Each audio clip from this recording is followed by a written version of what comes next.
Yes. Hello, everyone. Hello. Hey. What's up, everybody? Good morning. What's up, Donovan? What's up, everybody?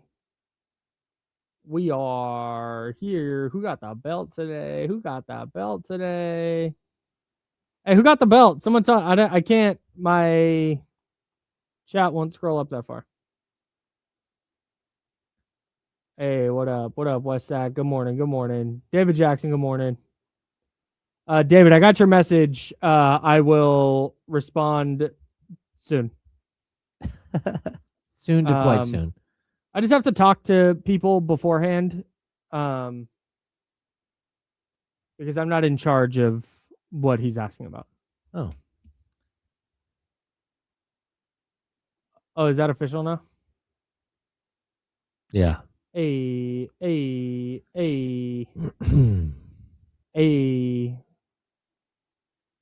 Good morning. We're going to spend the first segment talking about how Manchester United fired Ruben Amorim. Second segment, all Sharks. Yep. I do believe there's bowling this weekend, which we'll cover in the third segment. Oh, San Diego, I'm jealous. Hey, what up, Katrina? Oh, dang. San Diego does sound nice right about now.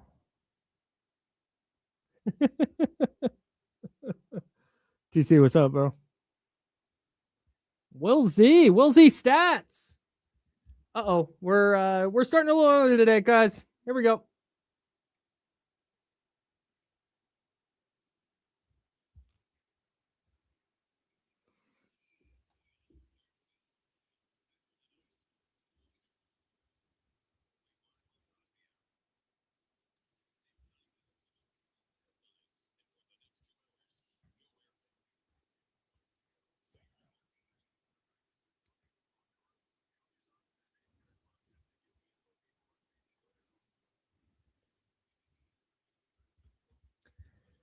Yeah, you're dang right it is, and it's the best day of the week. It's Thursday, January 8th. That's James Ham. I'm Kyle Madsen.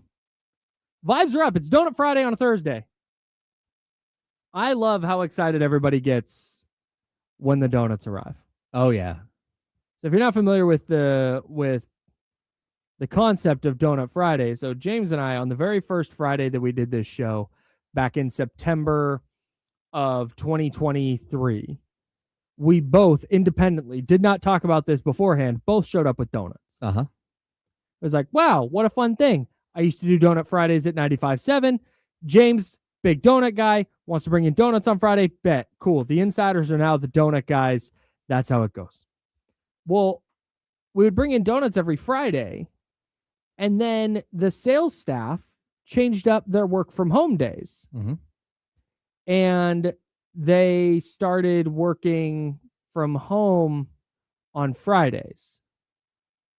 And so we would bring in donuts on Friday still, and there would be 6 people here. Yeah, we would end up with like a dozen donuts left. There'd be so many donuts left. So instead of, and some salespeople expressed like, man, I miss Donut Fridays. We really wish that you would buy us donuts on a different day of the week. Right. So James and I adapted. And we said, cool, Donut Friday moving to Thursday. So Donut Friday on Thursdays. Now when the donuts show up, message goes into our company chat, and the wave of people makes its way over. And it's so funny. Everybody walks by, and this is not exclusive to this office. This is everybody with donuts. Because for some reason, donuts are the thing. Mm-hmm. Anything else you put out, people would be like, oh, wow, cookies. Nice. I'm going to have one. Donuts, people always say that this is the universal, except for Paul Marshall. God bless Paul Marshall, who's like, I like donuts. I'm eating one. He's big. Love Paul. He always like wanders up. Oh, I didn't realize donuts were here. Like, yes, you did. Yeah. You got the notification like everyone else. Yeah, that's fine. But everybody does this. Everybody does this move. They walk by and they go, ooh, donuts, I can't. And then they stop and they like slow their walk as they walk by. They look inside. Maybe they're looking for a chocolate or a maple or a glazed. I don't know. Just wanted the scent of donuts. Yeah. And then they stop and they go, well, maybe I will. I'll come back. Well, I get, and then they'll take it. It's like, yo, just go, be proud. Have a donut. Eat one. Eat a donut. It's fine. There's not drugs in it. Well, there is, but I mean, not like illegal drugs. Not illegal. We don't sprinkle cocaine on the donuts. No, at least I don't. I don't want to speak for James, but yeah, man, I love that. But everybody loves donuts, and that's part of why. That's not the reason Thursday is the best day of the week, but it does help. It does help, especially since we've moved Donut Friday to Thursday. Yeah, it just enhances the fact that Thursday is in fact the best day of the week. All right, so that's James. I'm Kyle. We're the Insiders. We're hanging out with you until noon. Appreciate everybody listening on 1320 AM and 98.5 FM HD2. We are live on the radio every single day from 10 a.m. to noon. We're also live on YouTube and Twitch, youtube.com/ESPN1320 and twitch.tv/ESPN1320. If you do join us on YouTube, we encourage you to jump in the chat. We don't have a text line, so we use the chat like a text line. Mm-hmm. If you'd like to participate, please subscribe to the channel. Even if you don't want to participate in the chat, subscribe to the YouTube channel at youtube.com/ESPN1320. Okay. Trae Young got traded yesterday. Yes, he did. And it was a classic. It was the perfect NBA media trade coverage because it started, I think, last week with Shams Charania reporting the Hawks and Trae Young are working together to find a trade destination. And then you start getting just kind of the speculation and the where could he go, and you see the fake trades, etc. And then Mark Stein reported either yesterday morning, that the Wizards had emerged as a real contender to land Trae Young with a framework of CJ McCollum and Corey Kispert. He was first on that, and then Shams reports yesterday that, oh, hey, look, this thing that a plugged-in NBA reporter reported was going to happen is actually happening. Like, of course it is. The shocker to me was not that he's going to the Wizards. It's not that it was for CJ McCollum and Corey Kispert. No picks in either direction. That's wild. Just a salary for salary swap. That didn't very weird. That didn't make any sense to me. Yeah. I don't want to. I'm sorry, I'm rambling. I have a lot. You say it doesn't make sense.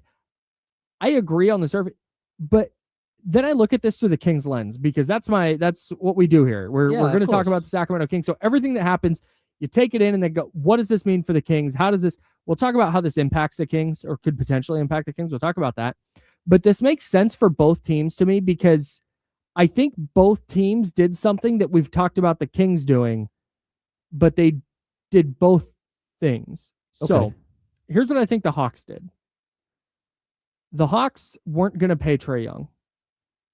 That was, at least they weren't going to pay Trae Young what he wanted. Mm-hmm. And the Hawks were excellent while Trae Young was out, with Jalen Johnson, their young star, leading the way. And Trae Young came back, and I think they lost like 6 or 7 games in a row. Yeah, they were like 2-8. Yeah, once Trae Young came back. Mm-hmm. So they said, cool, we're done with this. We're done with the Trae Young experience. We're picking a different path, and we want to go down that path. We're going to move on from Trae Young. So they were able to move Trae Young's contract, something the Kings with Zach LaVine, Malik Monk, DeMar DeRozan, players who aren't going to be part of their future, that they have said, hey, we got to move on from these contracts. So they did that. They took back an expiring contract in CJ McCollum, but also somebody who might help fill some of the scoring void left behind by Trae Young. He's a veteran. He's a good shooter. He fits. Corey Kispert, same deal. They can fit him into their lineup. It matches salary. Plus, CJ McCollum is a $30+ million expiring contract. Yeah. So they're taking on expiring money.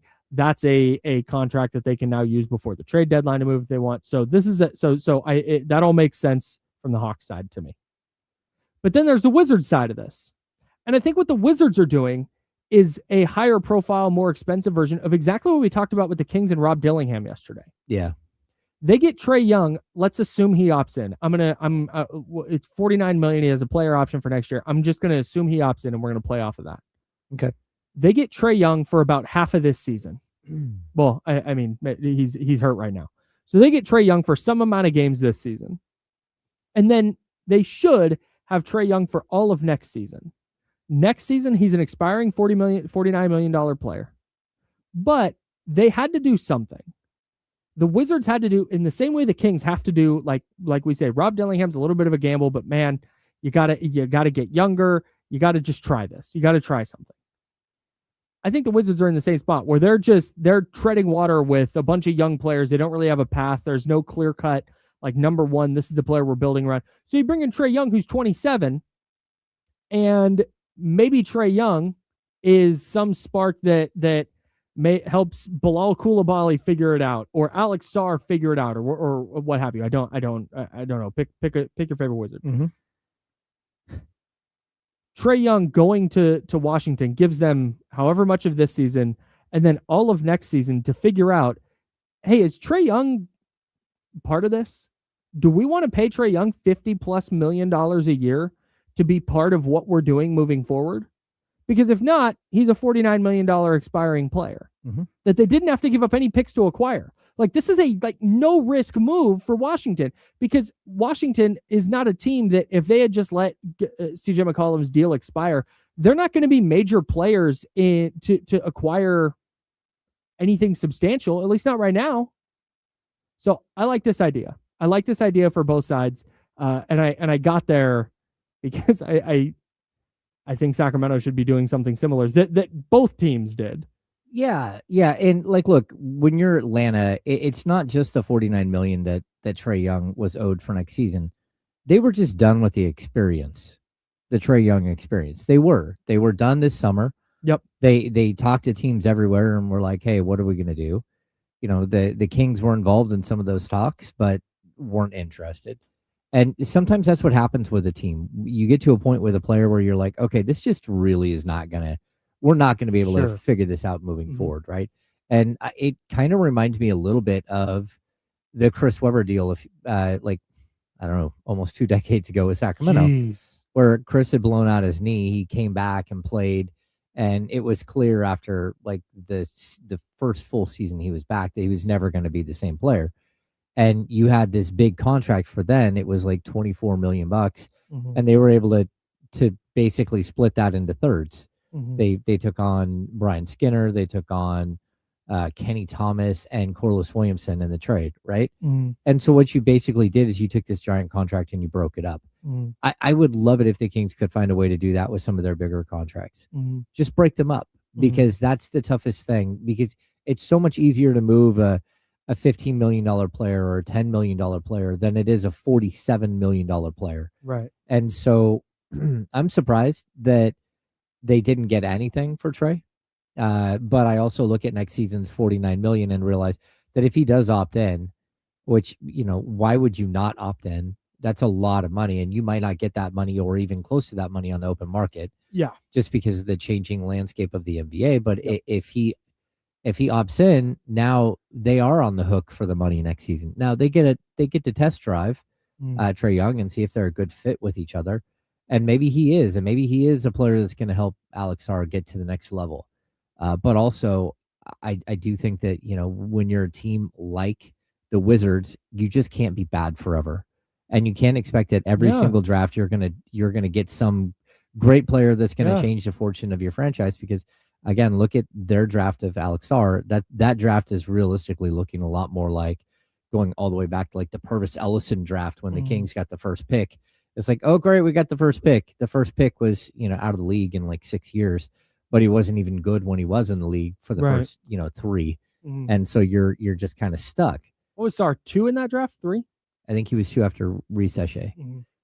Yeah, but still, I mean, it's one of those things where, if you're gonna build around a young player, it can't just be a young player and nothing else. And that's what the future landscape of the Sacramento Kings could look similar to what's happened in Washington.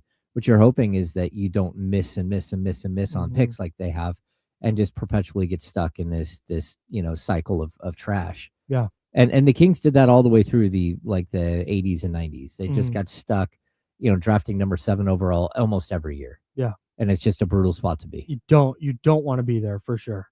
One of the interesting things that came out of this was the initial reporting around it was that Trae Young chose Washington. Oh, yeah. He told the Hawks, get me to the Wizards. He's not from DC. He's from Oklahoma. He went to high school in Norman. Yeah.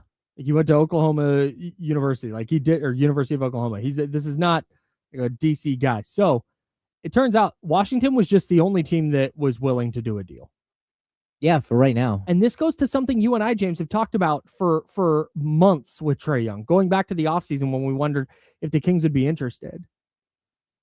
I think that Trae Young is the poster child for the changing landscape of how NBA teams deal with players financially. Oh, yeah. If you are not a 1A player, if you are not Jason Tatum, Luka Doncic, Nikola Jokic, Steph Curry, LeBron James, Kevin Durant, if you're not that player, I don't think max money is going to be there for you.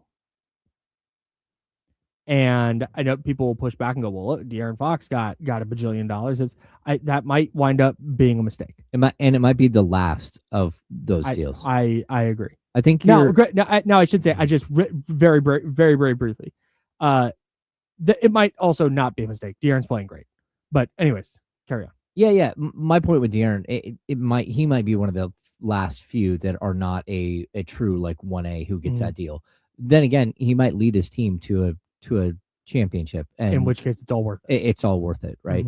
But I also think that teams are looking around and they're looking at guys like Trae. They're looking at guys like Zach LaVine. There are a huge group of players. It's not the first contract that you're worried about. It's not the second contract. The second contract, everybody roughly gets the same. If you're a really good player, you're getting between 25 and 30 million a year. If you're, it's just a big variable, but it's the third contract. And that's where these guys start getting the 40 plus 50 million a year, that type of stuff that I think a lot of teams around the league are looking and going, just not going to do that. No. Like even, this might be blasphemous, but like Jaylen Brown getting $60 million a year is a little stunning.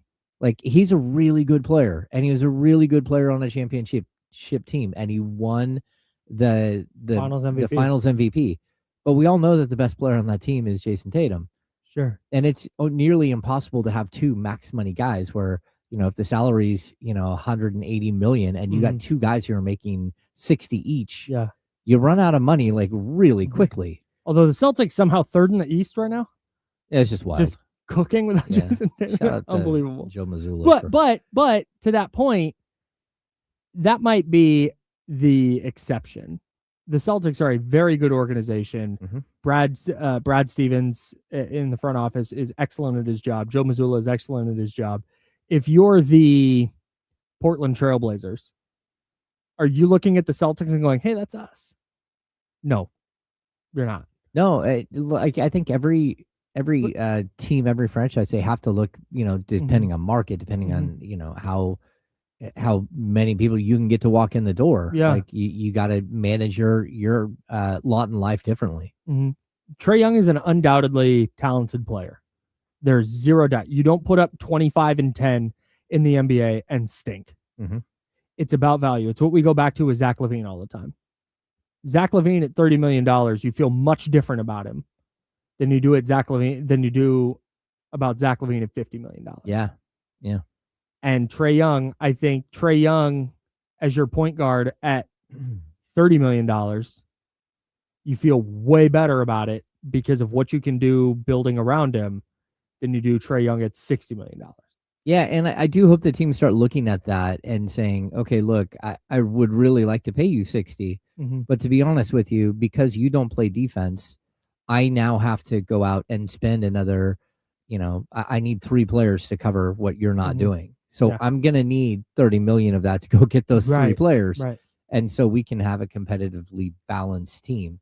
Yeah. And it's going to be interesting to see, A, what the market looks like, and B, if Trae Young at age 27, let's say he plays here next year, he'll be 28 hitting free agency.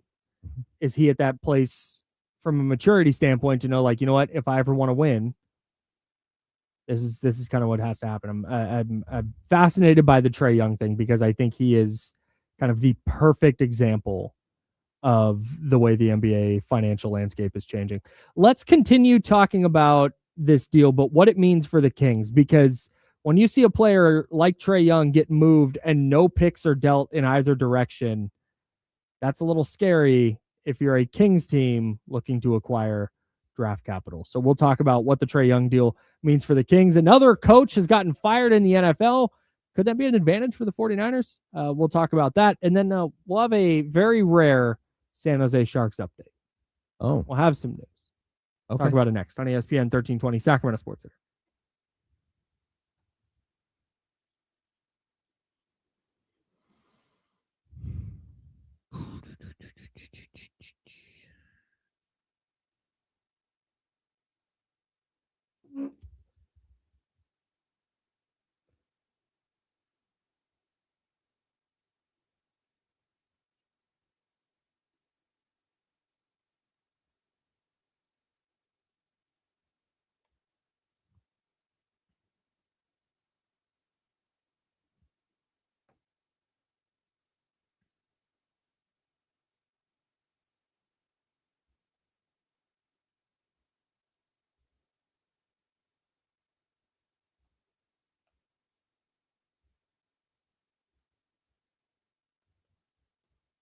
What's going on, everybody? Sorry.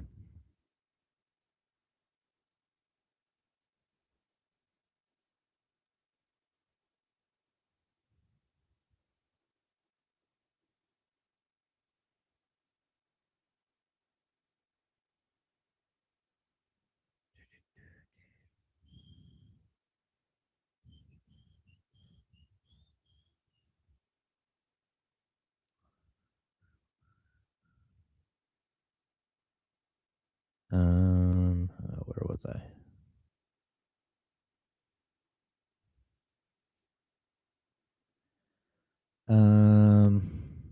Yeah, the Dylan Cardwell stuff. I broke this down on the podcast the other day. I see you guys talking about it.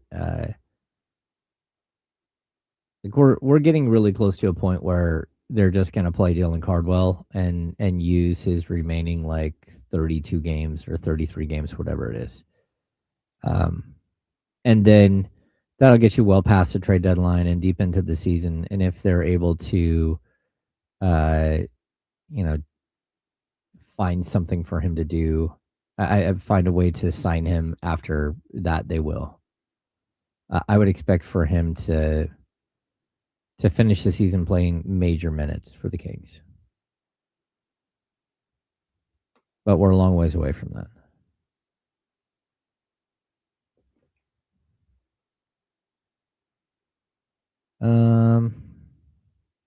Edgar, like, I'm sure there are other sports franchises that are in a worse position.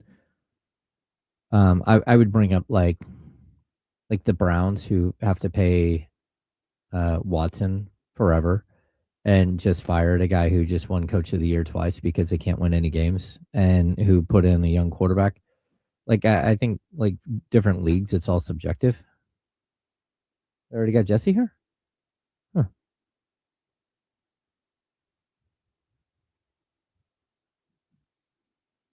But the Kings are in one of the worst positions that there are. I'd also say, though, it's short term. Like their situation is short term, like a year or two.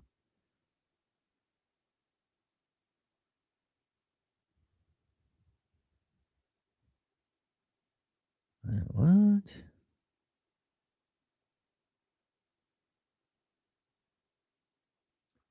Okay, hey, we got to go quick. I got 30 seconds. All right.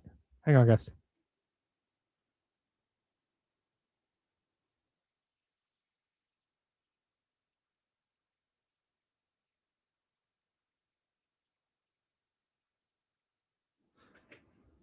Hell yeah. We're back. Shout out to Jesse Tapia, everybody.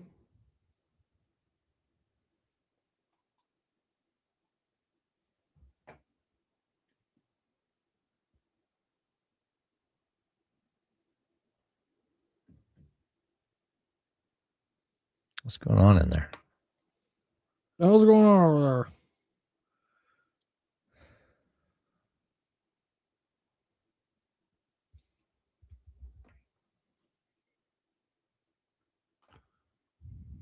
Welcome back to the Insiders with James Ham and Kyle Madsen on ESPN 1320. I'm Kyle. That's James. Jesse Tapia on the ones and twos. Look at it early. It's not even the second hour. Jesse sighting. It's amazing.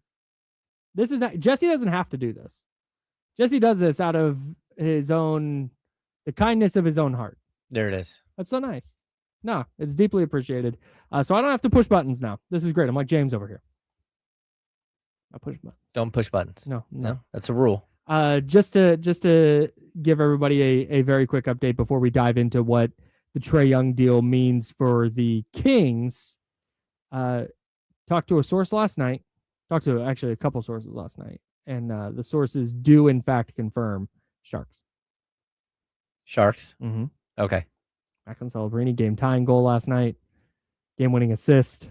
We got a superstar on our hands. James, folks. I need a little bit more enthusiasm out of you, Superstar on brother. our hands, All right, folks. yeah. We got it. Hey! Wayne Gretzky is playing hockey for the San Jose Sharks right now. Legit, like it's not.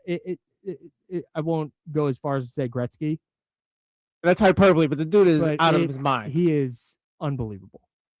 We're fired up. Yeah, anytime I have actually looked up and they're playing, he does something spectacular, and everyone's like, "Oh my gosh, this kid is so good." Yeah, like to me, it's just one of those sports that I haven't got into. I got too many other things on my plate, but good for Celebrini. Hell yeah, man! If you're a Kings fan, that's like, dang, this time of year sucks right now because I hate watching the Kings. Get into some hockey. Yeah, I don't know anything about the sport. I know very, very little. I'm not diving in. I don't know the league top to bottom. Kyle can't tell you about the Tampa Bay Lightning. I am the most casual. If some hockey fans like, you're casual. Yeah, I am. Proudly. I have a great time. I have a great time being a Sharks fan. that's funny. Tap in, everybody. They are moving up. Look at that, dude. They started like 0-6. Yeah, they're up to like 4th in the Pacific. Good for them. Yeah, man. Shout out to the Sharks. Tied with the Kraken. Yeah, they are. All right. That's James and Kyle. The Sacramento Kings. This season might be a disaster. We're still going to talk about it. We got another fake trade, by the way. Shout out to you guys. We talk about how much we love fake trades on this show. And when someone sends us a fake trade, we talk about it amongst ourselves, and we got a winner today. Ooh. We got a winner coming up at 11:20. But we gotta keep talking about this Trae Young deal because I think obviously what the Wizards are doing doesn't affect the Kings. What the Hawks are doing doesn't affect the Kings. Mm-hmm. However, the trade market very much affects the Kings. And with a little bit less than a month to go until the trade deadline, this kind of stuff is worth diving into. And I think it's really, really, we'll say, interesting that a player like Trae Young, who undoubtedly very good player, no one's denying that. Multi-time All-Star. Multi-time All-Star, has taken a team to the conference finals, has been to the playoffs a bunch of times. He's 25-10. He is outstanding. I think it's really interesting that he got traded in a deal that involved no other star and 0 picks. It realistically is a salary dump. Yes. It's a salary. I mean, that's what it is. Exactly what happened. They're going to have to pay Corey Kispert next year, but Corey Kispert makes like $13 million or something. Yeah, they just saved themselves so much money next year. And like, look out for the Hawks. Like, this is a team that's building something and like really has an identity that they're focused on. And they're not afraid to go out and try something like, hey, let's see if Porzingis works. Mm-hmm. And if it doesn't, we didn't invest much. We took on a big contract, but we could take on the contract, and they didn't lose a bunch of assets doing it. And I think that they're doing a lot of really smart moves in the front office to get better. Mm-hmm. But they also look at their young core and say, how do we build around this? Mm-hmm. How do we go out and continuously add to the puzzle? Mm-hmm. And at some point, and this is something that I'll continue to say, that like, again, there are players on the Kings that like, they're not bad players and they still, function and do the things that they do. And it matters that they're there. I also would like to see what it looks like if they weren't there, because that's part of the problem. That the reason why Trae Young is no longer on the Atlanta Hawks, partially it's financial, but more than that, if they believe Trae Young was a centerpiece to their build and was going to make them a better team, they would have paid the money. The thing is, they believe that Jalen Johnson and some of these other young players are the future of their team, and having Trae there takes away. And it's not that Trae is being malicious or doing something irresponsible or anything else. It's just the reality of the situation. Square peg, round hole. Yeah, and it's why I keep saying, like, there's a point with most players where they get to, and it's like, hey, look, you're just no longer part of what we're doing moving forward. And, unfortunately, I think De'Aaron Fox decided that for the Kings last year, that he didn't want to be part of what they were doing moving forward. Right. But with Trae, this is one of those things where, again, like, I want to see what Keegan Murray looks like as a primary scorer. That will not happen on this current roster with this current group of players. And that's why I keep saying you got to clear some of these guys out. And I'm not saying that, that DeMar DeRozan isn't still a good NBA player. I think he is. I think he can go score 20 for just about anybody. But I want to see what Keegan Murray looks like without DeMar DeRozan. We hear this saying, oh, DeMar is one of the great closers in the game. Okay. I don't want him to close anymore. They have 8 wins. I want Keegan Murray to close because I want to see if Keegan Murray can become a player that can be a closer and help this team moving forward. Everything has to be viewed through the lens of next year and the year after that and the year after that. Yeah. It's really difficult. Like somebody yesterday when we were talking about the Malik Monk fake trade that we got, it was the short version is Malik Monk to Minnesota for Rob Dillingham and Mike Conley. That's the brief version. And somebody said to us on YouTube at youtube.com/ESPN1320, they said, well, God, the Kings are still undersized. It says that's not they're not going to fix the undersized thing this year, and they don't even need to. That's not the priority. That is a priority for them moving forward. Yeah, but that's not the point here. That's not why they're doing these trades. And that's the same deal with. Yeah, you might. There's a very real possibility that the Kings get worse if they're able to execute some of these trades. Of course. But it's in service of, and you talked about this yesterday, going backwards to go forward. It's in service of accelerating, getting to the point that you're no longer playing DeMar DeRozan. You're no longer playing Zach LaVine. You're getting Keegan Murray into a different role. You're letting, let's say it's Rob Dillingham is here. You're letting Rob Dillingham figure it out in the NBA. You're letting Nate Clifford get more minutes in different roles. It's about that and what that means for the Kings in 2026, 2027 and beyond.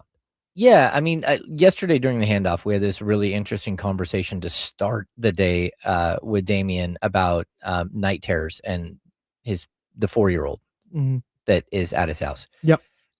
As a parent, like I think there are these moments that you can look back on, but there are parents out there that do this really interesting thing, and that is they go to, like, it used to be you go to like Toys R Us or something, right?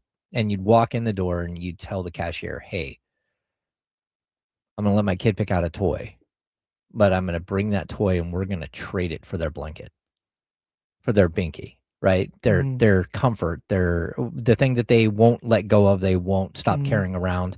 Yeah. And we're gonna act like they're buying the blanket, they're buying the toy with the blanket, and they don't get teaching the baby about free market capitalism. Exactly. But you're teaching them to give up one thing to move forward, to grow, right? Right.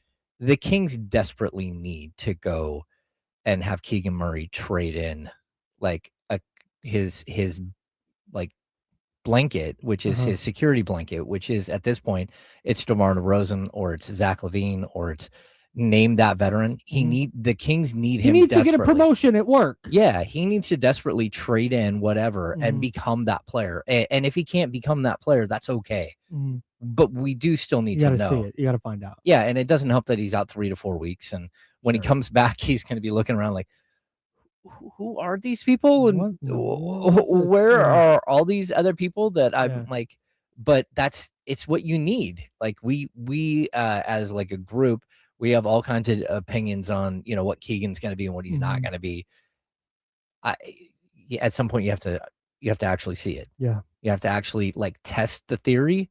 And that's where the Kings are right now. It's like, yeah, they don't have a young player per se to build around, at least that you think. Like, sure, yeah. But the only thing that you might have that looks like that is Keegan, and you need to test it, and you need to see. And that's again what the Hawks like they were able to do that because Trae he got hurt early in the season, and it's like, okay, Jalen Johnson's going to be just fine. We're all going to be just fine here in Atlanta. Yep. Let's go ahead and make the move. Let's move off of him. And it's just a really interesting way in which a franchise really, they came to an end with a player. And it's not like because he's a bad guy. It's not because he doesn't work hard or anything else. It's just because he no longer fits what they're doing and where the direction they're going. And I just feel like that's where the Kings are with so many players. I'm so I don't want to say worried. Worried is too strong. I'm a little concerned though that when you see Trae Young go for CJ McCollum, what's CJ McCollum? 35? 36? Like that. CJ McCollum. I should have looked this up before. I think he's like 34. 34 years old. You're exactly right. Oh, weirdly, he and Trae Young share a birthday. Oh, 7 years apart. Yeah. Okay. So CJ McCollum's 34. So the Hawks got for Trae Young a 34-year-old expiring CJ McCollum and Corey Kispert. It's a role player.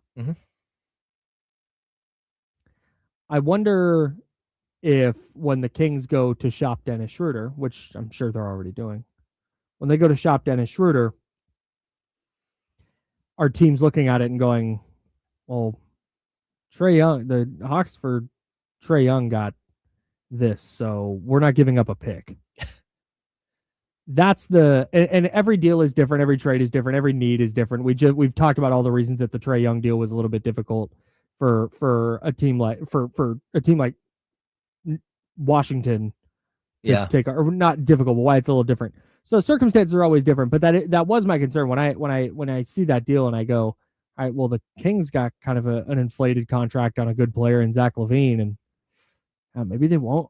Maybe they're not going to get anything substantial back for Zach LaVine. Although that was never really the thing. But Dennis Schroeder, maybe they're not going to get anything back for Dennis Schroeder. Yeah, it's always possible. I mean, like we've talked about this. I think Dennis Schroeder, like over the course of the last 5 years, because he gets traded all the time.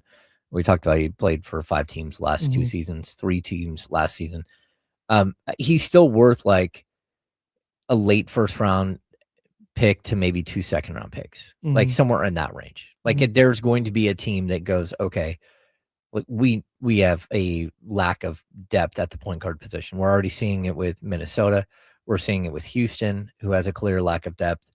We've heard the Knicks were interested at some point in Dennis Schroeder. They were interested in him during the offseason, and there was more interest in him earlier in this season.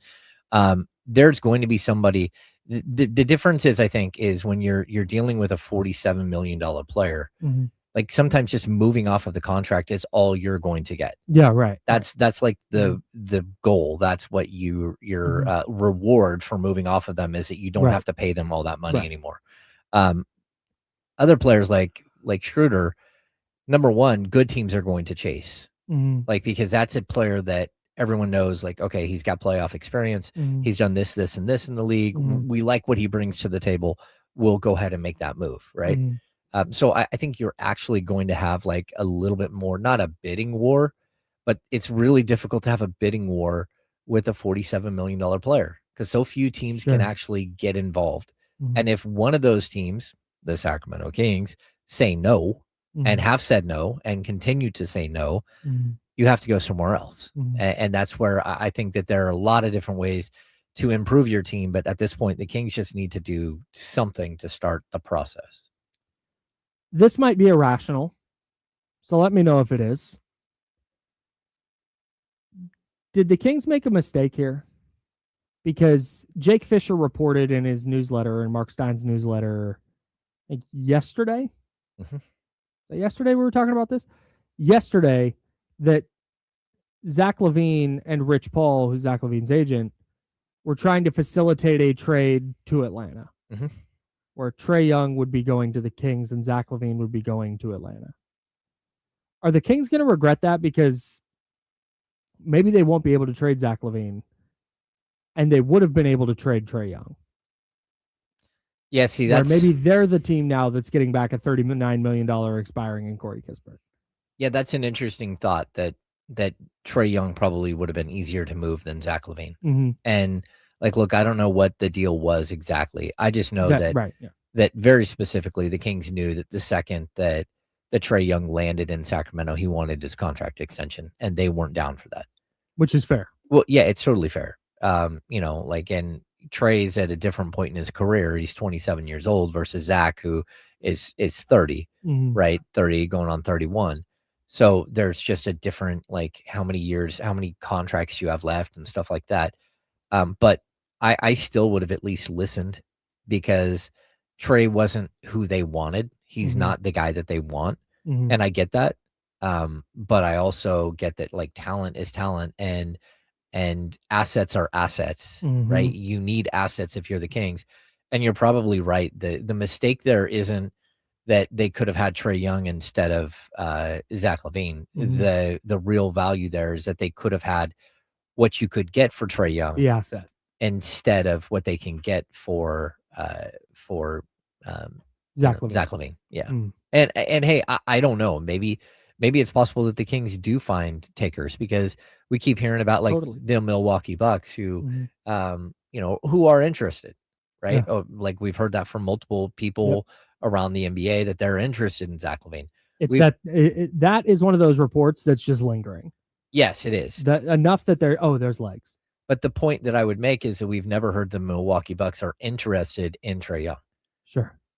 And so maybe it was only the Washington Wizards that were going to be interested in Trae Young, and you wouldn't got anything for Trae that way either way. Either way, just like they just didn't get anything for him. That's a nice little tease by you, because Zach LaVine and the Bucks are involved in the fake trade that was sent to us. Anytime you guys send us a fake trade, we're going to talk about it between me and James. And sometimes people will send something and we're like, nah, that's not. But TC. Every once in a while, huh? TC. What? No, I didn't say it. No, I didn't say it. Every once in a while, someone does that. But everyone, but then there are some, like this one we've got today coming up at 11:20 that is very, very good, and I can't wait to talk about it. Shift gears and talk about the NFL, though. We've got NFL playoffs this weekend.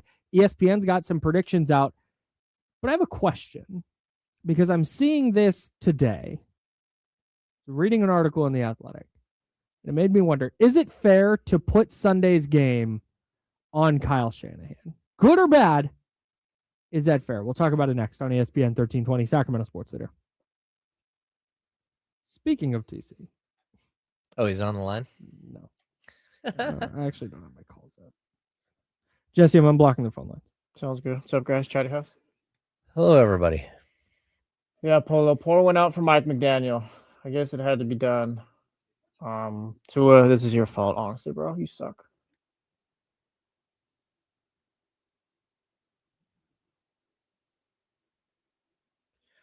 What's up, Marcus? I'm going to run and get more coffee. Okay. West Dog. Jalen, I'm not sure this is necessarily a bad thing. I like Mike McDaniel, so we'll see how it plays out. But if you're going to hire a new GM, too, I'm fine with him getting his own coach.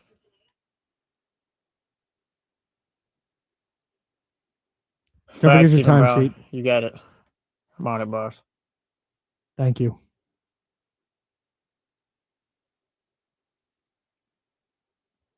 Scooter, this was, I think, a little misreported or misunderstood. Like, they just asked him, like, hey, you work with this Niners guy or whatever. What do you know about him? Like, he wasn't really involved. Besides that, I guess. He wasn't picking the next guy. Warren, Michigan, what's up? Lotus. John.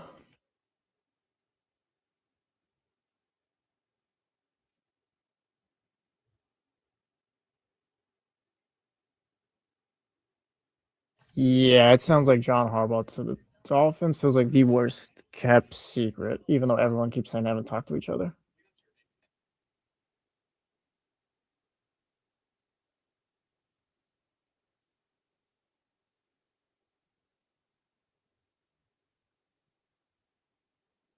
What's up, Franklin Ford? No, Robert Sala's not coming to Miami, I don't think. But I think Robert Sala and Mike McDaniel should team up wherever they go. Go take over the Raiders.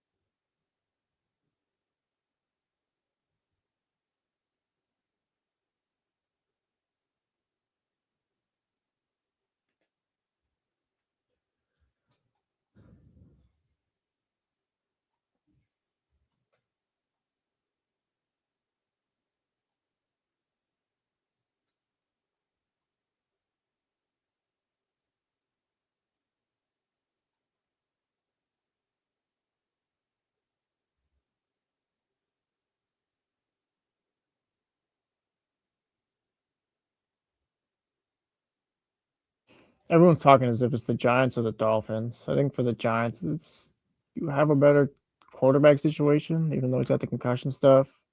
You're working with a GM that's been there though. Whereas Miami, you probably get all the power in the world and a blank check.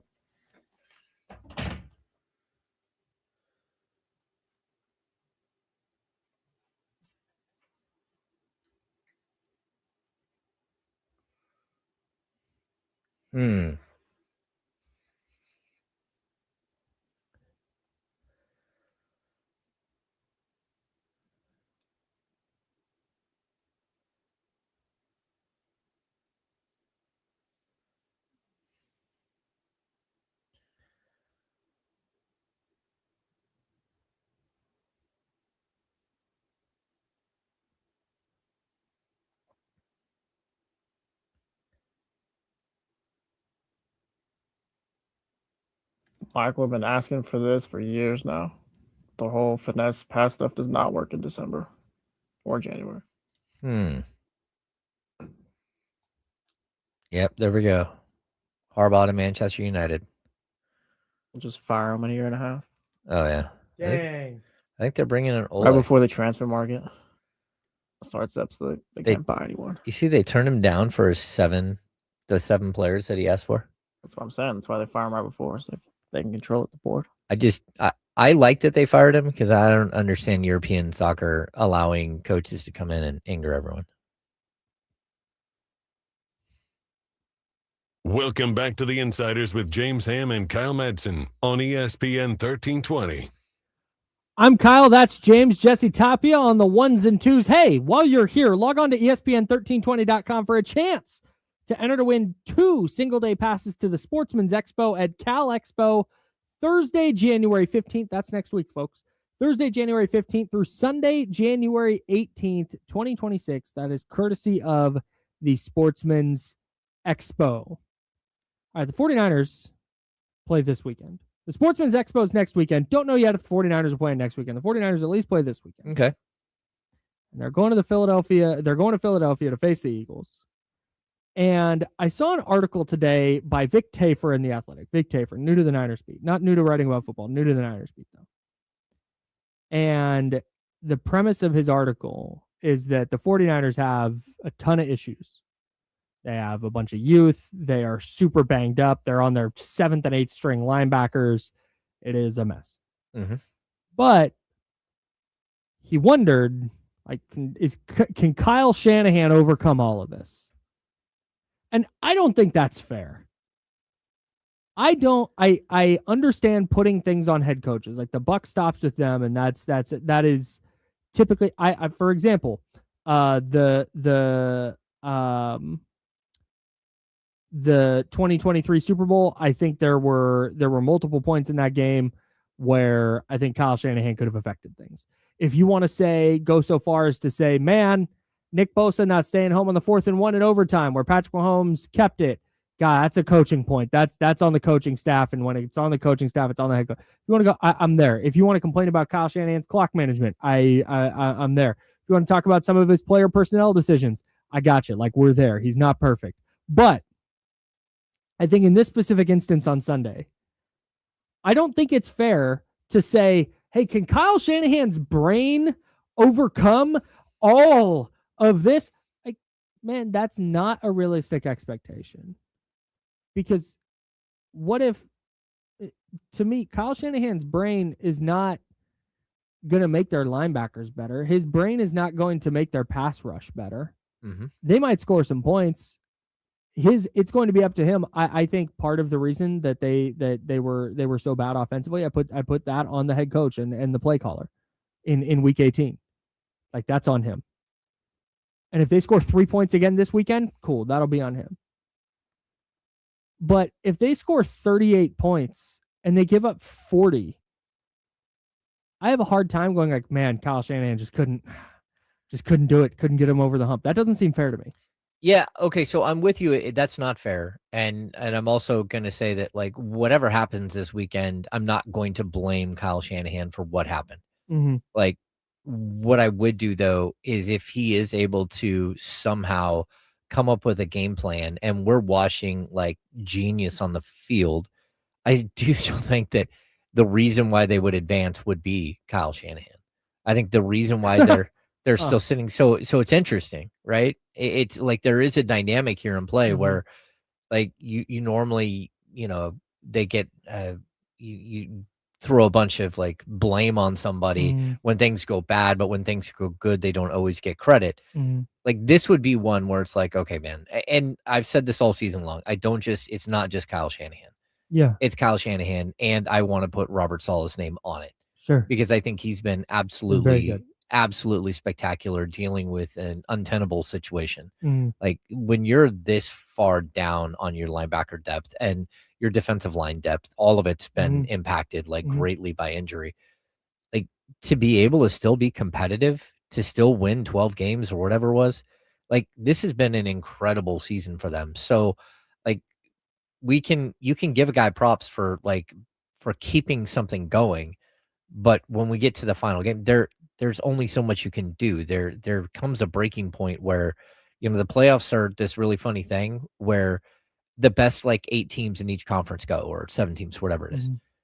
They're the best of the best. And that's what you're going to face now. It's you don't get to face the Colts without Phillip Rivers. You don't get to face the Cardinals twice. This is about okay, you did okay. You got through the first process.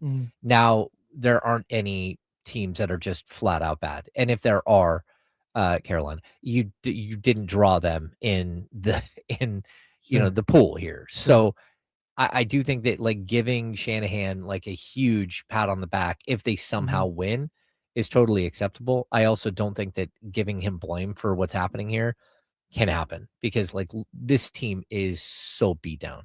916-909-1320, 916-909-1320. That's the Elk Grove Kia talk line. Are you blaming Kyle Shanahan if the 49ers lose this weekend? Or, hey, but you brought up Robert Saleh. Who do the 49ers need to have a better game? Robert Saleh or Kyle Shanahan from a play calling standpoint? Well, me personally, it's got to be Shanahan. And interesting. How come? Because Robert Saleh is trying to play solitaire with 49 cards. Solitaire, nice. Yeah, there's only so much this defense can do with the guys they have. I think a great game from the 49ers defense, you hope they gave up 20 points or something like that, or just kept Philly to what they've been all season. Yeah, have you ever kind of hope that Philly kind of shoots themselves in the foot? Have you ever tried to play solitaire with a deck of cards that's not 52 cards? I can't say I have. Well, there's no way to win. Right, of course. Right. Yeah. And that's kind of how I look at Saleh in this situation. Okay. But on the other hand, I think you can look at it and say that you say, Jesse, you said that you think if Philly makes a mistake, it's going to be Philly shooting themselves in the foot. Yeah, I think Saquon's not going to be able to get going, things like that. I think you can facilitate that if you're Robert Saleh by calling a well-timed blitz, by changing up what you're doing defensively in a key spot, the correct personnel decisions in certain instances. I think there are things that Robert Saleh can do. I think you're right. I think the Niners aren't going to be able to just line up and stop the Eagles. I think it's going to take a mistake or 2 or 3 by Philly, but that's where I think Robert Saleh can do that. They don't blitz a lot, and it seems like this season and particularly down the stretch, he's been really good at timing his blitzes. Can you continue doing that? Can you force Jalen Hurts into the rare mistake? Can you turn a 2nd and short into a 3rd and long with a sack? Can you do something like that? That's where I think if Kyle Shanahan has a C game and Robert Saleh has an A game, I think there's a better chance the 49ers win in that instance than the other direction. I think the 49ers have to score 30. They 28, 30. That's where they have to be in this game in order to win. I think realistically you're right. Because I just look at the defense and I'm with you. There's no way for them to hold up. I think that they can be solid, but I also think that there is going to be a cap on what they can do. Yeah, let me be clear. I think if San Francisco is going to win in Philadelphia, I think Saleh and Shanahan need to have A games. Oh yeah, yeah. Because to this, and this might be the point you guys were just making, even if we walk away from that game going, man, Saleh coached his ass off. God, they had 3 sacks and there was that big third down and they got a pressure and an interception. Philly could still walk out of there with 27 points, 30 points. I think Saleh needs to have a good game, but then on the other hand, I think I'm with you. Like they can't go score 17 and expect to beat Philly. Well, that and I think Saleh can have a really good game and his team can still give up 28 points. Like it's going to come down. Can you score? Can you against a really good defense? Can you score? And I think that's the pathway forward for them. Yeah. And I think that's their pathway forward with just about every team that they're going to face. Like whether it's Seattle, whether it's the Rams, you're facing good defenses, and you've got to find ways for Shanahan to use his genius and score. And then you need the players to make plays. That's the other part. Go ahead. Sorry. There can't be the McCaffrey, error late in the game where he doesn't catch a ball and flips it right to a linebacker. Yeah, right. Like they're going to need luck, but they also, like sometimes you can create your own luck, and I think that's where Saleh really does come in for sure. 916-909-1320, 916-909-1320 is the Elk Grove Kid talk line. Lewis, I see you. Hang in there. We will get to you in just a moment. Mike McDaniel, the Miami Dolphins head coach, was fired today. We got to talk about that. But first, we got to talk about the homies over at Underdog because the football playoffs are here. And I'm going to be dialed on Underdog because you make picks and win money right now in California. I'm not going to go over. It's easy. You guys know you pick higher or lower on player stats and all that jazz. But check this out. Here's what Underdog is doing for Wild Card Weekend. On Wild Card Weekend, you sign up, download the Underdog app, you sign up. Underdog's adding a gimme pick for a quarterback of your choice in any of the wild card games to get started. So they will give you add. I'm for example, I'm picking. I'm going to make C.J. Stroud my gimme pick. So I'm going to take C.J. Stroud's going to be in my lineup, and that's going to be a winner. I'm staying in that Houston-Pittsburgh game because I've got Kai Fairbairn, Houston's kicker. 1.5 field goals made is his projection. I'm going higher on that. I don't trust Houston's offense. I don't trust the Steelers' defense either, but I don't trust Houston's offense to rack up touchdowns. I think they're going to kick a few field goals. I like Kai Fairbairn higher than 1.5 made field goals. And then Pittsburgh's running back Jaylen Warren, his projection is 52.5 rushing yards. That feels high to me against a very good Houston defense. So I'm going lower on Jaylen Warren, 52.5 rushing yards. That's a good one. That is my Underdog lineup, at least my first one. I'm going to have multiple. I've always got multiple lineups out, but that's going to be my Underdog lineup for the Monday night game on Wild Card Weekend. So what are you waiting for? It said I must read this verbatim. So what are you waiting for? Download the app today and use promo code KYLEM. That's KYLEM to score $75 in bonus entries when you play your first $5. That's promo code KYLEM, KYLEM. Underdog, make picks, win money. Must be 18 plus and present in California. Terms apply. See assets.underdogfantasy.com/web/play and get terms _DFS_.html for details. Concerned with your play, call 1-800-GAMBLER or visit www.ncpgambling.org. All right, Mike McDaniel got fired. Reunion in San Francisco? Major shakeup to the 49ers coaching staff? I'll tell you what I'm thinking next on ESPN 1320, Sacramento Sports Leader. Nah, I got it. Yoink. I got it. Thanks. Just remind me because I definitely forgot just now.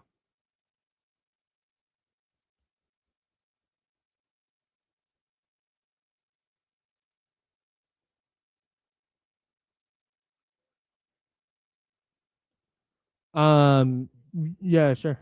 Thank you.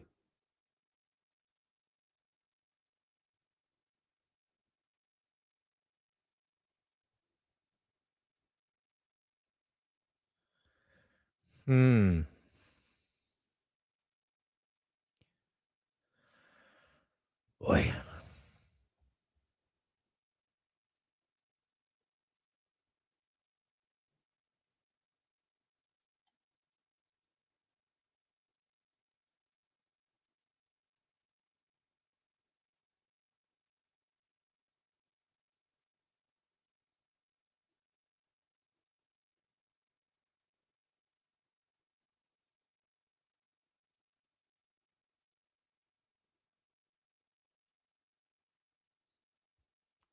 What in the world is going on here in the chat with this long back and forth?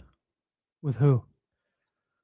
Who started this? The Lord of Pancakes? Is that what it is? And Oh, the Antonio Brown discussion here that just keeps going and What? going and going and going and going and going. I'm confused. is it Antonio Brown? It's very possible it is.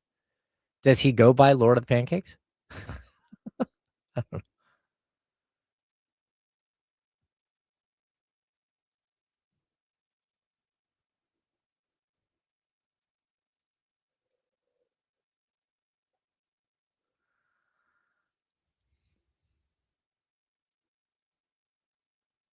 Oh.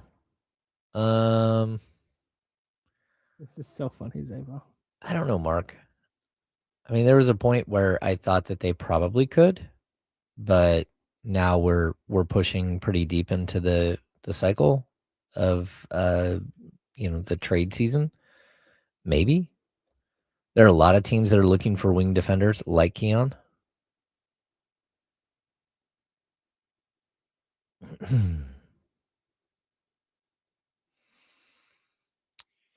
Rust Dog, yeah, there are tons of players that Scott Perry would be interested in acquiring outside of Kuminga. We will not be talking about electrical substations, guys.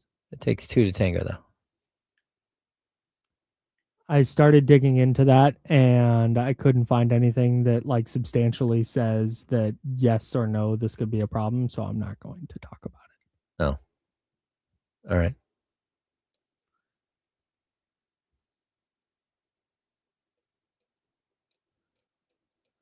I would imagine that's a thing that when the 49ers are putting their practice facility in a place, that was like a substantial real thing. That's something that would have been considered, but I'm also not sure.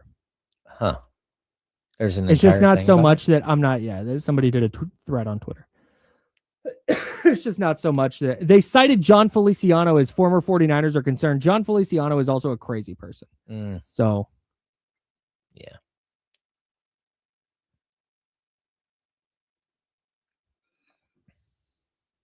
Anyways, if I'm wrong, I'll be wrong, but there's nothing right now that I'm enough that I'm going to be like, oh, wow, what? I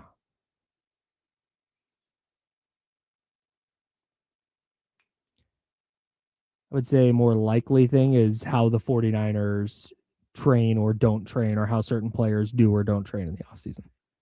Is my speculation, but I don't know. Anyways, Here we go.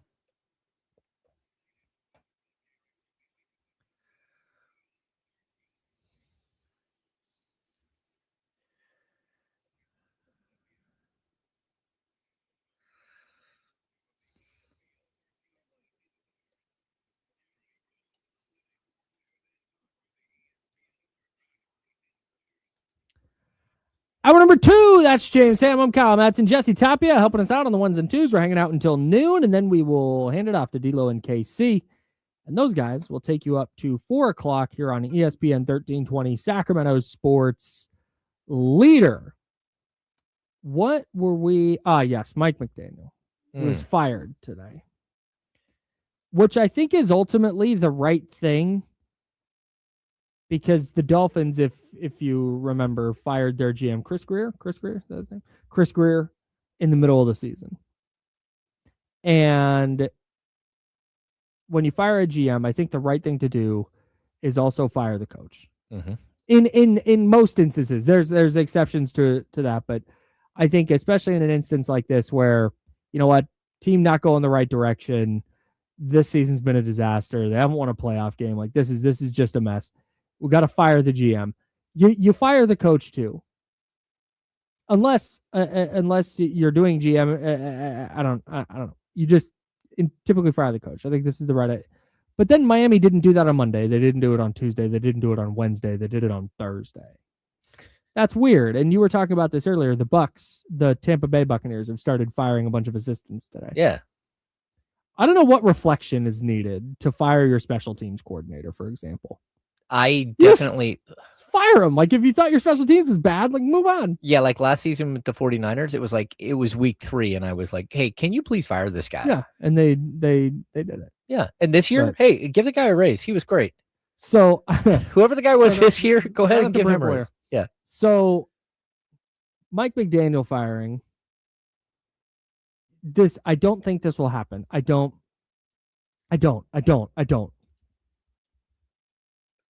But I think this is the one instance where if the 49ers were to make a dramatic change to their coaching staff, I think this is the one instance where they might do it. Oh, okay. And that is a Mike McDaniel reunion, barring Mike McDaniel getting another head coaching gig, which he might. I don't think Mike McDaniel is a bad head coach. I don't know yet, but if I'm a team, if I'm Washington, if I'm Baltimore, I'm at least taking a look to get his offensive mind in the building, at least considering it. But anyways, let's assume he doesn't get a head coaching job. I think Mike McDaniel is the one person in the league that if Kyle Shanahan was ever going to give up play calling duties, I think Mike McDaniel is the guy that he would do it for. Really? Yes. Okay. And I think Kyle Shanahan would rather quit coaching than give up play calling duties. But I did think it was kind of interesting, or I do think it's kind of interesting, given Mike McDaniel's relationship with Kyle Shanahan, how smart Mike McDaniel is from an offensive standpoint. And as the 49ers transition into, as Kyle Shanahan gets older and gets more experience as a head coach, and as the 49ers transition into whatever new version of the 49ers are going to be, it just thought rattled around in my brain a little bit. Does Kyle Shanahan call Mike McDaniel and go, yo, you want to come over here?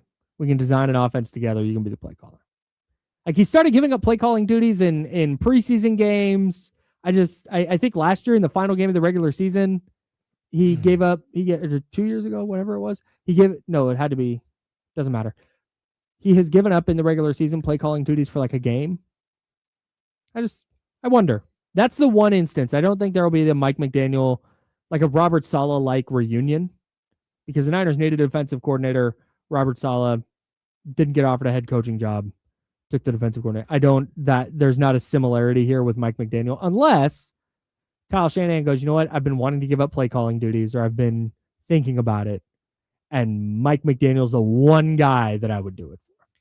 Yeah, I think that there's always that possibility. I think when it comes to like the defensive side of the ball, Shanahan is always going to need somebody who's like a 1A, like who's like a next head coach. Yes, who's running the defense and has a big personality. I also wonder if I'm Robert Saleh, if I'm not looking around at the current landscape with 8 head coaching jobs available or whatever it is, and going, okay, do I want one of these jobs? And would Mike McDaniel make like a perfect partner? Because I think that's the one thing that Saleh is missing as well, is that genius offensive mind to go with him. And they have to have some sort of relationship from their time together in San Francisco. Of course. I would be intrigued to see what that looked like, especially, a team like Baltimore. Could you come up with, that would be fire, right? Man. But at the same time, like, look, I also like the idea of a super team, of bringing in great coordinators that can really support Kyle Shanahan and what he's trying to do, and paying those guys to stick around. Like, I would love to see Robert Saleh coach another 2-3 years in San Francisco. I think San Francisco would also like to see that. I don't think it's going to happen. I think he's going to get offers this summer, and I think he's going to have to look long and hard at those offers. But I'm also, I look at Saleh as a coach that, like, man, wait for the right one. I think Baltimore is the only one that I'm taking if I'm Saleh. Okay. If they were to offer it, I think that's the one job I would take if I'm him. Yeah. No, I don't agree. want to deal with Arizona, and I don't think Arizona is going to want another defensive-minded head coach. Yeah. I don't want to go to Tennessee, probably, unless you're like Cam Ward is. You're so in on Cam Ward, it's ridiculous. Yeah, I don't know, and I doubt he's that dialed and into Cam Ward. So, yeah, I think Saleh probably stays, unless he's dying to take the Raiders job, which if I'm him, I would not, because you're going to have one more shot. Yeah. You're probably going to get a second shot as a head coach, and I'm not sure you want to tie yourself to a. This is not a shot at the Raiders necessarily, because I think the same thing goes for the Browns. I don't think you want to start a ground up rebuild as a head coach. No, Because we talked about this the other day. In the NFL, you don't get the runway. yeah, You don't get a 4 or 5 year runway to let things play out. You're going to get like 2 years. And if you're not awesome by year 3, you're out of there. Yeah, I mean, look what happened with the Jets with him. Like, I'm not taking another one of those jobs. I'm not. Nope. I'm looking around like, if there's a really, really good job, sure, you'll listen. But if there's not, I'm not testing the waters. Jamil, I see you on the Elk Grove Kia text line. We will get to you, I promise. We're going to talk Kings with our fake trade next segment coming up in about 10 minutes here on ESPN 1320, Sacramento Sports Leader. James, you asked me a fascinating question. And the Elk Grove Kia talk line is open at 916-909-1320. That is 916-909-1320. You asked me a question this morning. And you said, which quarterback has the most riding on this weekend for the playoffs? And I hadn't thought about this from that angle yet. Yeah. Because I'd been so focused on just the lack of overall experience. Trevor Lawrence only played in one playoff game. Sam Darnold's only played in one playoff game. Justin Herbert is 2 playoff games. Yeah, because he played the Jags and then Houston. Yeah, he's 0-2. They've just it's that Drake May has played in none. So, which quarterback? Like, you asked me that question. What name did you have in mind? Has the most riding on wild card weekend?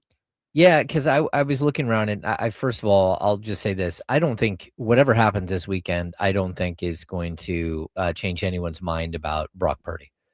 Like, Brock Purdy's kind of like he's earned his place as a quality postseason quarterback, and he's walking into the playoffs with a very shorthanded squad. And we have no idea what's going to happen, but he's going up against the guys that were the world champs. I think Hurts at the same time is kind of in that bucket. You don't really care about what Jalen Hurts does in this playoffs. He went to the Super Bowl last year. He won. He's been deep in the playoffs multiple times.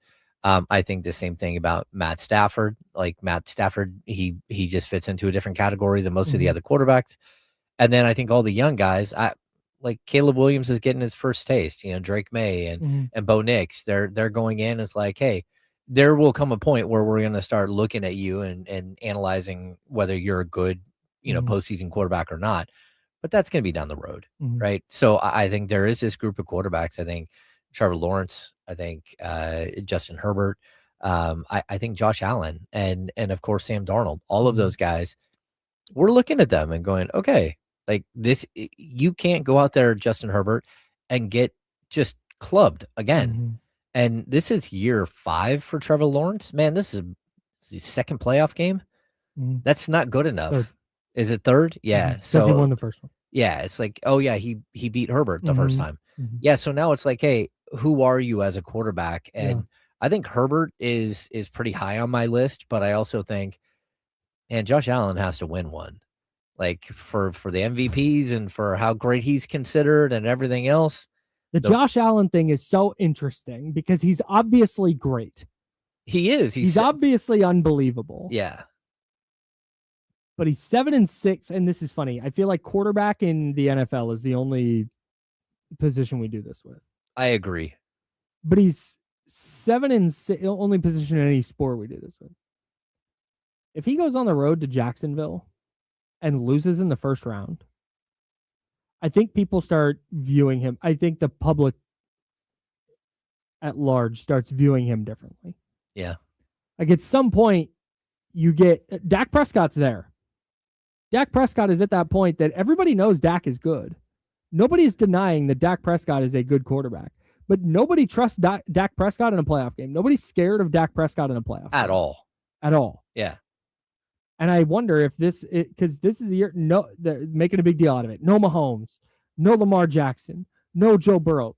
Josh Allen is by himself. We did Tuesday tiers of quarterbacks in he's by himself in the AFC. Of course he is. He's by himself. Very clearly the best quarterback in the conference. He's very clearly the best quarterback going into the playoffs. I mean, you can put Stafford up there as like he's had a really good season. Put Stafford up there. But like career-wise, this is the dude. Like, he has got to prove. Like, Stafford might win the MVP this year, probably will win the MVP this year, but Josh Allen is a young MVP. Like and just a force of nature player. Yeah, of course. It can take over a football game by himself. That it feels like for Josh Allen, it's this weekend, and then the weekend after that, and then the weekend after that, and then the weekend after that. Yeah. Like if I don't think, short of going to the Super Bowl, I don't think there's an outcome this postseason that goes well for Josh Allen, because the prevailing talking point is going to be, and again, you may not think it, I may not think it, Jesse may not think it, D-Lo, KC, people listening to this may not think it, but I think the vast majority of the general public is going to look at it and go, God, Josh Allen couldn't even go to the Super Bowl when Mahomes and Burrow and Lamar Jackson were out? Yeah, they all had bad seasons. Yeah. Good. I think Sean McDermott's going to catch the fire after He's that. got to go. He'll get fired. I think Josh will get one more pass. If anyone's going to catch it, it's going to be Justin Herbert or Jordan Love. Yeah, Herbert's got to get a win in a playoff game. I understand last year in Houston. I understand I was very hard on Justin Herbert last year. Mm-hmm. I don't think that playoff game against the Texans was all his fault. I think he threw 4 picks. Yeah. And I think 3 of them bounced like off receivers' hands. Just, it's not like he can't make decisions. It's not like he's making bad throws. It just some tough luck. But you lose your first game this year. They play in Foxborough. You go face a rookie Drake May in his first playoff game. Mm-hmm. You drop to 0-3 as a quarterback in the playoffs. That would be really, really tough. I think Allen has the most, because Allen, if he's a one and done this year, that might get tough. Yeah. If the Bills go 1-9. Sam Darnold's the other one, because Sam Darnold is still, Trevor Lawrence, we're kind of okay. Well, has he figured it out? Yeah, has he figured right? Justin Herbert, everybody thinks he's good. It's Sam Darnold. You, me, Jesse, everybody has been looking at the Seahawks all year. They beat the hell out of the 49ers in Week 18. They're the number 1 seed. They're playing all of their playoff games at home, where they're, I think, 10-0 in their last 10 in playoff games with fans in the stadium. Yeah. And we're all looking at that going, yeah, but like Sam Darnold. Sam Darnold's the quarterback. He has a lot of demons to exercise. Actually, I think that might be the prevailing theme of this playoffs. It's the quarterbacks that have the inexperienced quarterbacks. Yeah. And then this whole group of guys that are kind of their career path, their career, like what you think of them as a quarterback is totally hinging upon this playoffs. Yeah. It's just really, really wild. That's James Ham. I'm Kyle Madsen. I've got our guy Jamil on the Elk Grove Kia talk line 916-909-1320, 916-909-1320. We're going to shift gears back to the Kings, because that's what Jamil wants to talk about. But then also, one of you guys sent us a fake trade, and we're going to talk about it because it is a fake Sacramento Kings trade. It is fascinating. Very, very interesting. Caught both of our eyes, and I can't wait to talk about it with you here on ESPN 1320, Sacramento Sports Leader.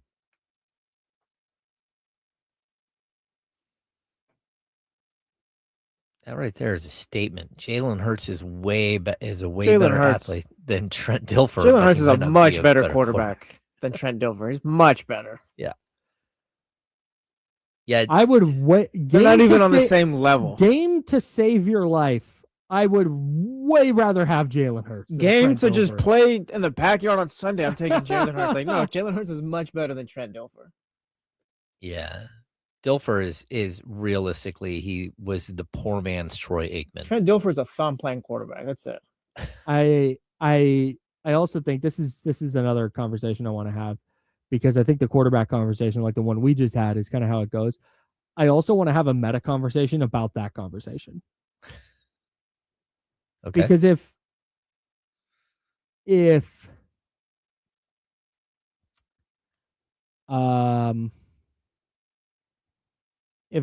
Josh Allen wins this weekend and let's say goes on the road and loses next weekend and accounts for 4 touchdowns in that game and no turnovers and generally plays awesome, but Buffalo's defense is just terrible, which it is. Mm-hmm.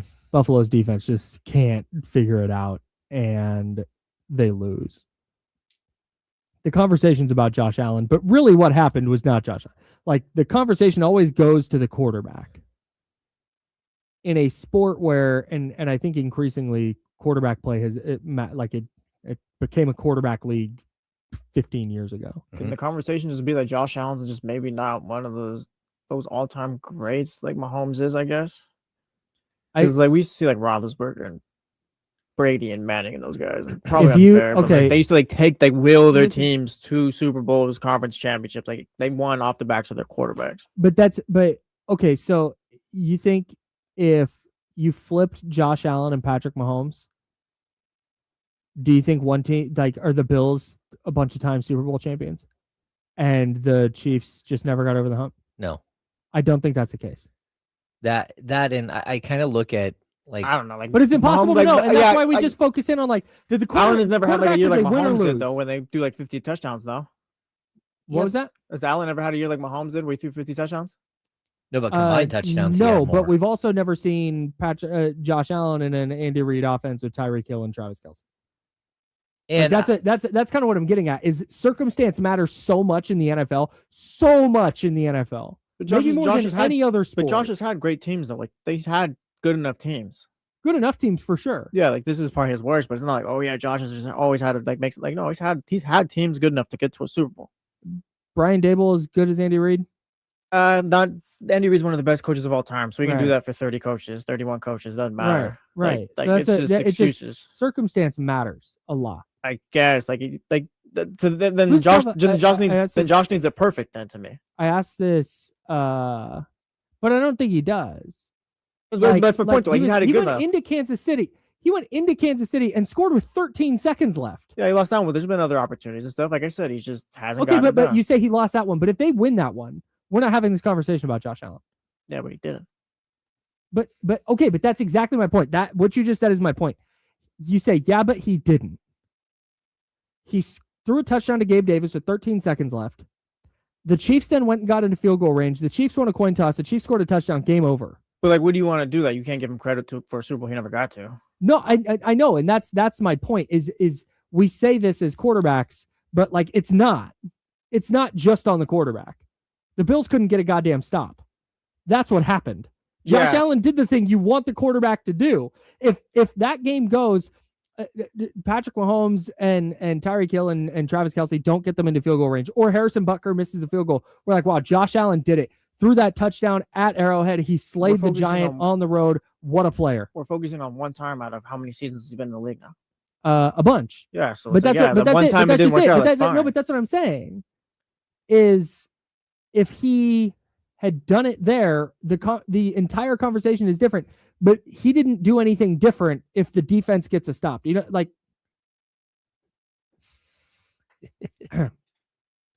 Welcome back to the Insiders with James Ham and Kyle Madsen on ESPN 1320. I'm Kyle. That's James. Jesse Tapia is over there. We had a fiery break. If you want to join us during the breaks, youtube.com/ESPN 1320. We just yapped through the breaks. Had a really good discussion happening that we will continue, but I do want to talk about the Kings. We'll continue that discussion from the break because we were talking about quarterbacks in the last segment and what quarterback has the most riding on this weekend. And so I said, I want to have a meta conversation about why why we whittle it down to just the quarterback. And so we started having that conversation. It was really good. We'll do it during the handoff coming up in about 20 minutes. I want to get to our guy, Jamil. He's been waiting very patiently on the Elk Grove Kid talk line at 916-909-1320, 916-909-1320. Jamil, what do you got? What's up, Kyle? What's up, Hammer? What's up, bro? What's going on, man? Real quick, I'll try to make it real quick. So I kind of want to conclude your guys' football combo real quick, but I did have something about the Kings really quick.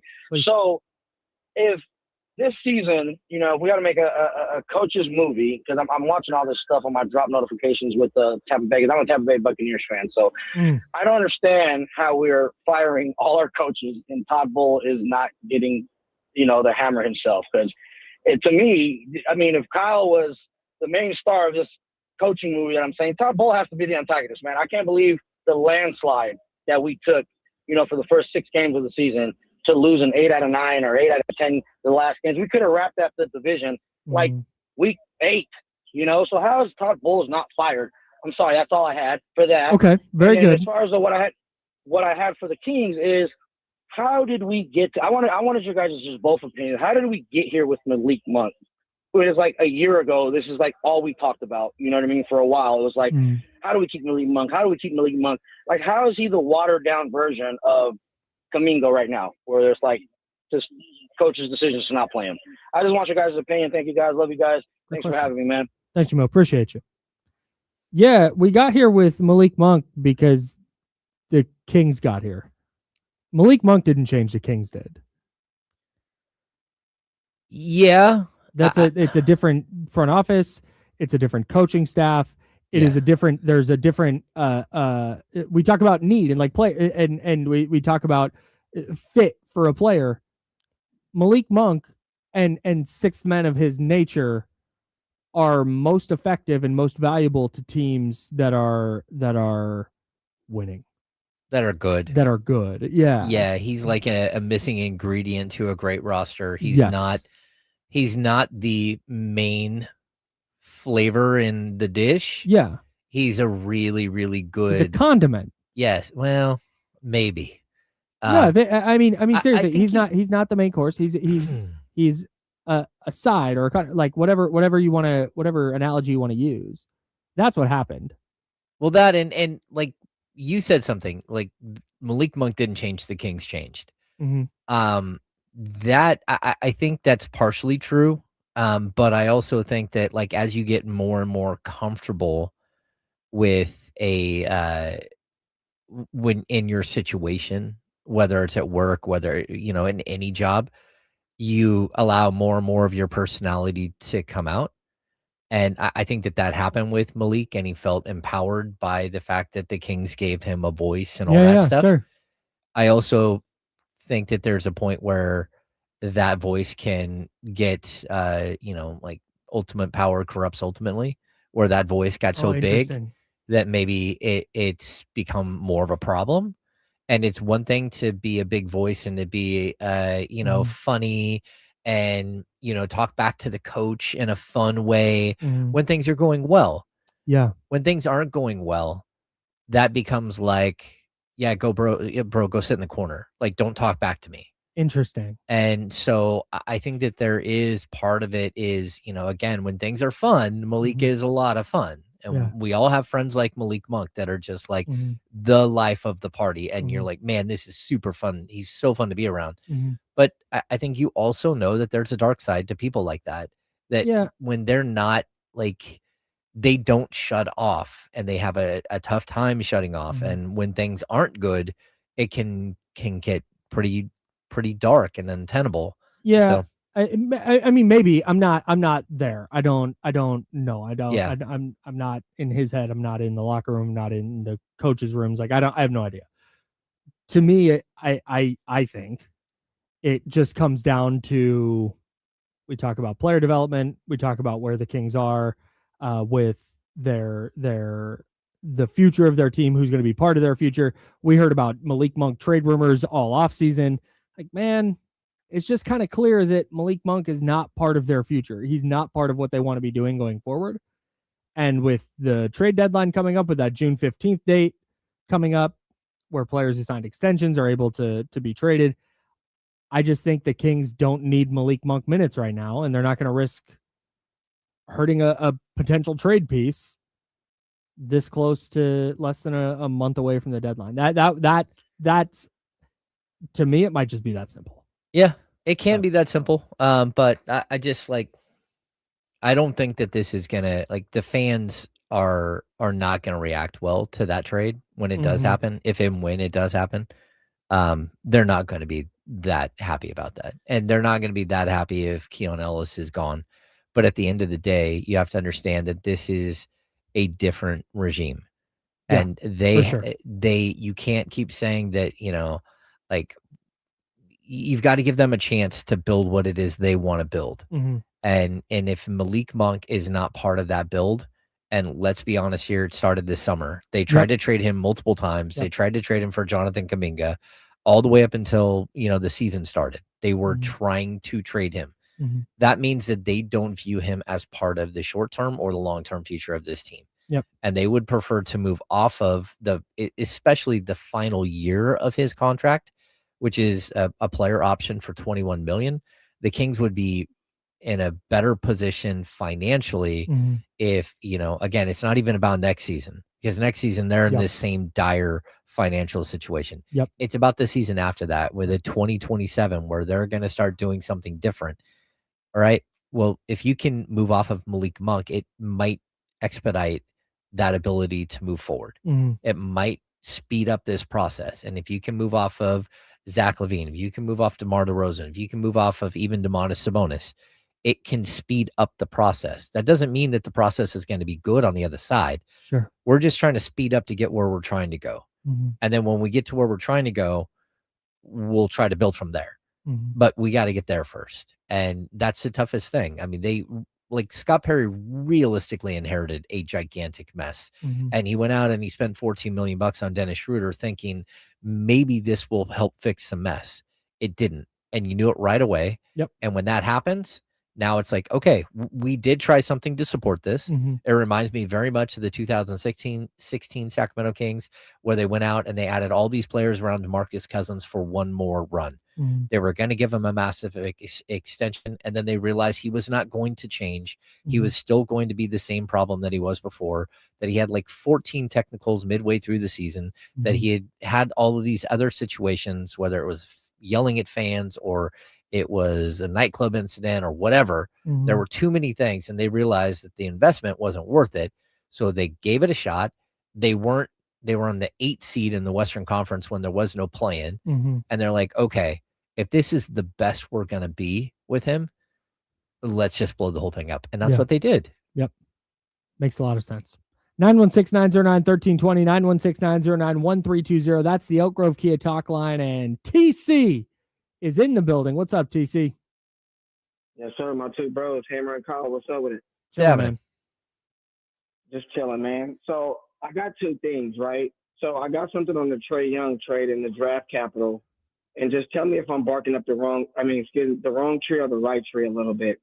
So in my opinion, I know Domas is linked to the Wizards, right? So I'm like, was that move made without draft capital to say, hey, we got to pay Trae, so we're not going to give him nothing because we got a deal worked out, or we working on a deal with Sacramento for Domas for those picks. And I kind of had a trade idea. So like I had Domas and Keon going to Washington for expiring Middleton, Malachi Brown expiring, Bud Carrington. They're 2020 because they have two. They have theirs in OKC. So theirs this year, first round, and a 2029 first to the Wizards. Just think about it and then respond. And then also, Ham, what you think about, I know Malik is a favorite, but what you think about how Doug feel about him and the rest of the organization, right? If you know how Malik was doing things behind, I don't want to say quoted, but behind Mike Brown, and didn't fill out Mike Brown complaining about practice.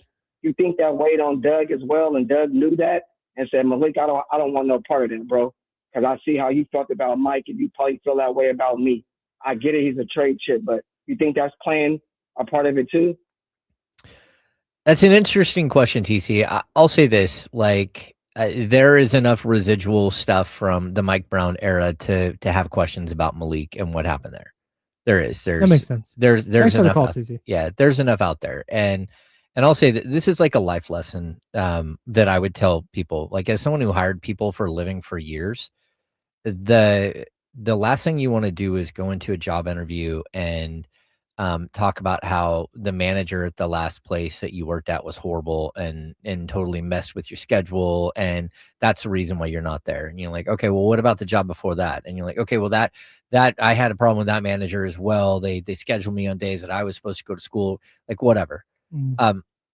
If you walk into an interview and the questions about your former managers come up, that you complain about them and put blame on them, the person that's interviewing you knows very quickly that you're going to do that same thing when they fire you in 3 months and you go on to your next job and they ask what happened at that place. You're going to say, you now know that the person that's sitting in front of you is going to talk trash about you the same way they're talking trash about their previous two managers. So I would say, like, look, there is a lot of residual stuff that happened in the buildup to firing Mike Brown, the trade of De'Aaron Fox, and a lot of times you can't escape what happened. Sure. People remember. Yeah. You no know, doubt. like the whole meme, the internet remembers. Yeah, like people remember in an organization. And it's not like Doug Christie like took the job and had never been in Sacramento. He was literally on Mike Brown's staff. He was there the whole time. He knew exactly what was happening the whole Sure. time. And there's probably times where he looked at Mike and said, it's not my place, but I would not let that happen. Sure. I would not let him Wouldn't talk talk to to me him. that way. I wouldn't let, That super wouldn't surprise me. It's super would not surprise me. yeah, it's a players league, Mm-hmm. but it's a players league when you're Domantas Sabonis and you're Sure. De'Aaron Fox and you're, again, DeMar DeRozan or you're Russell Westbrook. Yeah. When you're not one of the top 2-3 guys on a team, you really have to watch what you're saying, what you're doing, and how you're Sure. purporting yourself. Sure. Interesting. All right. Someone sent us a fake trade, and we love it. Oh, that's the wrong button. That's fine. Here we go. We'll play it again. The Beam Scheme. James Ham, hit us with the fake trade that someone sent to us that we liked so much. Okay, so the fake trade that we have for today is, where is the fake trade? We get it on Instagram? Did we not write it down? We did not. I thought you had a screenshot. I did. I have it. Oh, okay. boy. All right. So our fake trade, Kyle. Let's start. Hang on. Let's start again. We got a fake trade. The Beam Scheme. All right, what is it? Okay, the fake trade involves 3 teams. The Milwaukee Bucks, Okay. the Golden State Warriors, That's and the them. Sacramento Kings. Okay. In this fake trade, Zach LaVine would be packing his bags to go eat cheese curds in Milwaukee. I'm in. Okay. Send it out. The Golden State Warriors would acquire Bobby Portis and Gary Harris, and Okay. a second-round pick from the Kings, future second round pick from the Bucks. And the Kings would acquire Kyle Kuzma and Jonathan Kuminga. So hang on. We got a The Beam Scheme. and Kuminga Watch. in the same trade? Boom! Count me in. Let's rack it up. Yeah. So I want to put this in conjunction with the fake trade we had yesterday. And actually, I don't want to do that yet. So going out, Zach LaVine and a second round pick that doesn't belong to the Kings. We looked it up. It's the worst of the 6 teams Yeah, for it's second round picks. it's crazy. a potential. I think it's a potential Knicks pick in 2029, and it's the worst of 3 different teams. Which I think it's thumbs down. Detroit. It doesn't belong to the Kings. That's as far as we're going to go. Yep. So Zach LaVine, a second round pick that doesn't belong to the Kings. That's all that's going out on the Kings end? Yeah, Pause. yeah, that's all that's going out. And they're bringing in Jonathan Kuminga and Kyle Kuzma. Yes. Now Kyle Kuzma has 1 year left on his deal. And After this one. So And he'll be an $18 million expiring next year. Yeah, something like that. Okay. And the same with Jonathan Kuminga. He's got this year at 22.5, but then you have a team option for next season. Mm-hmm. This is that weird contract that Yeah. he was able to negotiate somehow. Mm-hmm. And look, the numbers work. It would shave like $2.6 million off the Kings salary cap for this season. Again, the money works for the Warriors. They would acquire Bobby Portis, who they're in desperate need for a power forward / Bobby center. Portis would be a massive, massive upgrade for whatever the hell they're doing in their front court right now. Yeah, and he's got 2 years left at $30 million. And then Gary Harris, I think, is like he's got 1 year left at a little above a league minimum, like 3.8 million or something. To me, this does help every team. It does for me. What it does is it breaks Zach LaVine's contract in half. It's kind of like what we talked about earlier with regards to Chris Webber. Yep. And so you get Kuminga, you get to test drive him. And if you want to extend him this summer, you have the option to do that. You get Kyle Kuzma. And if you find a new home for Kyle Kuzma this summer, that's great. If you don't, it's okay. We talked about this with Trae Young earlier and Washington, and how Washington basically gets a season and change to figure out what they want to do with Trae Young. Sneaky part of the Kuminga thing is you get this season, and then there's a team option on that deal. The Warriors had a little handshake agreement that, hey, if this season goes well, we'll tear up that team option and work on an extension.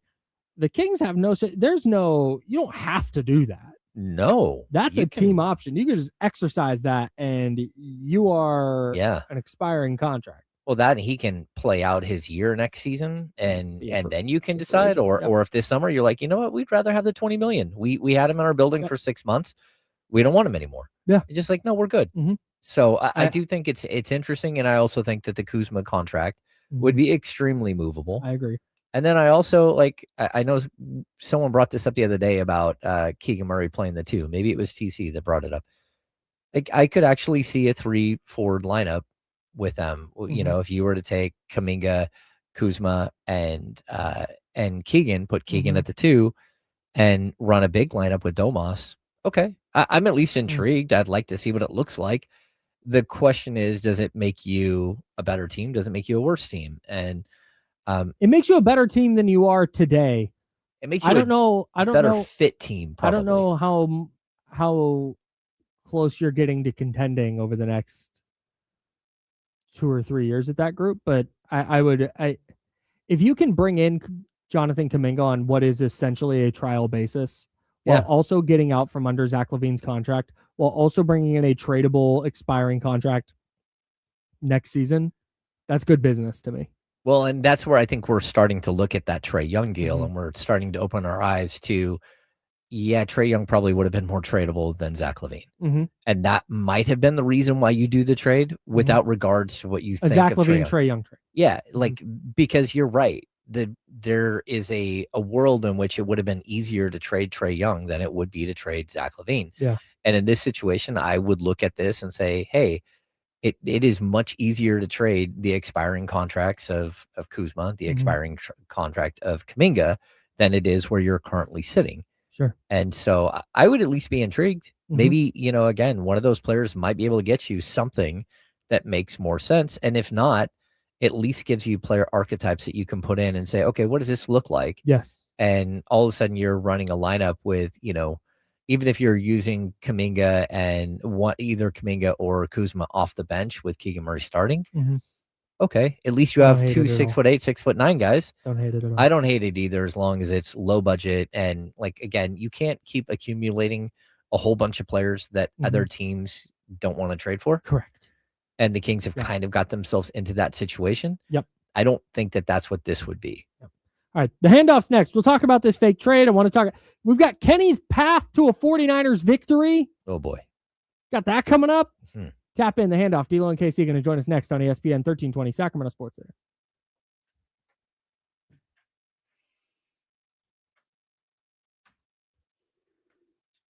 Oh, my God.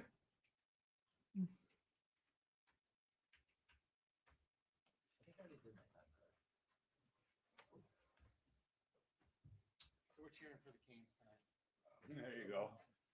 Good night, guys. Good morning, guys. Telling him bye, saying good night. Good night and good luck, everybody. Good. I always have to do the spin. Was that Cronkite? Good night and good luck.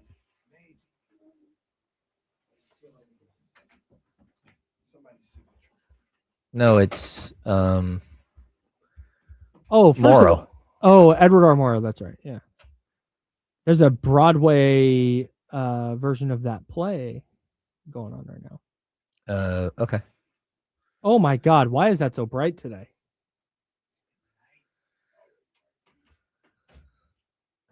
Oh, you got your donut. Nice. What kind of donuts you got? Chocolate. Just chocolate? No accoutrements? All right, I got nuts. Okay? I got nuts. Hang on. Is that what you want from me? Is that what you want me to say? Got nuts. Oh my goodness. The A's and Shea Langoliers did, in fact, agree to a 1-year deal to avoid arbitration. Look at him go. There is talk that they're working on long-term deals with Shea, with Jacob Wilson, and if they can, with the Big Bopper. Called a madman. I told you this is what a scam artist does. Hmm? I was called a madman. I said this is what a scam artist does. When they were talking about Fisher, they're like he'll never spend. Mm-hmm. I was like, well, if he's a true scam artist, yes, he will spend. Yeah, just enough. He'll spend right before they go to Vegas, so all these people can buy in that it's different this time. And then once he gets settled and he gets all their money, then he'll go back to who he was. Did I tell you my theory on how they're going to screw Sacramento? Because they're playing their, 6 games in Vegas this year? Mm-hmm. One of the reasons their trademark got denied is because they don't have an association with Las Vegas. Like they've not been the Las Vegas Athletics before. So I think they're going to go do those 6 games and then bounce in 2027 and go play at the Aviator Stadium so they can be the Las Vegas Athletics until their stadium's done. And that way they can file their trademark. And well, I mean, that's what I think is going to happen. That's what they should do if they're really trying to go to Vegas. And they are. You can't. Like not you can't. be the They Las can't. Vegas Athletics. So But they can't. But they should. That's always been my opinion.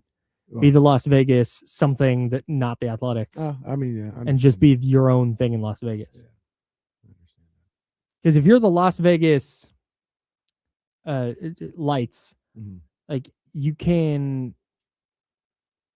It's more difficult for people to be like, you should still be in Oakland. True. Very true.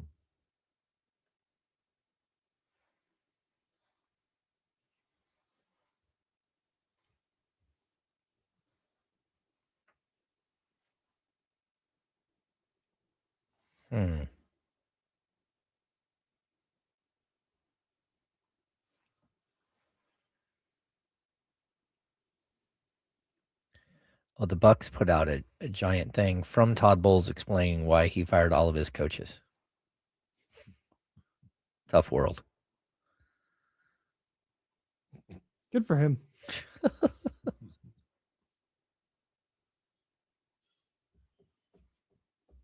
Insiders with James Ham and Kyle Madsen on ESPN 1320. I'm Kyle. That's James. Jesse Tapia on the 1s and 2s, and D'Lo and KC are here for the handoff. How you doing today, guys? Good, man. Good. You good? I don't think Todd Bowles is very good as a head coach. I don't think he is either. Right, but he's a better coordinator than he is head coach. I don't think he's a good head coach. All right. Glad we got that figured out. D'Lo and KC next. What do you think about All right, go. pods? More thoughts on the Bucks coming up at 1:30. Very good. I made that up. We're not. Oh, we don't have any not talking any desire- no Bucks offseason. No. But they fired. What is it? John. Everyone. John. They Grizzard? fired everyone John? except Offensive for coordinator. Grizzard. His last name was Grizzard. Now, to be fair to Todd Bowles, We're going to talk about the 49ers here in a second. We're doing a bit with the Bucks, I guess. Go ahead. to be fair to Todd Bowles, 1, he's a black head coach. 2, you hate black head coaches. It's like you hate black fathers. oh Jesus. What in the world just happened?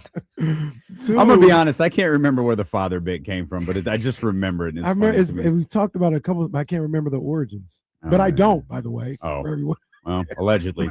everyone out there. 2, I love Jerry Jones. Whoa. I mean, I don't love Jerry Jones, Yeah. but he was damn good in that Netflix stock. He was a star. He was a star. Haven't the Bucks won like the South 4 years in a row? Yeah. So I mean, But is that on him or is that you on won the a trophy South? for winning the Mountain Well, we West can't- every year. we can't. But doesn't mean he's good. But he shouldn't get fired the first year he doesn't win the division. Let it be next year when they don't win the division. Okay. Well, it's one of those things where it feels like there might be something else bubbling under the surface with Todd Bowles and the Tampa Bay Buccaneers. Mhm. So it's like the Trae Young stuff from the other day. Like maybe there's a little bit more to it than Yeah. plus minus and value and all of that. Yeah. Perhaps there's some other issues there. I do want to talk about the Trae Young trade, Mhm. but we need to pay off our 24-hour tease. Oh my. Was Kenny this- Caraway Yeah. yesterday said that I'll see you guys tomorrow because you think this is going to get done in the next couple of minutes. You're mistaken. I made the mistake of doing this yesterday. Just sit back. Okay, very good. Everybody lock in. Yep. Here It we is go. Kenny Caraway time. Going to lay out the path to a 49ers upset victory over the Eagles in Philadelphia at Lincoln Financial Field on Sunday. First of all, crazy that it's an upset when they have the better record. But First off, what's the number? what number? We were at. Oh, so I'm still at Minus I'm still 4.5. at 6. I'm still at 6. Started off the week at like 2. He went from 2 on a vibe check from 1 to 10. Confidence scale. 2 was where we started. That's about right. But we got to a very aggressive 6 at about 2:45 yesterday before James joined us. A very aggressive 6. Yeah. I mean, we talked about a little bit of the Stop. situations. We talked- That's what they called me in college. Stinger's up. Stinger's up. It wasn't a stinger, but Oh. God. Um, Niners path to victory. Here we go. I mean, Lock in. number one, that Eagles defense. That Eagles offense it's just not good. It's Okay. just not good. They've got playmakers, but I think when you listen to a lot of the things in the streets of Philadelphia, It's a great It's- song. who did Bruce that? Springsteen. Bruce I was Springsteen. about to say Bono. Hey, nice. How about that? I thought it was David Bono. Marling, I welcome to was White Noise. gonna Thank say Bono. From the movie Philadelphia. The one with Tom Hanks and Denzel. Yeah, Tom Hanks and Denzel and Antonio Banderas, right? I saw it. I was young when it came out. I hadn't seen it since it was out, so I got to check that out. Did- again. All right, not to go ahead. Man. Yeah, I would have just sent that. Go ahead. I Well, was trying to figure out if Denzel won an award for that. I don't think he so. did. Denzel didn't win an award till training day. No, he won with Glory. Oh, yeah, that's right. Best supporting? Was that supporting? Was Glory a supporting? Oh, now Believe it or we're- not, this is all part You of the go ahead. 49ers path to You victory. go ahead and Stand talk by. about your path to victory, and we'll be ready to talk Denzel afterwards. I feel like Denzel was won 3. Old dumbass over here just Well, Googled he didn't get Denzel anything Ward. from Malcolm X. No, No, he he was did not. nominated for Malcolm X. He didn't win. He won for Training Day. He won for Glory, but maybe Hammer's right. Maybe it was a supporting actor. Did and he not win a for the Best supporting actor airplane for joint? Glory. He won. Flight? Did he win for Flight? I felt like he might. Nominated. His No. his only two wins, his only two Oscar wins are Glory and Training Day. And Glory was supporting actor? Yes. Yeah. best- Oh, Been nominated Okay. for Best Actor in Malcolm X, The Hurricane, Training Day, Flight, Fences, Roman J. Israel, Esquire, and The Tragedy of Macbeth. But Kenny Caraway I is tried to gonna tell watch us, the tragedy of Macbeth. I still and haven't just- seen yeah, that was- Flight. I It's wanna not see Oh, happening. Flight is great. I'm gonna try. I'm gonna Flight, keep trying. Flight is tremendous. It's my bad. Flight is Speaking of tremendous flights, Flight is really Kenny good. is going to tell us how the 49ers can have a tremendous flight home from Phil- Oh, they Wow. don't have that flight. after covering themselves in glory with a win over They the covered Philadelphia- themselves in glory. what? In glory. Oh, In glory. Jesse's After- away. Where's the flag, Jesse? After That is egregious. no, it's not. Going on in the officials booth over Wow. there. No, Was he playing on. reading Mike McDaniel's articles? That's right. Clips and replay over here. He's working. You're missing some you're major doing flag great. moments. No, you're doing great. What did you say? I said cover themselves in glory. That's kind of Not on this show. play on, but like Yeah, hey, play Wow. That's a good goal. All right, then you guys tell me how good this Stop, is. stop. Tell me what glory is then. You guys, Tell me what glory is then. You guys You know want what glory penalties. is. Might as well put flags on the players instead. That's the league you guys Did you? want. Oh, Got man. Foster in there. Goodness Oh, gracious. We're jumping from place to place real quick. I'm gonna bring back to the Eagles. But did you guys see the video I retweeted of No. like, well, yeah, unblock me first, of like late 90s, early 2000s NFL hits. Oh my God. Yeah, I saw that video. That was It insane. makes me gosh. uncomfortable now. Oh yeah. They Like, were oh no. just destroying people. They had a whole segment on Monday Night Countdown. some of these Shout out Jacked It's Up. about a 3-minute Right. video, and these hits are vicious. Crazy. But some of them I'd seen before. Some of them like, damn, I don't remember that. We do have an Adam Schefter. He just reported that God. the Ravens have you watching it? officially requested a head coaching interview with 49ers defensive coordinator Robert Saleh. As they should. Be a good Of course. job for 'em. Anyway. The one job he should take. Okay. Niners. Yeah, they go. It's crazy. Let's watch the video right now. it's- Bro, yeah, oh it's my crazy, man. God. That video is crazy. Football from about 2004 till whenever Brady It's retired. like the That's Attitude peak. Era. Yeah, It's like the peak. It's the NFL best. It's the version. best version of football. It's like the NFL version of the Attitude Era. was Just just chair destroying shots to these the people. head. Tom Brady and Peyton Manning versus the Ray Lewis's and Ed Reeds of the world for like a decade. Oh my gosh. The Niners, the All right. Eagles. The Eagles' Sunday. offense is bad. It is bad. And when you listen to the streets of Philadelphia, Oh, um, how many It's- minutes of WIP have you listened to? maybe about 4 or 5 hours. I mean, it's Thursday. Keep going. It could be an hour a day at this point. All right. This is why it took so long All right. yesterday to get this point across. The Jalen is hit or miss and all this other stuff. The offensive line is dealing with the injuries. That's an issue. But they really lock in on the play calling. They really think the guy who's doing the play calling, the offensive coordinator, just isn't good. Yeah. Jalen there's Hurts no damn near clue. called out his offensive coordinator today, I think, when he spoke to the media. Oh, Yeah, he's talking about like the issues, like, yeah, trying to go with the flow of things, the way the game has been called from KP. Like, yeah, they Oh my don't God. like them. They don't like him. So that's been something they've really had a problem with this year, and then the people who watch the team a lot have a problem with it. I don't think it just gets solved. Like if he's not a good play caller, they don't have a feel for it.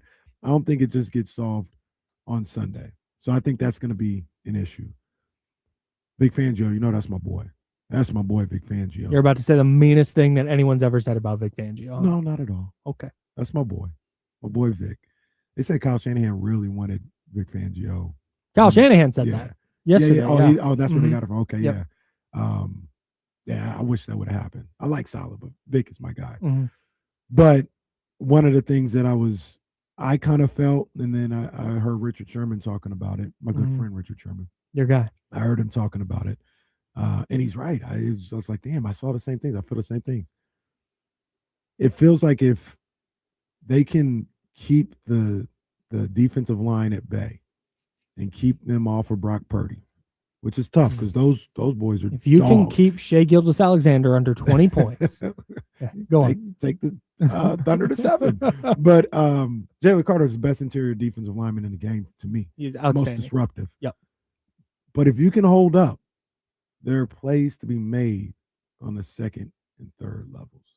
And in the Vic Fangio defense, the middle of the field Mhm. seems to be where those plays can be made. Where does a Kyle Shanahan offense like to operate? Middle of the field, typically. If you can hold up, there are plays to be made. Mhm. The last thing, the 49ers defense just decimated. Mhm. But the game plan of bend but don't break is just that. And to a certain degree, it always gives you a chance to win. Mhm. And I think we talked about this last week. I think this was the number we were talking about.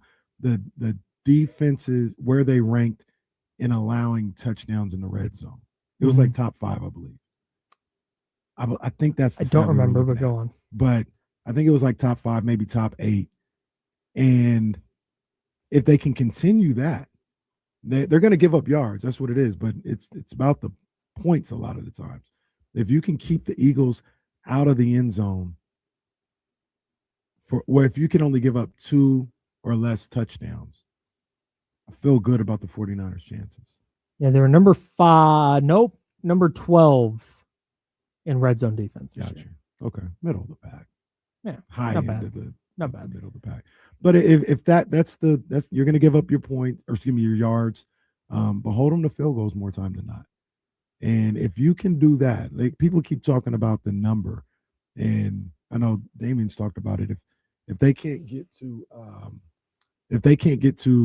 the Eagles, if they can't get to 21 points, Mhm. Niners got a shot. Niners got a shot to get to 24, even against that defense. So I think they got a real shot, man. Got some numbers to support that, by the way. 33, 17, 10, 15, 9, and 13. Those are the point totals that the Philadelphia Eagles had against the teams that they played this year who make the playoffs. 33 was week 3 against the Rams, and they got to 33 by the blocked punt. It was 27-26. They blocked the field goal attempt at the end, and that got them to 33. I just think that offense just struggles, man. Just struggles to, at the very least, put teams away. And I don't disagree with anything you just said. Like I've not gone in going, this is an insurmountable. This is just not a team they can beat. Like I think they can for sure, but everything you talk about with the Eagles offense, and Jesse's talked about this a lot this week, but everything with this Eagles offense to me is you have to take it with a little bit of a grain of salt, because the 49ers defense is really bad. They don't rush the passer, and they're starting 2 brand new linebackers. And that's just a tough ask to go get enough stops to go win this game. Like they definitely can. They can. Like that's the path for sure. But I think, to me, the number is going to be something closer to 30 that you're going to have to get to score. I think. Yeah. And that's a tough ask against a very, very good defense. Sure. Yeah. I still think they've got to play like an A+ game to win. Like they have to play. Their margin for error is so small. Yeah, I said it yesterday. They've got to play the game of the year for them to win that game on Sunday. Yeah. So. You're listening to KIFM West Sacramento, KRXQ HD2 Sacramento, ESPN 1320 Sacramento Sports Leader, always free on the Odyssey app. If you before we get to the Trae Young deal and all of that stuff, can I ask you, Kyle Madsen, like you're really, I understand you watch this team very, very intently. You report on this team extremely closely. Is what happened versus Chicago sitting in your mind? I mean, obviously the injuries are a factor, but is what happening in Chicago sitting in your mind when you evaluate this defense, or are you properly encapsulating an 18-week season and saying this defense is that bad? Yeah, it's just kind of what's happened over the last probably 3 or 4 weeks. Well, see, that's what I'm looking at. You have the 27 to Tennessee. You gave up 24 versus Tennessee. You gave up 27 against Indianapolis. Oh yeah, that's right. Yeah, and you gave up Rivers in Indianapolis. No, I understand. And you gave up the 38 against Chicago, but you only gave up 13 against Seattle. Kinda. It should have been 20. You know, but it wasn't. A couple of but it wasn't. Yeah, like Sam Darnold just I'll say messed up on 1st and goal where they had Zach Charbonnet wide open. He just didn't throw it to him. I don't think, to me, that wasn't a wow. How do I hear you. It wasn't like the Niners did 13-point performance. I got you, but okay, perfectly fair. But I feel like that's also the flow of a football game. Like we came in on Monday, and I was like the process of the quarters was like, man, the 49ers got their ass kicked in the first quarter. But it's 7-0. Like, it's fine. Like, even you get to the fourth quarter, it's just like, I feel like the 49ers have gotten their ass kicked this entire game. But it's right there. That's a football game to me. And there's going to be moments, there might be moments where, you know, the Eagles have the ball 2 possessions, the 49ers have 1, and maybe it's the Eagles 3-0, and you go, well, it could be 14-0, but it's not. Can the 49ers get something here? And it really doesn't come down to dominating a football game. It comes down, Jalen has had, that's not fair. The Eagles offense have had drives that they just have not finished. Yes. And like to think that that's just going to stop because they're going against a bad defense to me or what you perceive to be a bad defense to me it's not crazy. It's like, I just don't think it's fair. Unless you really believe that the 49ers defense is in fact that I think it is bad. So that's the answer to my question. they are in fact that bad, and that's why they have to get to that 30 number rather than the would you say 22, 23 number. The process of that Seahawks game, like I didn't think Sam Darnold was very good. The Seahawks offense hasn't been amazing this year. The process of that Seahawks game to me was not encouraging at all. And it's not the way they went about it. You're right. And again, nothing is I don't know. The Niners could there's within the realm, the Niners could win 30-0. Like that's just that they won't. I don't think that, but that's just like a thing that's on the table, right? Like, sure, here this could happen. Like all their quarterbacks, all the Eagles quarterbacks could get hurt and they just can't move the ball. Like, sure, maybe, but the Seahawks got whatever they wanted on the ground. They were consistently in like second and third and short. You could even go back like with the Niners run defense. You could go back to the Cardinals game. They had a 60-yard touchdown run that got taken away because of a hold that didn't impact the play. They gave up like 5.5 rushing yards per carry to Cleveland. They gave up 1 billion yards per carry to Tennessee's 2 running backs. But because they were in these positive game scripts and basically that means they're playing from ahead. So the other teams couldn't continue to run the ball. They got bailed out a little bit. And it was Shador Sanders and a rookie Cam Ward trying to make plays. I don't think you're gonna necessarily get that opportunity. And that's why I can't get, and I should say all of this is in the scope of getting my confidence level beyond, I'm probably at like a 3. Yeah. Getting my confidence level beyond that is just like, man, I don't see, there's a version of it. There's that Seattle game. Like that's a version of the way the 49ers can stay in this game. But I don't think what they did against Seattle was some sustainable path to success. Even the Seattle game, like it doesn't look how I would want the defense. No doubt. Look, Sure. right? Sure. But the strategy of it, the survival mode of it, I would say it kind of works. Like Saleh has probably said, I can't stop these guys from the other teams from getting yards. If you look at the numbers and the stats, they're going to have a bunch of yards on us. When we get inside them 20s, we got to keep them out of the end zone. And even with that Seattle game, like that's what happened. Like they marched up and down the field, but when it got to 20, 15-yard line, they really should have scored one time on there. That was it. Like one time in I don't know how many possessions they had.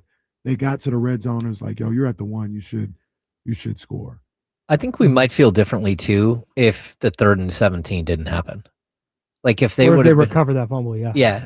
Like if the 3rd and 17 though is the one you're like, oh, their defense, like how could you let that happen?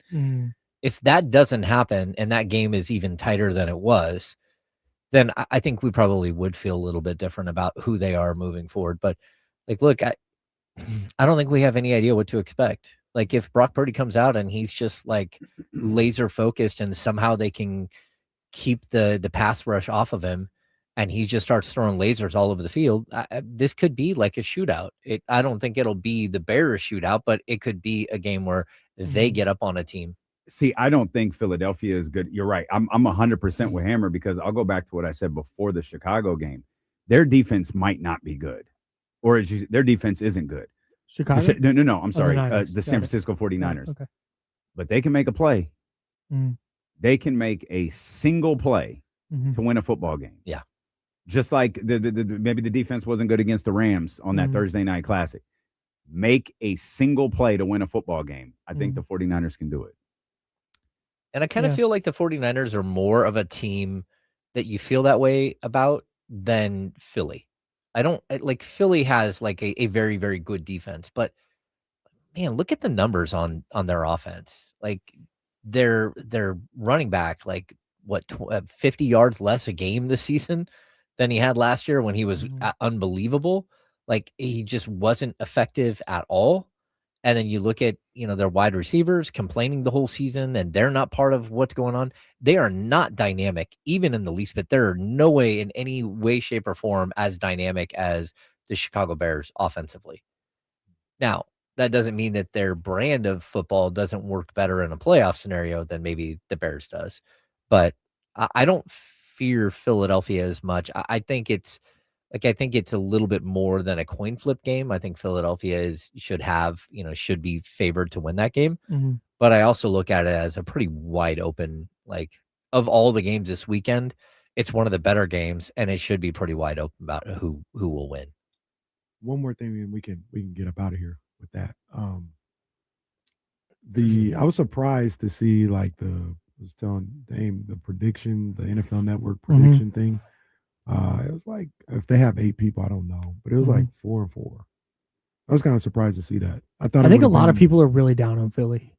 I think the 49ers are winning. Like, I think the 49ers will win this game. I think, too, I'd like to see the practice report today. But I think the 49ers So that's the other thing. I'm viewing this through the scope of, I don't think Trent Williams is playing. I don't think he is. I don't think Ricky Pearsall's playing. I'm more worried about Trent than Ricky. I know you're probably the opposite, or I know you made a case for why Ricky not being present is really concerning. I do not feel nearly as good, because I felt on Monday, I was like, the 49ers can win this game. I felt Sunday, like, hey, they can win this game.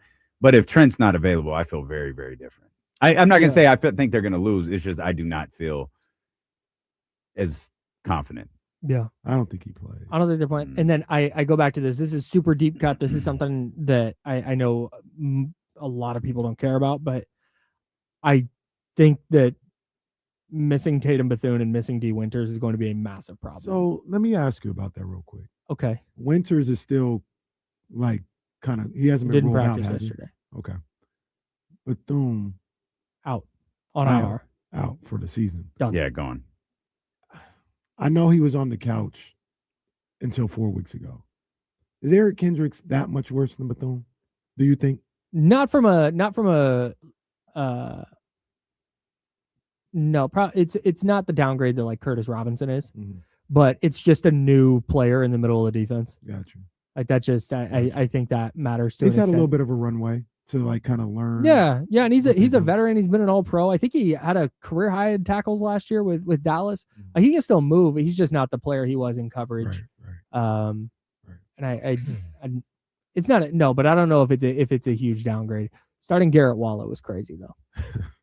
Well, they can't even start my boy Gifford. Yeah, he might be out too. 5'7". My boy. Is Didn't he? know his name. Didn't know his name before he got destroyed by Loveland. He I got cooked against the Dallas Rams, let me too. know. Dallas is like, yeah, it's a Pro Bowler, Pro Bowl special teamer guy. Yeah, he is. Like, who is 5'7"? Who is he? Why is he out there? I was here for cooking that. us It was around. me and you when we were discussing it. Yeah. There was something else, but we can move on. It was minor. Trae Young trade. Trae Young trade, let's do it. Thoughts? That's not minor. Thoughts? Opinions? I think it was good. I saw both. I saw people going, I don't know what either team's doing. It feels pretty clear to me.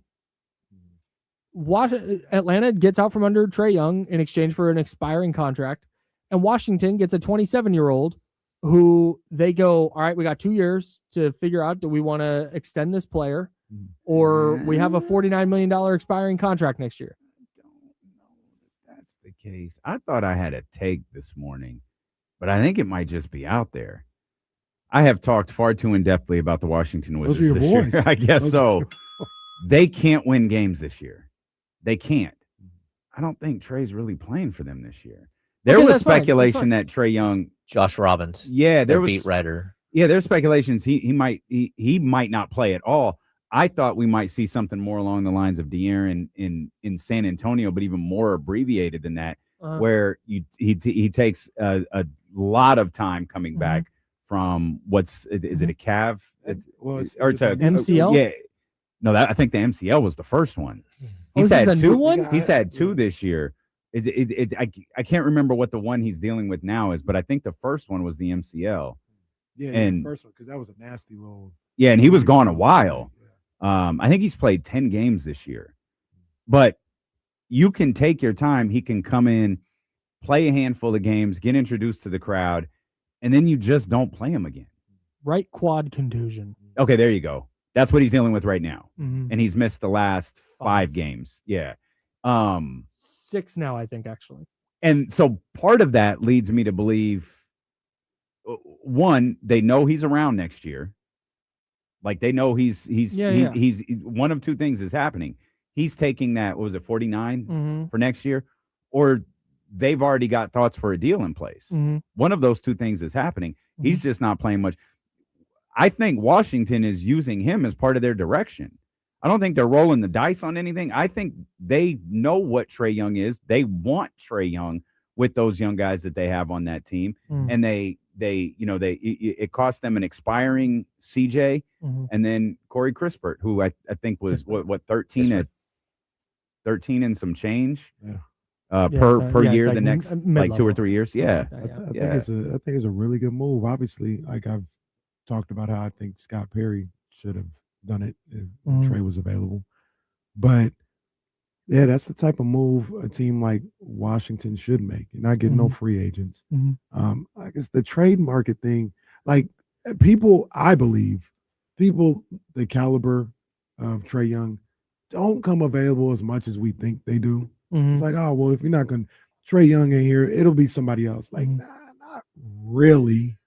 And they went for it. I think they're a year or two ahead of where the Kings are, so I can understand the argument of why Scott Perry doesn't want to do it, because you don't have the young guys in place to pair with Trae Young.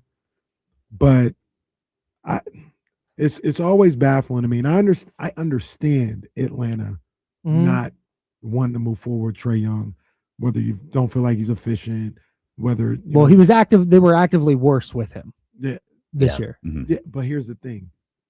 So obviously you got behind the scenes stuff and things he does in the locker room that that affect the locker room that are a problem that we don't always know about. But they're going to move on from Trae Young. And let's just say they're better. Right now they are. Right now they're in the play-in like they always are. Sure. And Jalen Johnson might make an all-star team, but to me there's a difference between making a team and being a bona fide year in and year out all-star, which is something that Trae Young was. Ooh, okay.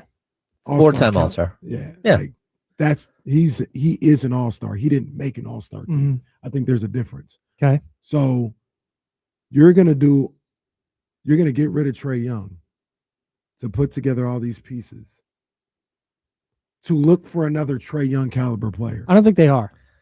No, I think they believe that Jalen Johnson is there. I mean, have you looked at Jalen Johnson's stats? He's going nuts. He's a hooper. 23.5 points, 10.3 rebounds, 8.3 assists per game from a power forward spot. Like 52% from the field, 35.5 from three. Look, I think that they believe that Trae was going to hinder him. But look, okay, and that's fine. That I can understand that. But Jalen alone isn't going to get it done. If you ultimately want to surpass where you were with Trae Young, which is a first-round team, I won't even talk about the Eastern Conference Finals appearance. You are a first-round team. You'd be like a 7th seed. You would lose to a Boston, and that was your ceiling with Trae Young. If you want to get past that, you're going to have to find somebody like Trae Young to get with Jalen Johnson. And you can do that by having a $39 million expiring contract. Like, I think they're doing the right thing. I don't think Trae Young, what you're talking about is, for me, if Trae Young went, I'm cool making $30 million, I think it's different. But he's not. He wanted 60 plus or whatever the max number is. Yeah. And Atlanta went, we can't build a tenable winner. We've seen what this looks like with Trae Young as the guy. And you said players like Trae Young don't come available that often. I think you're right, but I think it's going to become more the case where only the top of the top guys are getting max money, and players like Trae Young, where teams go, okay, we like you, but we need a lot around you. We need a very specific build around you. We need you to take 40. I think that's going to start happening. I think that's the most difficult thing to the team building is finding the guy. And now, and it might happen. You might be right with everything you're saying, but where are you going to find another 4-time all-star with the potential to make another 4 that's going to take that type of money? I think that matters less in the scope of a 15-man roster. Like, just having an all-star is one thing. So you think you can get to a conference championship level with just Jalen Johnson as the all-star. Well, yeah, but they also have, the number 1 pick from last year's draft, who you're seeing if he develops. Riseshe is only 20. Like, he could be that guy. Alexander Walker, I had no idea he's averaging 20 a game. They don't believe that Trae Young is that guy. And they've now given themselves an avenue to go find that player. Actually, we were discussing it some earlier reports say might be Anthony Davis, which would be nutty. But that's my and they don't believe it. I get that. But you're getting rid of a guy to go find a guy that gives you that same production at a different position, maybe better defensively, that allows the other players around him to develop differently. Like, they think they're better off in 3 years without Trae Young than saying, all right, we're hitching our wagon to Trae Young, because they've done that and it hasn't gotten them where they want to go. Yeah, and like I have a hard time blaming them for pulling the plug. Yeah, and we were discussing this earlier. Sometimes, like, what you need to see is what Atlanta got to see with Trae down the first part of the season. They had to see what Jalen Johnson was, and all of a sudden Jalen Johnson looks like a superstar, and you're like, huh, all right, well, let's move forward. But like, and I think that's where, again, I'm at with the Kings. Like, clear out a bunch of guys that aren't going to be here, however you have to do it, so you can actually see what you have and see what's going to be, see if Keegan Murray can take a leap in the right situation where he is a primary focal point. Now, it might not work, but if we're talking about the final 25 games of the season, then what does that hurt you? You need to know, right? You need to know if there is a potential for him to take these leaps and bounds that other players like Denny Avdia or Jalen Johnson has taken. And if he can't do it, okay, that's fine. We now know what we have. We have a better idea of what we have. We've assessed you differently. Now let's move forward. But I think that, like, having Trae there was just kind of slowing the growth of some of the other players. And it's tough because you didn't get what you thought you would get out of him. Like, you basically, I mean, I don't even know if I would have taken Corey Kispert's 3 years remaining on his contract in that deal. I would have said, no, that's okay. But they did free up 30-something million in cap space. And, they've got the expiring contract of Porzingis to work with. Like, that team, I like the way that they're designing their build. And I actually think the Kings build should look more like what they have done than almost any other team. I completely understand. And I think they did a good job, if you don't believe in Trae Young, of doing that. I'm not arguing their process if that's what they believe.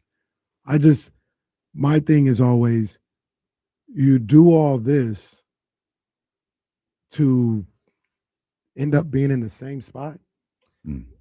Like, because I'm not going to say it's not a success, but like, you're doing all this. Like, to me, if I'm doing all this, I'm doing this because Trae Young being here, I couldn't be a championship team. I need to get to the level where I'm a championship team, and I couldn't do it with Trae Young. So if I got Jalen Johnson, and even like how they're playing, they're 3 games over 500 without Trae Young this year. I think 4 now after what happened yesterday. So if that's who you are, like, we did all that to kind of be around the same place. Like, yeah, but you said yourself with that money. Yeah. It puts you in, to me, I hear you, but to me, it puts you in a better spot to do how you got into that thought. And it's to become better than where you're at right now. Because if you're in the same exact place with or without Trae Young, and you can move on from not just the 50 million, but as James would point out regularly, the 300 or 250 or whatever it was that he ultimately wanted. If you could be in the same spot without that, and then all points can be true, try to find someone else who can do that, who might fit this group better. I get it. Or find 2 or 3 players who in the aggregate make your team better. Yeah, and maybe Jalen becomes the one, right? Like a 1-1. But that's not going to get it done. We've seen that in the NBA. That's 2 or 3 players at that money. That's not going to get it done. That's the Hawks. Neither's Trae Young. Okay, that's fine. But that's the Hawks that went up against LeBron with Corver and Horford. Like, that's that's not how this works. 60-win Hawks team that couldn't. That's man. That's like not how this works. You need that other guy. And once again, I want to be clear. I understand the process, and if we are running the Hawks and we're like, we don't believe in Trae, you move on from them. I get it, but just know what potentially is on the other side. Like, we can move on from them and not find another guy like this again. That shouldn't stop you from making that decision, but that's just a part of the equation. Jalen Johnson might be that, but Jalen Johnson, when are we going to start saying Jalen Johnson's not a winning player because they keep going to the play-in and losing in the first round? I'd also Trae point Young's out, been in the league for what, 8 years? Mm-hmm. Like, he gets a little time. yeah, and I would also point out that we can think about like where they're at right now, but Atlanta also has New Orleans pick. Mm-hmm. And so they could have that'll never not be funny. The number 1 pick, the number 3 pick, the number 5 pick in the draft. I mean, they easily could have that to go with Jalen Johnson, and you're trying to build a different way. And again, I think the bigger point for them, like just being in there, like looking at what they're probably visualizing, is they just don't think that they can truly assess or build the team that they want to build with Trae there doing Trae Young things. And it's not that he's a negative, and maybe they do view him as that, but they understand that the other players are going to hit a ceiling because he's there. And that's, again, where I'm looking at the Kings. Like, they are hitting a ceiling with so many of their young players because of the veterans that are there. You need to have those guys either, take much lesser roles or be gone completely in order to assess the rest of the group. You can't keep wondering if, DeMar DeRozan can save you in the fourth quarter, because 2 years from now, he won't be here. Next season, he might not be here. So I need to see if Keegan Murray can save me in the fourth quarter. I need to see if Nick Clifford can save me in the fourth quarter. I don't need to see if DeMar DeRozan can still do it in the fourth quarter. You're an 8-win team. It doesn't matter if he can do it in the fourth quarter. Like, we watched it the other night. Whatever happened there, it doesn't matter what DeMar did or didn't do. He's not the future of this team when they're going to be any good at all. So I want someone else to have the opportunity to show me whether they can close a game or not. And that's going to be the same exact thing when it comes to Trae Young. Like, Trae Young, you get him in the situation, he's going to do Trae Young things and try to take over the final couple of minutes of the game and try to go win it for you. That's great. I don't need to know if you can do it. I need to know if Jalen Johnson can do it. I need to know if Risa Shea can do it. I need to know if Alexander Walker is just a guy who puts up 20 points between the first minute of the game and the 44th minute of the game. And then I have to have someone else who can close the last 4 minutes. It's kind of like what San Antonio did. They went out and bought their closer. So now you're going to wait and see what Wembanyama becomes and what, Castle and Harper become. But for right now, while you're trying to get good, like ahead of your schedule, you got to have a De'Aaron Fox to go close games. 2 years from now, 3 years from now, I'm probably going to want to know if Dylan Harper can be that guy. I'm going to want to know if Castle can be that guy or if Wemby is that guy. But for today, it's okay. They've got their closer. They've got a guy that they know they can go out in the fourth quarter and compete with anybody, because that's who De'Aaron Fox has been through the last 5 years of his career. Even on a crappy Kings team, he's been that guy. I think so that brings up another interesting point about Washington and what their thought process might be moving forward. Like, I don't think Trae Young is going to play much this year. I think that's really important to Washington, not just for their draft pick, but also they have been very content they've been playing their version of Neek and Max and Dylan Cardwell. They've been playing those guys and starting them and playing them 30 plus, 40 plus minutes, like every night. They're going to want to continue to do that. And if they bring in Trae and don't necessarily like what they have or saw, you can go back to Kyle's original assessment, and then it's like, well, it's $49 million off the books, or it's a $49 million trade chip. I think discussions have already been had. I don't think you execute a trade like this without the idea of, no, we think Trae Young is a part of our future. Yeah. So I don't think a contract gets signed this offseason, especially if he doesn't play. But it's something to kind of keep an eye on, because I don't think Trae Young is going to play much for Washington this year. Interesting. Yeah, I think he's going to sit.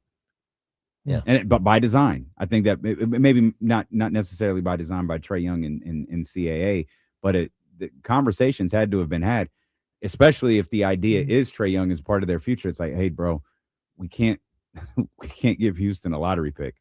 Yeah. And you inflate the ego a little bit, whether it's true or not. You inflate the ego, like, you'll help us win games. We can't do that. We got to let our guys continue. You're going to love this group. They're going to develop. You're going to love playing with these guys, but we have to ensure that you have one more guy to play with next year. Yeah. And so I know you want to come here and compete. You want to do all these different things, but we want to get you healed. We want to get you healthy, and we want to get you in the best spot to help this young basketball team next year go to a different level in the Eastern Conference. I think it was telling too. I heard Howard Beck say this on the Real Ones podcast. Washington was the only team interested. That's wild. Which is why that report came out yesterday. Yeah. That's that crazy. Trae Young's preferred destination was Washington. Preferred destination. Yeah, that was not. Preferred because he wanted out of Atlanta, and that was the one destination. They were clearly on 4th and 1 at the goal line, or 1st and 1, or whatever, first and goal, whatever you want to call it. Man. Yeah, they were clearly there when Shams threw that tweet out yesterday. Like, that wasn't by accident. Like, this deal was going to get done sooner rather than later. Didn't think it was going to get done last night, but know, right? it did. Chick-fil-A, like, what? D'Lo and KC is next. 24-hour tease, official Kenny Caraway prediction for Niners Eagles tomorrow. Can't wait. That's coming up on the handoff tomorrow. James Ham and I are done for the day. Appreciate you, Jesse Tapia, helping us out. James and I are back at 10 a.m. tomorrow. D'Lo and KC are next. Until tomorrow at 10, drink water, be nice to people. See you.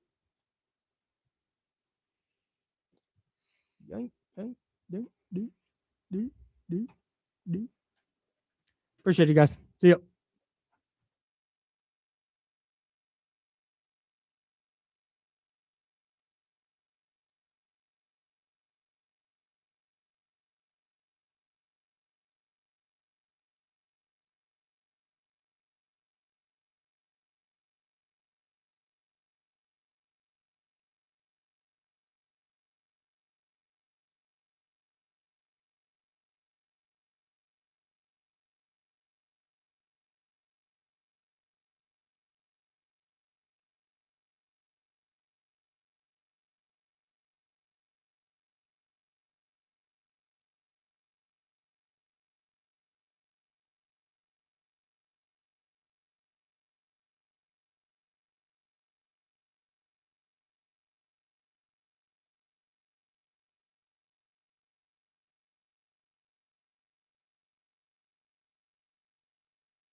Yeah. We got them screaming D-Lo, KC, D-Lo, KC, D-Lo, KC, D-Lo. We got them screaming D-Lo, KC, D-Lo, KC, D-Lo, D-Lo. We your number one spot. We your number one spot for some sports, huh? Got the city going crazy when we work, huh? We top 2, but we ain't 2, we in first, huh? And when you need the real, we is who you search, huh? D-Lo, KC, D-Lo, KC, D-Lo, KC, D-Lo. We your number one spot. Well, well, That's it, I guess. yeah. Hey, Damien touched something, and now the camera just broken. Oh, what the hell? I was trying to move the camera over because it's not placed properly. Let me hit this button. But see, does he have to? That button? Yeah, What- yeah. Almost. No. The camera. There it is. There you go. All right. I'm not going to touch anything. Woo. The baby was daddy. close. That's funny.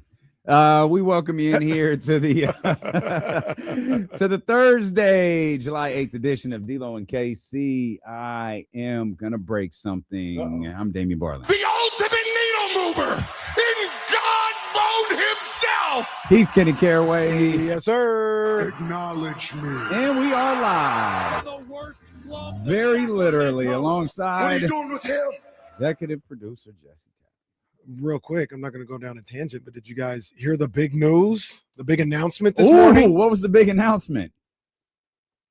Raw is coming to Sacramento on April 13th. Yeah, a little too close to WrestleMania for my taste, man. A little too close to WrestleMania. Been there, done that. we li- Almost we- actually didn't, we- but We lived that Is that, before. that might literally be the week before, right? Is it? I have no idea when WrestleMania Because they is, pushed man. WrestleMania back to later in April. WrestleMania. What number are we at? 42? WrestleMania 42. I got to imagine that's Las Vegas, Allegiant Stadium. Oh, my God. It's the same one? It's the go home Oh, show. yeah, no, I'm not. It's Nope, the nope. go home show to WrestleMania. I'm cool. Oh, my God. Wow. Why do they hate Hey, Sacramento? guys, if it wasn't bad enough last year, spend your hard-earned money to come watch a bunch of video packages on the Titantron. What did we do to them? Why do they I don't hate even know us? why we had to look that up. Of course it is. It's in Vegas. They're going to spend the whole week on That's the West right, Coast. yeah. Oh, God. Damn. Look, Wrestling I'm not sucks now. I'm not going to tell y'all not to buy tickets. I'm but about to stop. Well, yeah, but- I ain't gonna say Because we that might either. give them away here on ESPN 1320. Maybe, I don't know. Good call, guys, because I was about to say something. what? We could say something, still give away tickets. Yeah. I was gonna say, I don't even know if we are. Sacramento should boycott. They clearly have no clue because they emailed us a couple of weeks ago like, hey, D-Lo, hope all is well. Just want to let you know Maxine Dupree is available. We only talk to Ricky Saints over here. All right, man. Ricky Saints.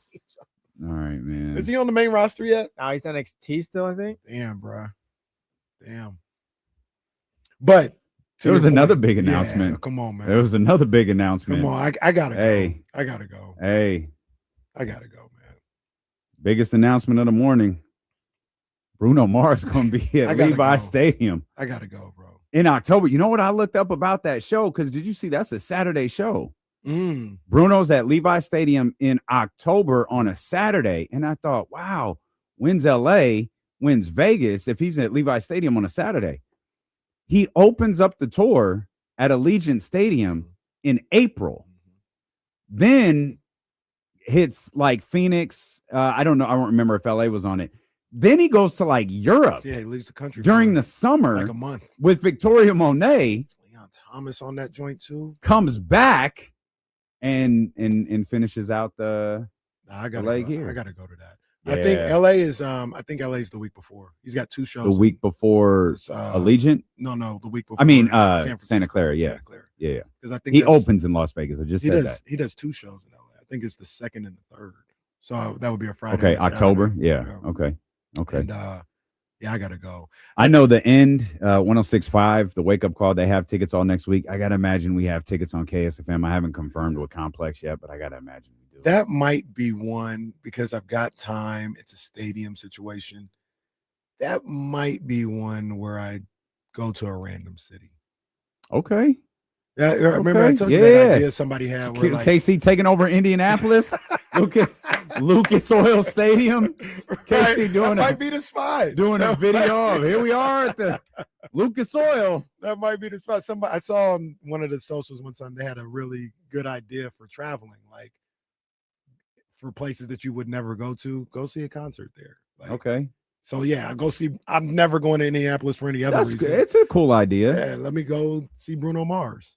So maybe, You know what? maybe- Well, go see your people at Bank of America Stadium in Charlotte. Well, I guess you just went there. Yeah, Maybe yeah, that one doesn't yeah. work. I thought about Chicago. Nashville. Nashville would be Soldier dope, actually. Fields in May. Ohio Stadium. Why Huh? is he going there? You can go to Ohio Stadium May 20th. Yeah, I'm a plagiarist. Huh? I'm a vandalize that place. Then he has a couple of shows in Toronto. Then he leaves the country. If I was really a boss, I'd go to Paris or something like that. Oh my If I god! was really, a Oh boss. my god! That's what I'd do if I was One, really a boss. two shows at Wembley. Damn. 2 shows in Paris. Oh yeah, that'd be fire. I thought about honestly that looking would at be that thing. fire. I thought about Toronto, Yeah, Toronto would be dope. but yeah, I think that's what I want to do for. I want to go. I want to go to one of those places. Okay. One of those places I haven't been to. Comes back 2 shows at MetLife, Pittsburgh, Philadelphia, doing Foxborough. There's Lucas Oil, KC. Well, that's where I'll be Uh-huh. at the steakhouse before the. New Orleans in September. Now, so what's interesting, now you're starting to flirt with football season Yeah. to where you might be able to do a couple of things when you go there. A Saturday Yeah. show, a Sunday football game. Well, they're probably not going to be playing there though. I would think they're not going to clear out the stage. I guess and the stuff turnaround. for- Yeah, maybe not. Maybe not. Niners got Superdome some in games, September. Niners going to New York this year. I want to go to that one. They're going to Atlanta this year. Oh man. Oh man. So is that the division? Or I know the away home thing came out. Yeah. Is there a New Orleans stop? No New Orleans this Okay. year. Vegas is coming to Santa Clara. Interesting. The tour ends in Vancouver. Yeah. 2 shows at like you pointed out, 2 shows at SoFi, Santa Clara on the 10th, and then it ends in Vancouver on the 14th. I gotta see Bruno though, man. And I mean, I know it's gonna be a little penny, but there should be some more affordable ones because it's not an arena. If you, it depends on where you go. You see, you're not gonna like this. You're not gonna like this. One, you don't want to be up there for a stadium show. Man, you don't want to do that. I don't know, man. If they talking about 500 to be in the 100 level, They are. I can get the vibes. All right. I can get the vibes from So row you're not ZZ you're not gonna 206. you're not gonna like this. You know the spot for that is Las. Well, this could be different because it's the opener, but the spot for that is actually Las Vegas. Las Vegas. One reason I love Vegas over LA is LA sells at premium and it sells quickly. Vegas is a very odd market. Like watching all of the videos of like GNX, I wanted so badly to like have the the moment with all the stadium tracks where everybody's jumping. Like that doesn't happen in Vegas. Like because the culture isn't rooted there. Like it's not like Atlanta where people are going to respond to certain artists and certain features. It's certainly not like LA. Like they're going to respond there. Of course, Vegas is Bruno's home a little bit, but Vegas, like you're talking 60, 70,000. Those people could be coming from anywhere. They could be coming from here. So that the vibe is different. So the ticket sale is different. And you can generally get into the 100s or to the floor for a significantly lower price than you can say a Los Angeles. Now, I don't know what it looks like if you go to Charlotte, Chicago, but I imagine cities like that are far, far closer to LA. And that's going to be the same. That's going to be the case for Santa Clara because Santa Clara, that's going to cover Northern California. Vegas is just a weird market that creates it just now I'm on like concert 3 or 4 there. And it's just different. And you can buy that ticket later. Huh. I might have to make them a little earlier than I wanted to. I wanted to be later in the year, but I might have to make that move to Vegas then. I ain't mad at it. I ain't mad at going to Vegas. I have thought about it. Yeah. I gotta see Bruno. But I gotta see Bruno, bro. I got to see Bruno. Man. Got to see the Kings. Great. Tell me about that. Got to see Trae Young. Fly off to a place you would normally not visit to watch the Sacramento Kings play basketball.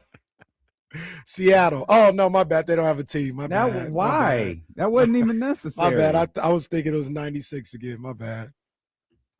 Damn, that was unnecessary. Yeah, no need to fly. You could drive to watch the Kings play basketball tomorrow night at the Chase Center and the dental office. Hey, any Kings fans going, be safe. Yeah, man. Hey, what was that all about? Kings fans. What the hell? If y'all anybody going to the game tomorrow, y'all be safe. Actually, you'll be fine because they only fight with each other. Apparently. What the hell was that all about? Like, what are y'all doing, man? I don't like that, man. I absolutely hate that stuff. Like, yo, man, there's kids there. What are y'all doing? What do you have to fight about? You're at a basketball game. What do you have to? No one cares about your Jonathan Kuminga take, jackass. Sit down.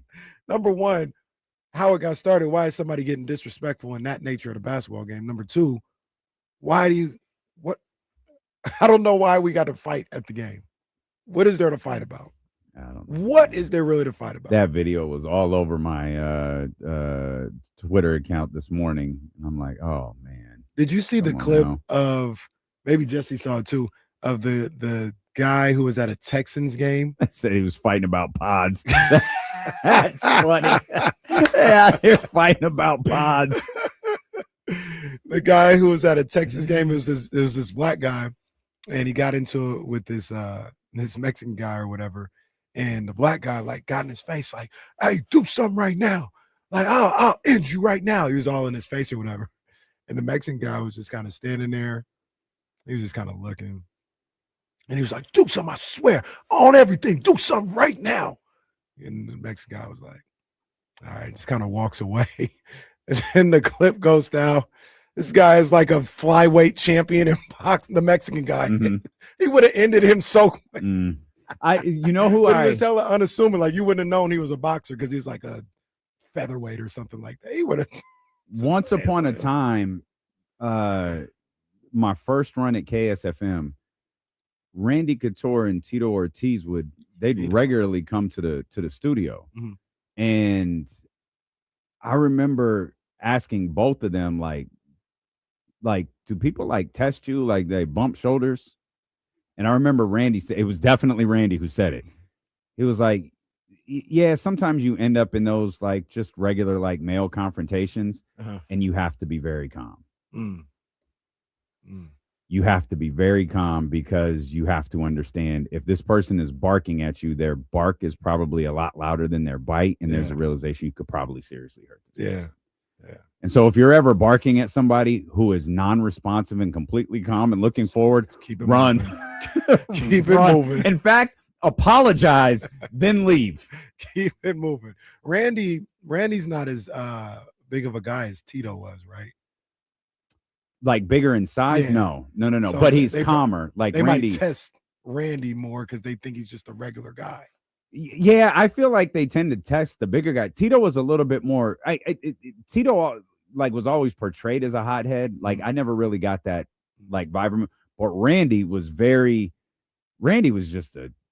a completely calm, normal. He was just a completely normal dude. And you get in the ring, he could destroy you. Yeah. like he could just legitimately destroy you. Tito was a little more, there was a little bit more character to Tito Ortiz. Randy was just very, very calm and that's the nature of those. Tito's response, if I remember was correctly, you just try not to. It might not work, but you try not to. Randy was a little bit more measured. That's just the nature of those athletes, though. Like, that's the discipline of those sports or art forms, karate, MMA, boxing, all this other, people go into that sometime to learn that type of discipline where it's like, okay, I can stay calm, I can stay within my emotions. And luckily for everybody that tests them, that's what they're trained in. That's the basis of what they do in those sports. It's learn how to control your emotions. I don't know if you'll love this or hate this. same time frame, early KSFM days, Nick and Nate used to hang around. A very young Nick and Nate Diaz. Like they were teenagers, I think, at the time. Yeah. When they were around the studio. Nate's a Niners fan. I love that. Okay. All right. Nick, I don't. Both of them crack. Yeah, Nick is fine. I They got it was pretty cool. I went to Stockton to take somebody to the train station, and they have a mural of Nate doing his thing like on one of the walls. I was like, oh snap! Look at Nate Diaz. It's pretty. Nate be at the Kings games. Oh yeah, he'd be around all the time. He'd be at bars too. When be easy when you come across them in a speakeasy. He'd be around. Man, good Lord. All right. Trae Young is headed to the Washington Wizards. I saw someone, forgive me, I think it was Scout Recycler in the chat over on youtube.com/ESPN1320. Shout out to everybody listening. Hit the thumbs up, subscribe, do all of that stuff. We're going to get better about reminding you to do that. It's really important to us. I know we kind of downplay it because we got the radio and the apps and all of that different stuff. But the growth on YouTube is super important. I saw Scout Recycler say, well, now that, Trae is out, what do the Kings do next? Well, the Kings were never going to do anything with Trae Young. I think one thing that did get my attention was we talked about Trae Young and wow, like he might not get the contract we all, that it appeared years ago like he was just destined for. Maybe the days of handing those massive contracts out to guys who haven't won, who are coming off the end of that rookie deal and haven't won, or you're not 100%, certain about we call it the penthouse players, right? The guys outside of the penthouse. We're not talking Jokic. We're not talking, Shea, Steph, those type of guys. We're talking the guys like, no, Trae's really good. He's got some flaws. Do the flaws outweigh it? Yeah, maybe we don't pay him that contract. That might be the new norm in the NBA. But a mid-level exception player and an expiring CJ McCollum was, wow. Yeah. That's where we are. Now there's current contract status. There's opt-outs and all of that stuff that influences. No draft picks. Like, no, just, get some salary out of here. Bring him in here. Atlanta's like, yeah, cool. We've actually got bigger fish to fry. Hey, CJ, don't get too comfortable. We're working allegedly on a couple of other things. Rich Paul having a podcast is the greatest effing thing that's ever happened because he's going to slip up one day. He already says too much. He's going to slip up and say way too much one day. And it's very clear. You listen to him, you read him. They want Anthony Davis out of Dallas. Yep. And he wants him specifically in Atlanta. Jalen is his client. I believe Jalen Johnson is Rich Paul is a client of Rich Paul. So it's the playbook. We've seen this before. It's not unusual. It's just it's a little more magnified when it's Rich Paul versus Bill Duffy or Jeff Schwartz or whoever. But yeah, he's trying to get Anthony Davis to Atlanta, and again, it sounds like Atlanta's really receptive to that. There's rumors Toronto was involved. So, getting back to the Trae Young thing, just seeing that deal get done in that structure was, that's where we are. Okay. I don't know how I feel about it, man, because I just think that I don't understand or agree with the lack of value people place on premium scorers. And I understand there's a lot of things that come along with that. But like just scoring, like you got to be able to defend, you got to be able to get others involved, all this other stuff. Absolutely, that's what you want. But I think people lose sight of the fact that those players, like a Trae Young, are a problem for the other team. You have to deal with Trae Young. Right now, off the top of your head, on Atlanta, who you got to deal with? Jalen Johnson, I guess. Sure. Jalen Johnson is – I haven't seen it on that level on that stage to say like, no, he's a problem. We don't have nothing that we can do with Jalen I think Johnson. you have, I don't think you have, and that might not be him yet. Mhm. Like I think he's a really good basketball player, and he could potentially be a star. Mhm. I think what Atlanta has right now is a bunch of really good basketball players. Yep. I think Nickeil Alexander-Walker is a really good basketball player. I think Dyson Daniels is a really good basketball player. I don't know that you have, and I think this was your point. I don't know that you have the guy. Right. And because people were kind of, in the chat at least, were kind of baffled when I was talking about it during the handoff. And I said, how long before all of a sudden you talk about Jalen Johnson not being a winner? And I was mocking that phrase in general, because if you don't if you don't win a championship or if you don't get to the finals, you don't play winning basketball. Mm-hmm. Trae Young been to the playoffs 3-4 times, been to the Eastern Conference Finals. Mm-hmm. All of a sudden you label him not a winner. So if Jalen Johnson doesn't get to the finals, because that's more than Trae Young ever did. If he don't get to the finals, when you gonna start calling him not a winning player? Which is, I say that mockingly, that's blasphemy in both Trae's case and in Jalen Johnson's case. But people throw these things out here just because Jalen Johnson could be perfectly fine, and they may not get any further than they were with Trae Young. Yeah. That doesn't make Jalen Johnson not a winning player. You and I were talking before some show this week that I don't even know what that is. I don't know what you guys are saying. Not the chat, not people listening. The people who say, "Well, he's not a winning player." What are you talking about? Please talk to me like I'm stupid, so I can understand this, because I don't know what you mean. He doesn't play basketball the way that you believe that he should. He doesn't play basketball a very specific way. He doesn't play basketball the way Greg Popovich would encourage you to. Like, what are you talking about when you say he's not a winning basketball player? If it's just wins and losses, well, then the Trae Young, the Trae Wingo line always comes to my mind. Well, it's like, no matter how hard you try, win-losses aren't a quarterback stat. Win-losses are, and I know win-losses are an individual NBA player stat. Because if that's the case, Trae Young deserves a whole lot of credit for them getting to the Eastern Conference Finals. But I don't know. I don't get it. Don't get the term. Probably never will. And I just feel like they there's stuff behind the scenes that obviously play a factor as well. But the whole they never won with Trae Young, how that became his fault completely, solely, is, I think that's a little short-sighted. Like, you guys ran out and made a trade to get Bogey, and you got all these other guys. Right now was one of the times you put a certain team around him.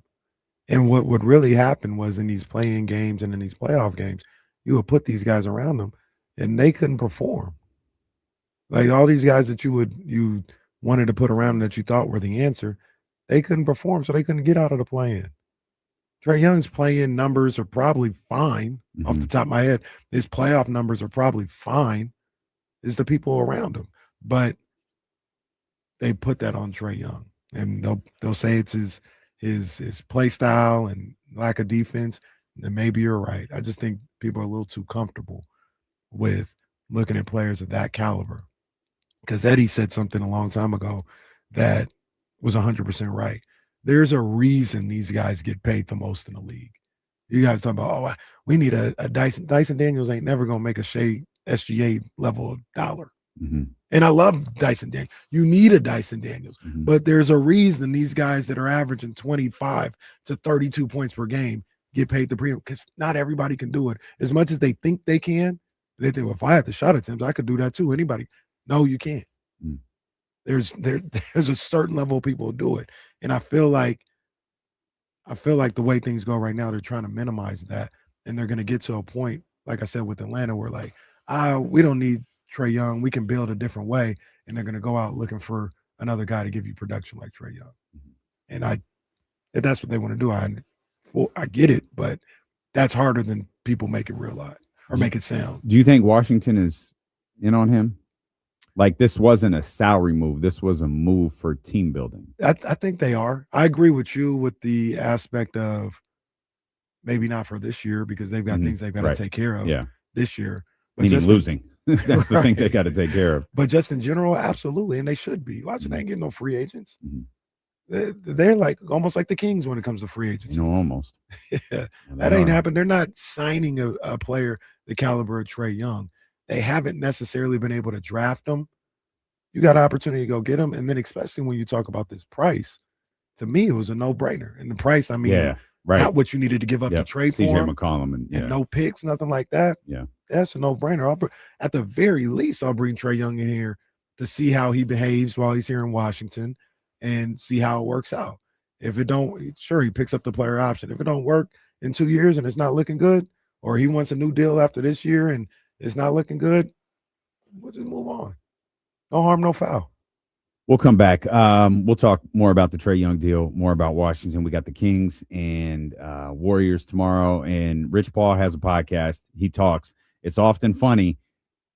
He said something recently about the Kings and De'Aaron Fox. I'm going to ask you if you think he's telling the truth. We'll talk about it next here on Sacramento Sports Leader, ESPN 1320.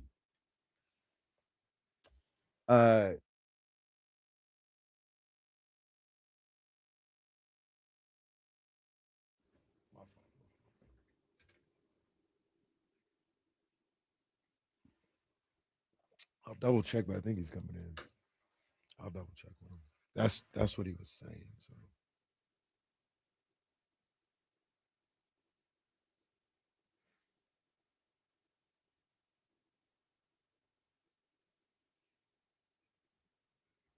Okay, there we go. Good.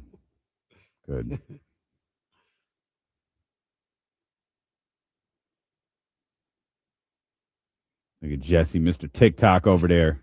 I have to tell Crystal later. How do we use this app? Is she a big TikToker? Yeah, she's not. Yeah, she's like a creator, or she just no. She like watches videos and stuff like that.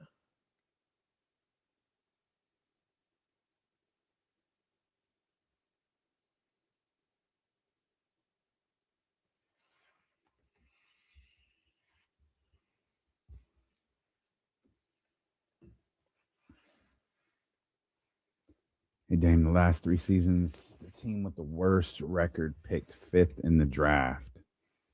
How about that? I think that's the worst position they can pick, if I'm not mistaken, if you have the worst record. But I'm not sure if you're just sharing that information or if it's in response to what I said about Washington. But Washington, all they have to do is finish in the top 10, I think it is. And I think if they finish with a bottom 4 record, it guarantees that they'll finish in the top 8. That might be off a little bit, but it's somewhere around there. If they don't finish in the top 10, they lose. They lose that pick to Houston, of all people. All teams. Who's got the worst record right now? Indiana? New Orleans and Brooklyn. Tell you shortly. I think it is Indiana. Yeah, Brooklyn has started winning games. Indiana for the top pick. Let's see. Got the Pacers at 6-31, the New Orleans Pelicans at 8-31, and your Sacramento Kings at 8-29. It is a true story. The Sacramento Kings are going to be competing for the worst record in the league for a chunk of the season, a very large chunk of the season. Washington right now is 10-26. That's 4th worst right now. I don't think they want to get much better than that. You got Brooklyn at 11, Utah at 12, talking about wins, of course. Charlotte, and there's the Clippers at 13. Please let the Kings get a top 3 pick. Dallas is going to win the lottery again. So, you know what's going to happen. The Bucks aren't going to trade Giannis, and they're going to win the lottery. Oh, man. With the 12th worst record in the game. So these are the things that I kind of talk about, right? It says Trae's effective field goal percentage has dropped the last 2 seasons, becoming less efficient. All right, what's his field goal percentage? You know what I'm saying? Like, effective field goal percentage, You can. It feels like a lot of times you can get whatever numbers to say whatever you want.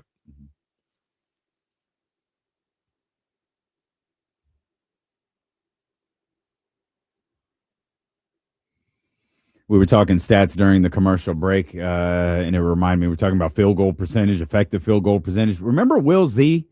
Yeah. Remember him? He used to join us very regularly, Yeah. would have great stats on a great basketball team. Well, there's no great basketball team to talk about anymore, but Will Z is still working. He's going to join us sometime tomorrow, and he's going to give us some numbers to show us how bad it really is. And it's bad. It's bad. It's really It's bad. Talking about Jalen Johnson, Atlanta. What's next for them? Is it, in fact, Anthony Davis, Jalen Johnson, Anthony Davis, both Rich Paul clients? Rich Paul has a podcast. It's a podcast with Max Kellerman. It's unintentionally hilarious. I can't figure out if the podcast is good or not. It's weird. It's weird hearing. That's a great word for it. It's weird hearing Rich Paul as a host and not a guest. And in just hearing his take on different stories in sports, and then it's always really interesting when he gets to basketball. But there's a clip. Can we pull this clip? I meant to run it back a second time to see if he cussed in it. I don't think he did.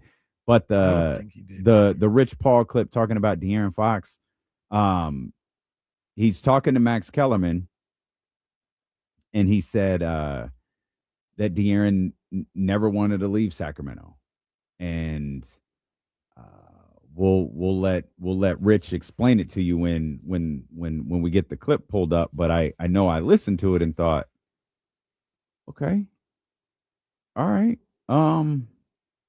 cool.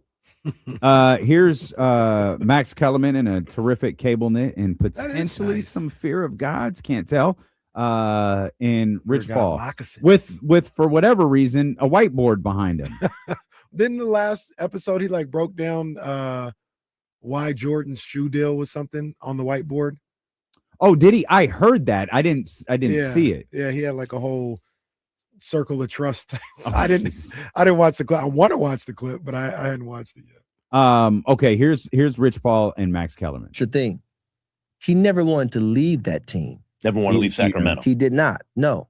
And when I first signed him, one of the biggest things was because, I get the reputation that, if you sign, then he's going to try to move you to a better market or a bigger team, whatever the case may be.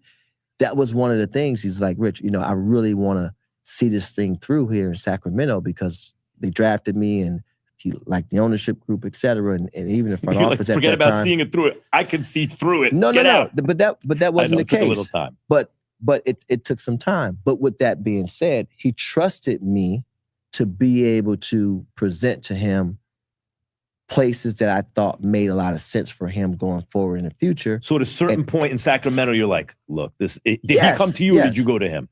And look, this ain't working. I mean, the writing was on the wall. There's no future in it. But we handled it very professionally, as professionally as you can.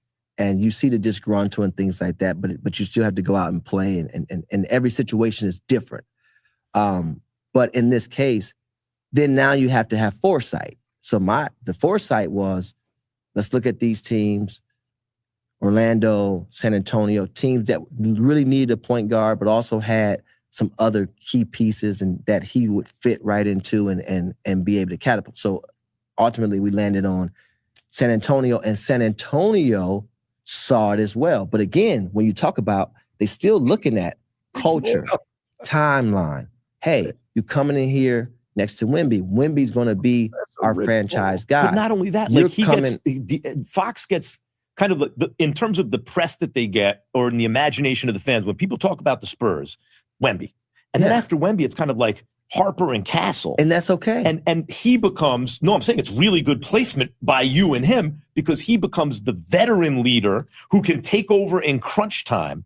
And that's why I say, in a weird way, he's kind of their secret weapon. But again, what you're saying goes into why they acquire. So there's a couple things there. You said something during it. What did you say? I couldn't hear you over the clip. What? You said something. He didn't answer one of the questions. He was like, Max asked him So did he come to you or did you come to him? And he's like, well, see, it's about San Antonio. He didn't answer the question. Yeah. Or no, he said, well, the writing was on the wall. That's what he said. Yeah. That's not what I asked you. Did he come to you or did you go to him? Which again is why it's weird hearing Rich Paul as just a host and not a guest. Because if he's a guest, it's like, no, hang on. How did that materialize? There's a lot of, so here's the problem when you talk about a story too often, when you talk about a single instance too often. Eventually the truth comes out. And De'Aaron has had, and I have zero issue with De'Aaron Fox. He's in a great spot in San Antonio.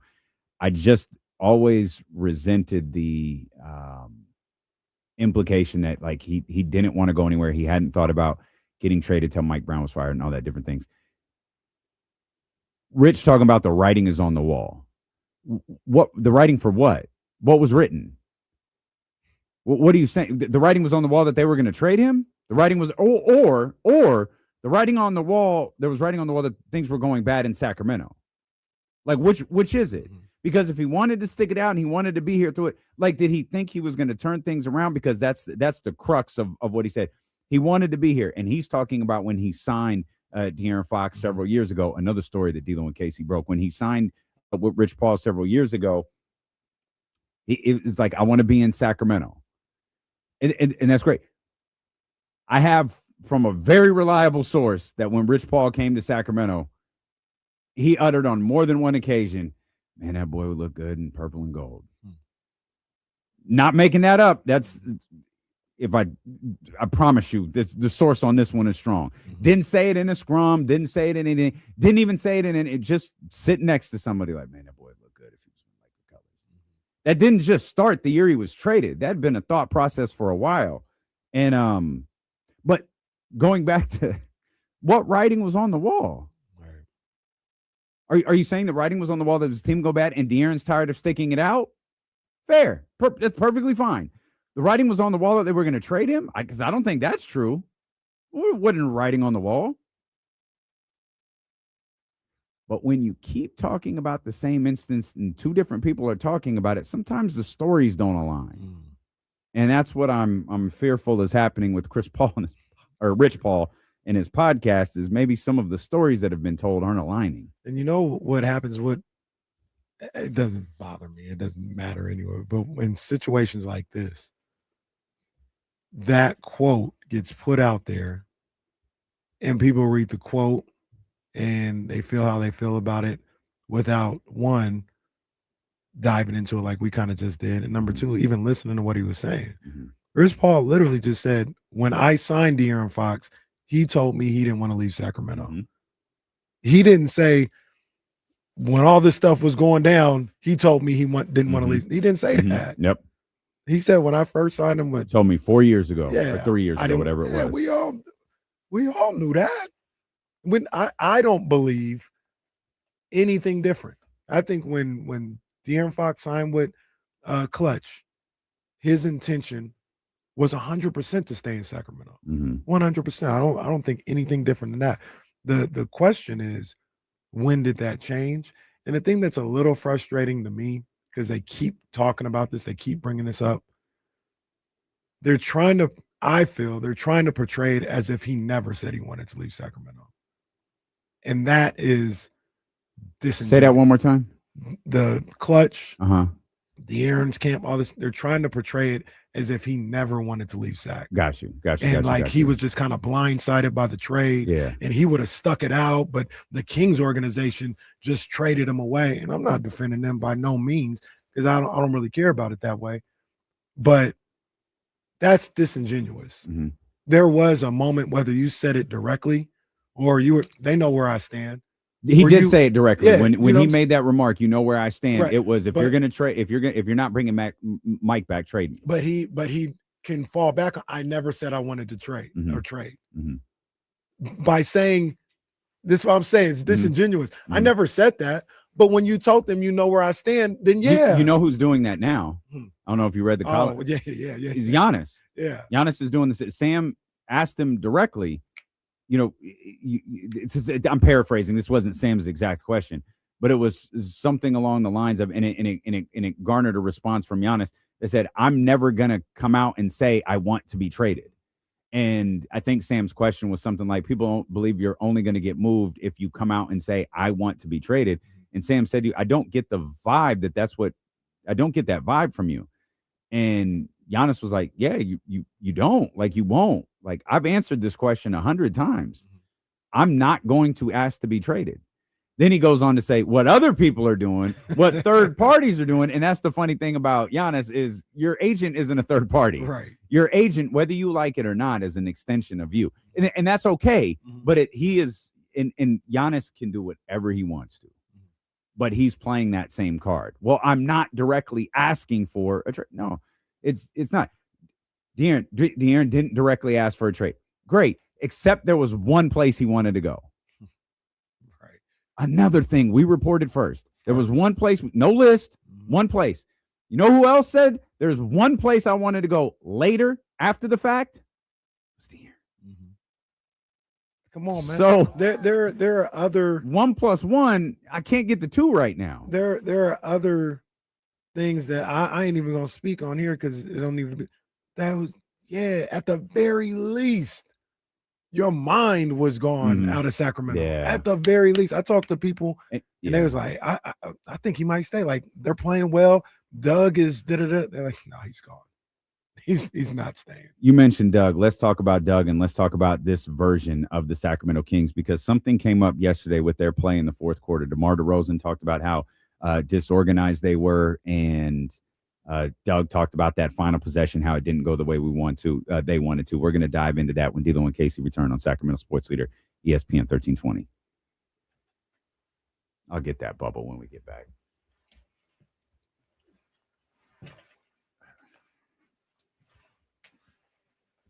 The babies, with the help of my mom, made jewelry. They really like making jewelry. And Audrey, my 11-year-old, is very crafty. So they're making me beads. And so I like wearing, this one that she made me here. And then my mom helped the 4-year-old make this one that has Morgan's name on it. And of all of the beads, it's the one that my mom made that keeps falling apart. Literally just fell off sitting here. I'm scared to put it back on because I don't want it to fall off and I lose it. God bless my mom. She loves having the kids back in her life. She loves having kids back in her life. I gotta clamp this down a little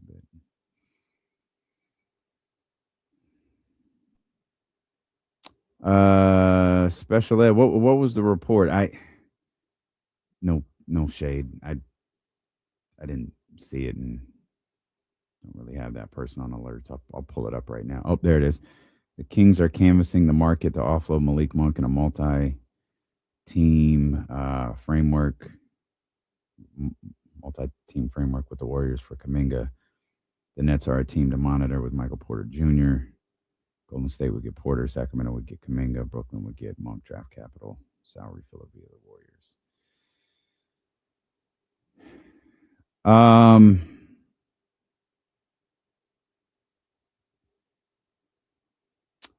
Okay. Is that news? I don't know. We'll dive into that. I'm sorry. I didn't know who asked that question. We'll dive into it. We'll bring that up. D'Lo, you think, man, change your handle. Do you think Rich was being disingenuous? No, I don't think he was being disingenuous. I think he was playing with words. I think that's all he was doing, is he was just playing with words. And De'Aaron gets to be the good guy. Like, De'Aaron gets to be the good guy in this situation because the Kings stink. They're a disaster. So he was right. Oh, he was right. Like, already won. And Rich didn't say anything to bash Sacramento. He can't. Like, you're an agent, so it's, but I just think it's semantics, just playing with words. And it's not in the clip hitting social media isn't Rich's fault. Like, Rich said what he said and provided complete context to what he said. But when you see De'Aaron Fox never wanted to leave Sacramento, it's like, okay, wait a minute. There's a lot more to that line than. Mm-hmm. Hang on, everybody. I got to send Jesse a code. Stand by. I got you, Jesse. Here it comes. Here comes the code right here.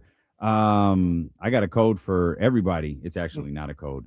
This Saturday, Dusty Baker is going to be watching playoff games at Baker Family Wine in West Sacramento.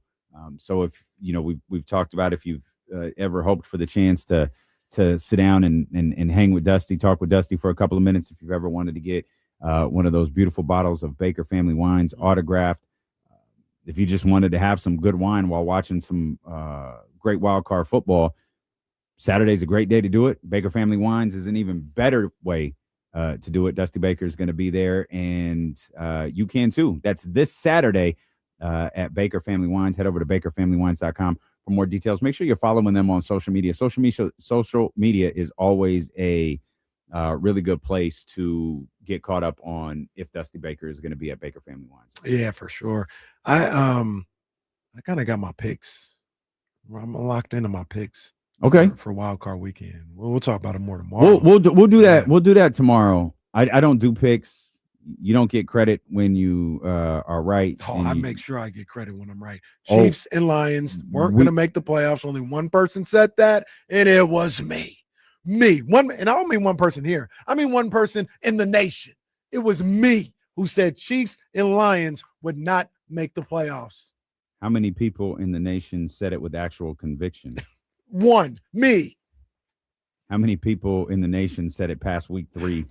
Well, define past week 3. Okay. All right. I don't like doing picks, but I'll do the one, and I've said it all week. I think the 49ers are going to win this game. I don't know what it looks like. We'll break that down a lot tomorrow. I said Trent practiced today. I did. Yeah. I meant to read that. I meant to read that. Try. I don't think he's going to be ready to play. He might try. He might get out there, but I don't think he's.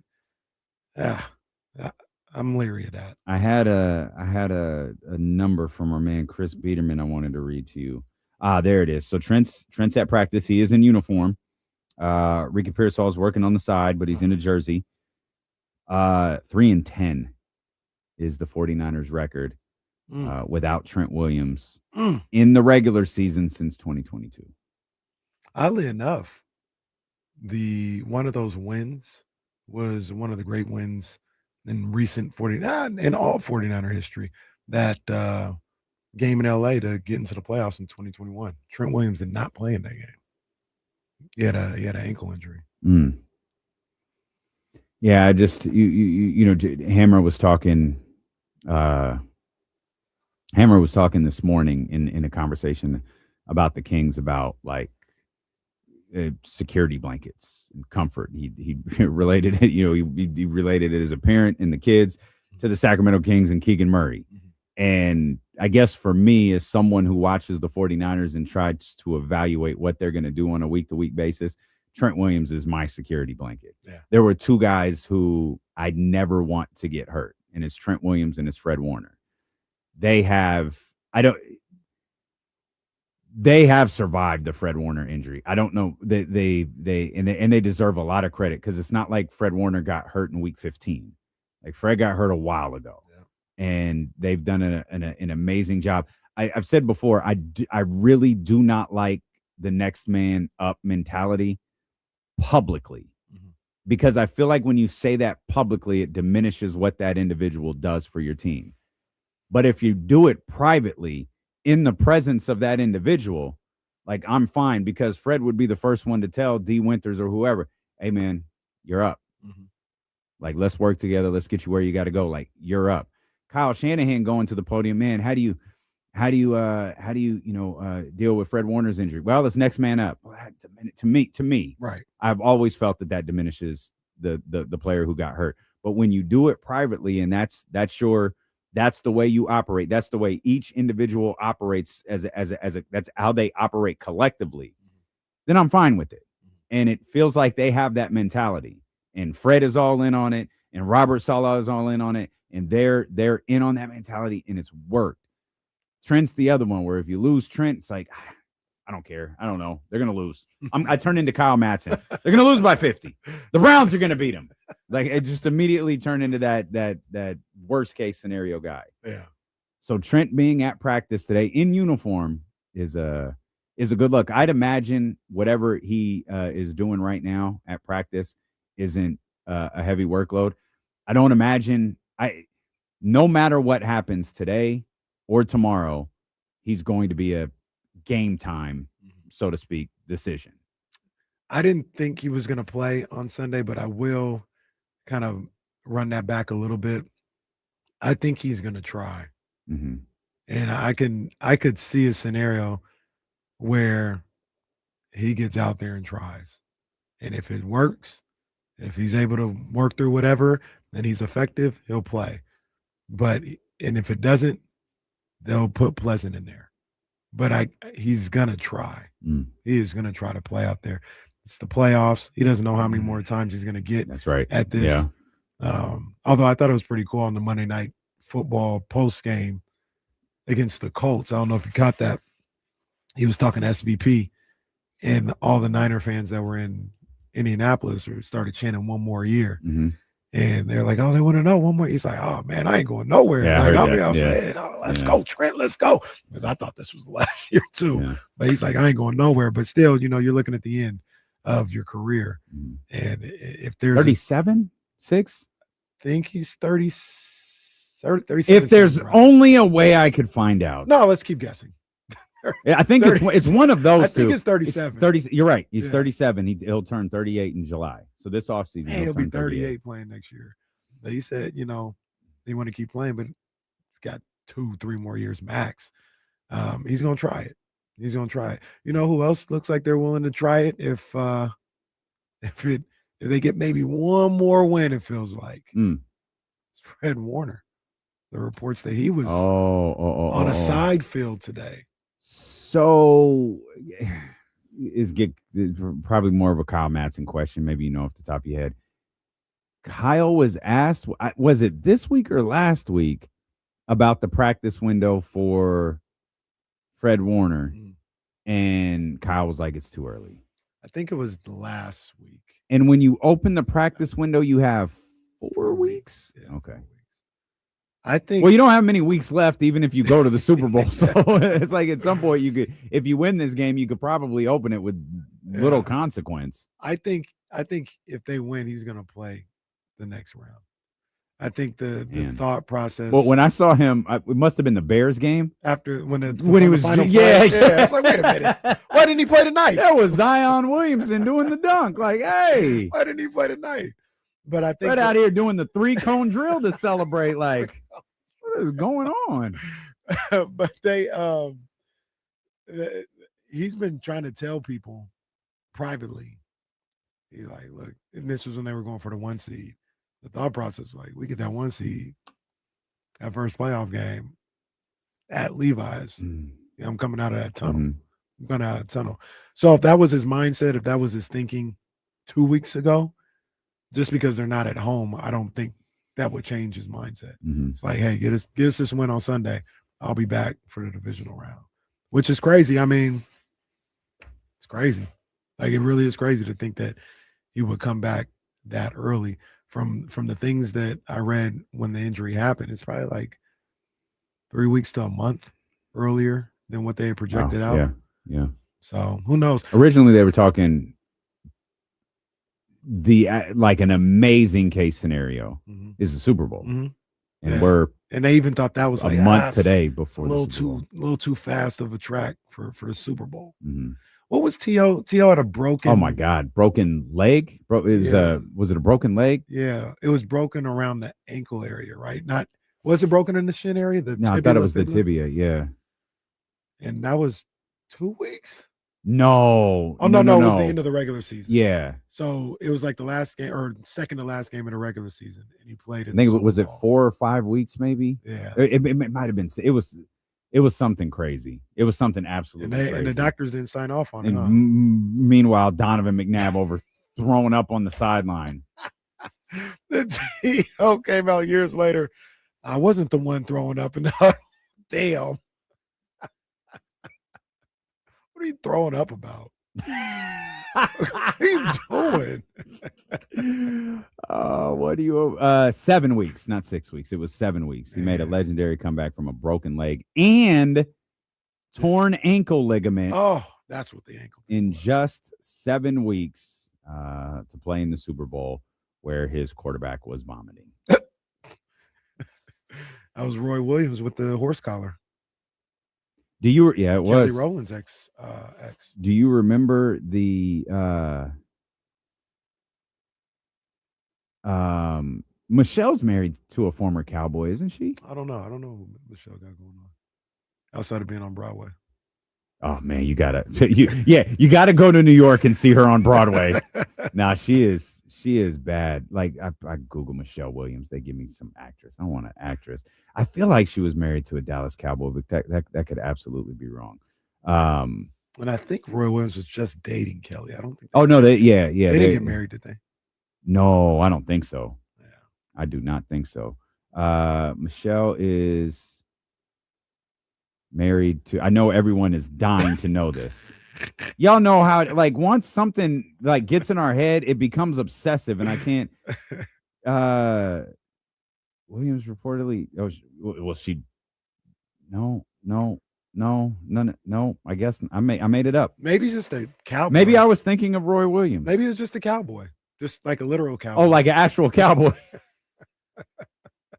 Well, congratulations. I think she's dating.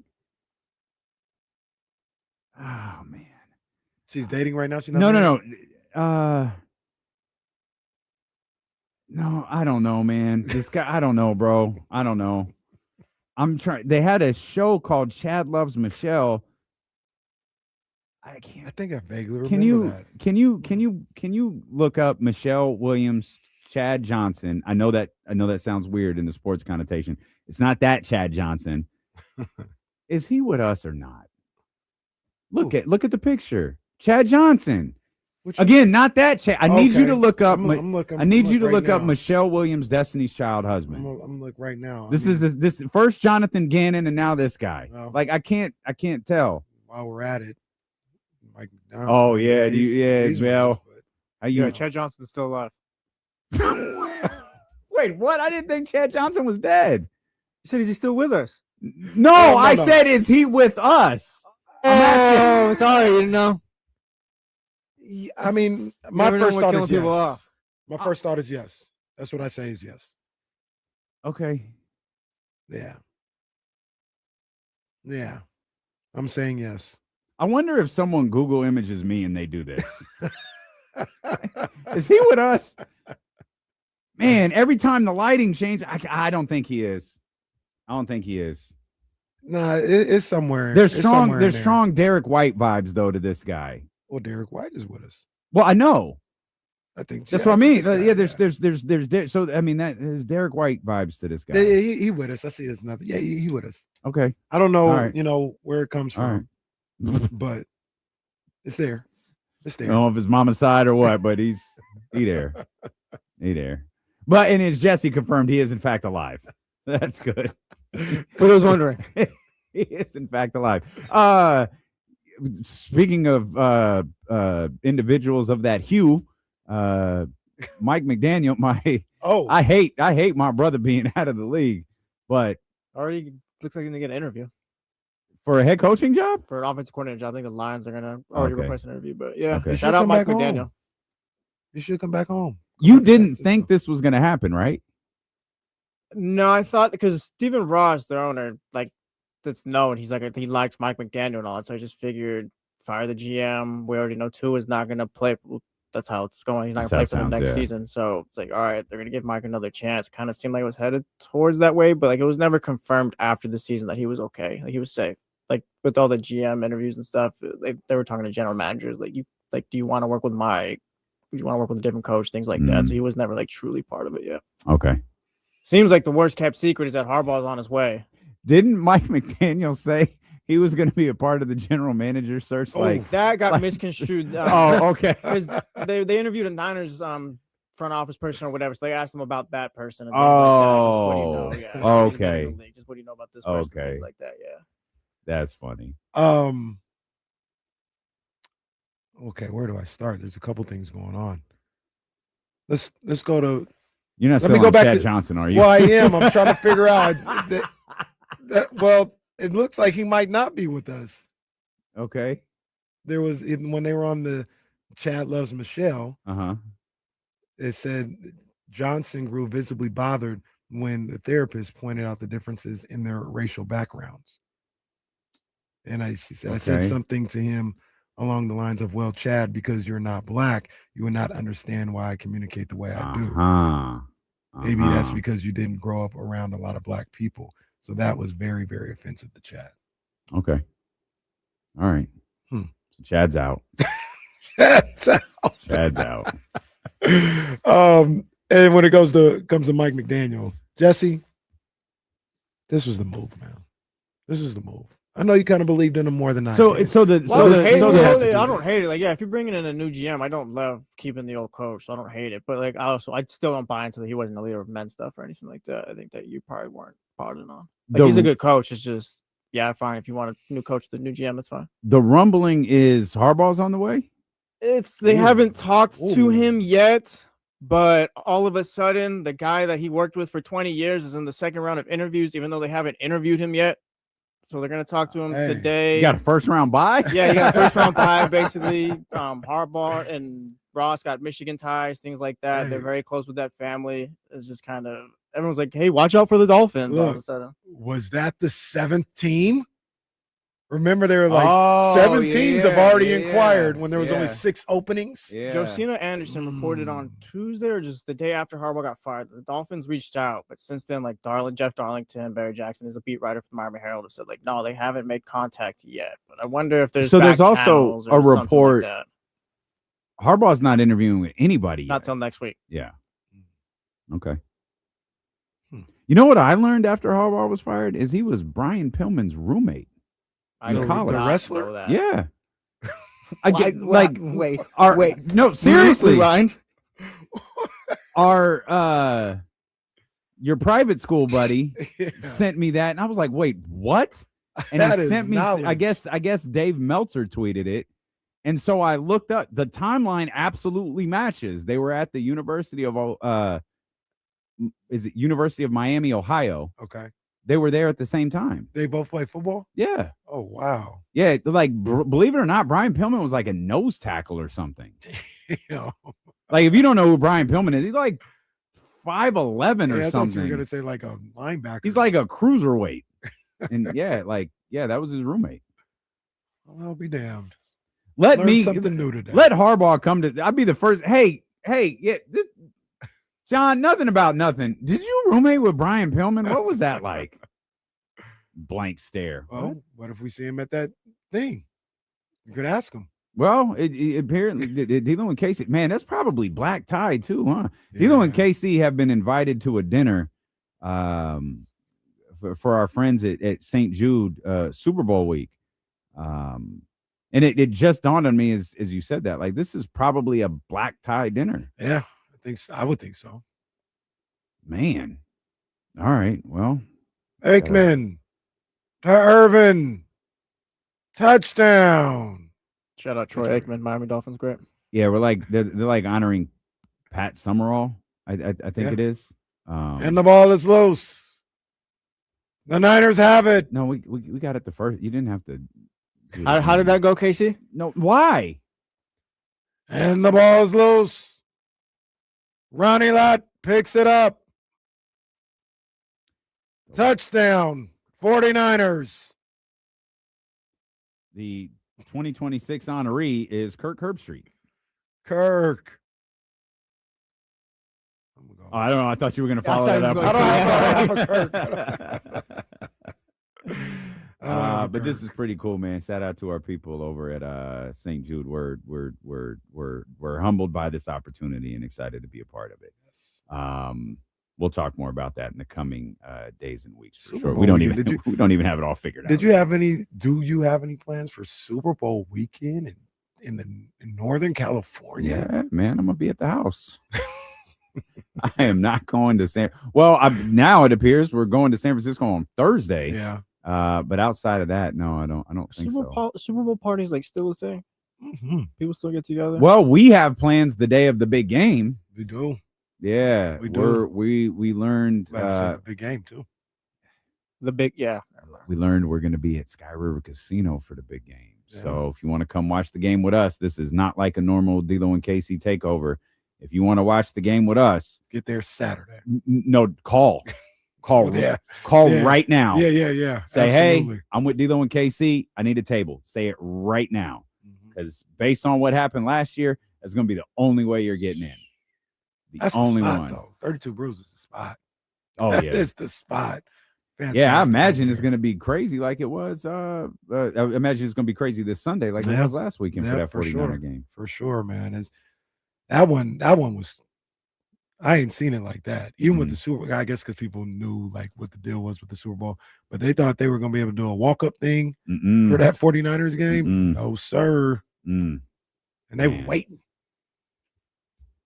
Needless to say, I don't know how it far never the popped 49ers. off for a Niners touchdown. It what? It never popped off for a Niners touchdown. Oh, because there was none. Yeah, there was none. Yeah. I want to be there for an electric. I guess the Eagles winning last year was pretty electric. Like it was loud for Philadelphia. I don't know if it was loud for Philadelphia or loud for cheering against Kansas City. I think it was against Kansas City. Okay. Well, we were there almost when it really popped off.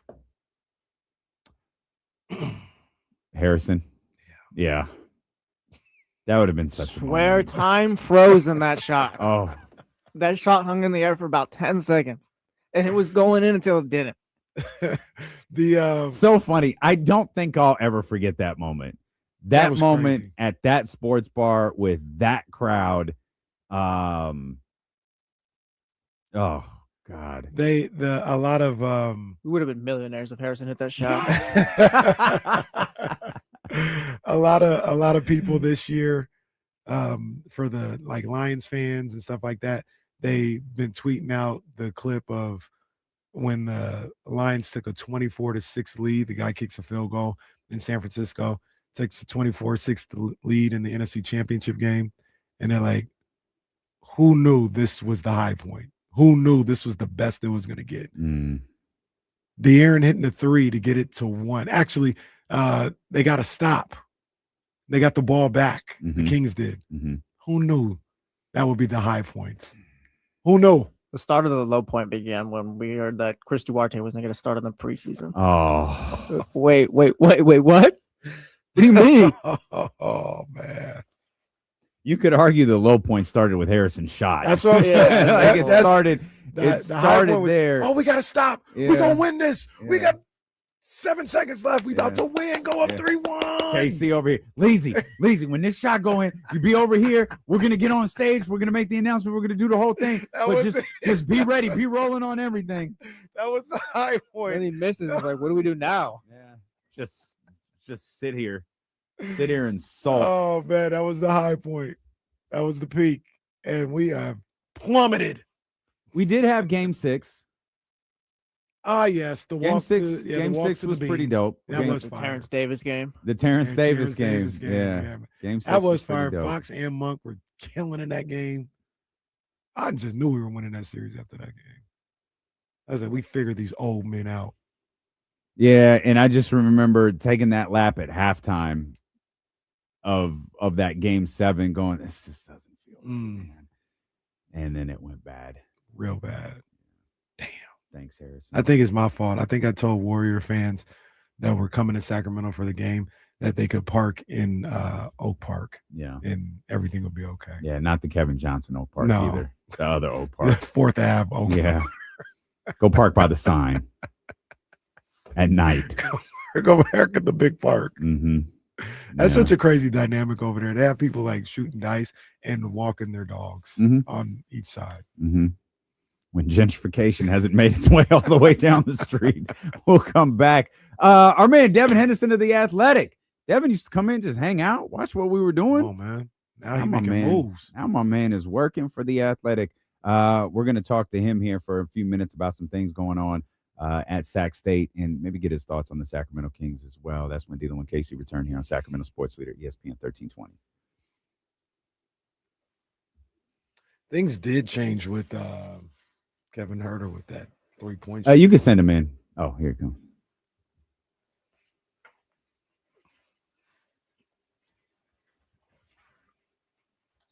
What's up, baby? How you doing, man? Chilling. Oh, boy. Good to see you. Yeah. Oh, man, you got all grown on us, man. What was it, about 2 years ago you was here? Yeah. All right, man. You didn't go to Paris, covered the Olympics. Like, oh, yes. You feel me? Do. That's pretty dope, man. Covering. How was that? How was Paris? It was cool. I mean, I tell people, like, because we were there all 3 weeks. First week was fun. By the second week, I wanted ice in my water and a bacon cheeseburger. And Yeah, right. not to wake up to cigarette smoke, but it was cool, though. It was cool, though. It was cigarette smoke. That's all they have for breakfast, coffee and a cigarette. Like, you wake up and, like, you go outside and, like, a wall hits you, I swear. Oh, man. So, Such a beautiful place. We don't need yeah, the no, cigarette smoke it to, was cool. It was cool. just take you out. You Arizona State grad. Mhm. How you feeling about the Dillingham coming back? It's big. I never thought he was gonna leave. I thought he was. No. I was telling people, like, because me and my friends, they were all like, Michigan's a big deal, right? Florida obviously was an open job, but like in talking to Kenny, he loved Arizona State. He wanted to be there, right? That was the school he went to. His brother lives down the street. His sister's like across from him. His grandparents are there, or his parents are there, right? And I said, it don't matter how much money or how much resources Michigan throws at him. When he actually sits down at his kitchen table with that contract offer from Michigan, and he looks around at all his family around there with his wife right there and has to sign and say, I'm leaving Arizona, he wasn't gonna be able to do it. Do you think you think there's a job out there that'll make him leave? I really don't. Like, this is where he like at 17 years old, he tore his ACL playing high school football. And he said, you know what I want to do with my life? I want to be Arizona State's head football coach. And now he has that job, like more than the money and all that. And the thing that works with him is because he's been successful, he has the leverage to be like, y'all got to pay me more. So he got a raise from it too. Definitely got a raise. He getting like $8.5 million a year. Yeah, So it's like money's never going to be a problem with him. He's always going to be able to get his raise. I don't think he's ever going to leave. Like, his whole family there, his life's there. He want to be there more than he wants more money from Michigan, et cetera. I think there's something to be said about that type of stuff, just in like, really like in sports in general. Like, yeah, man, it doesn't always have to be you want to move to the bigger Yankees or the Alabama or Michigan or the Lakers and all this other stuff.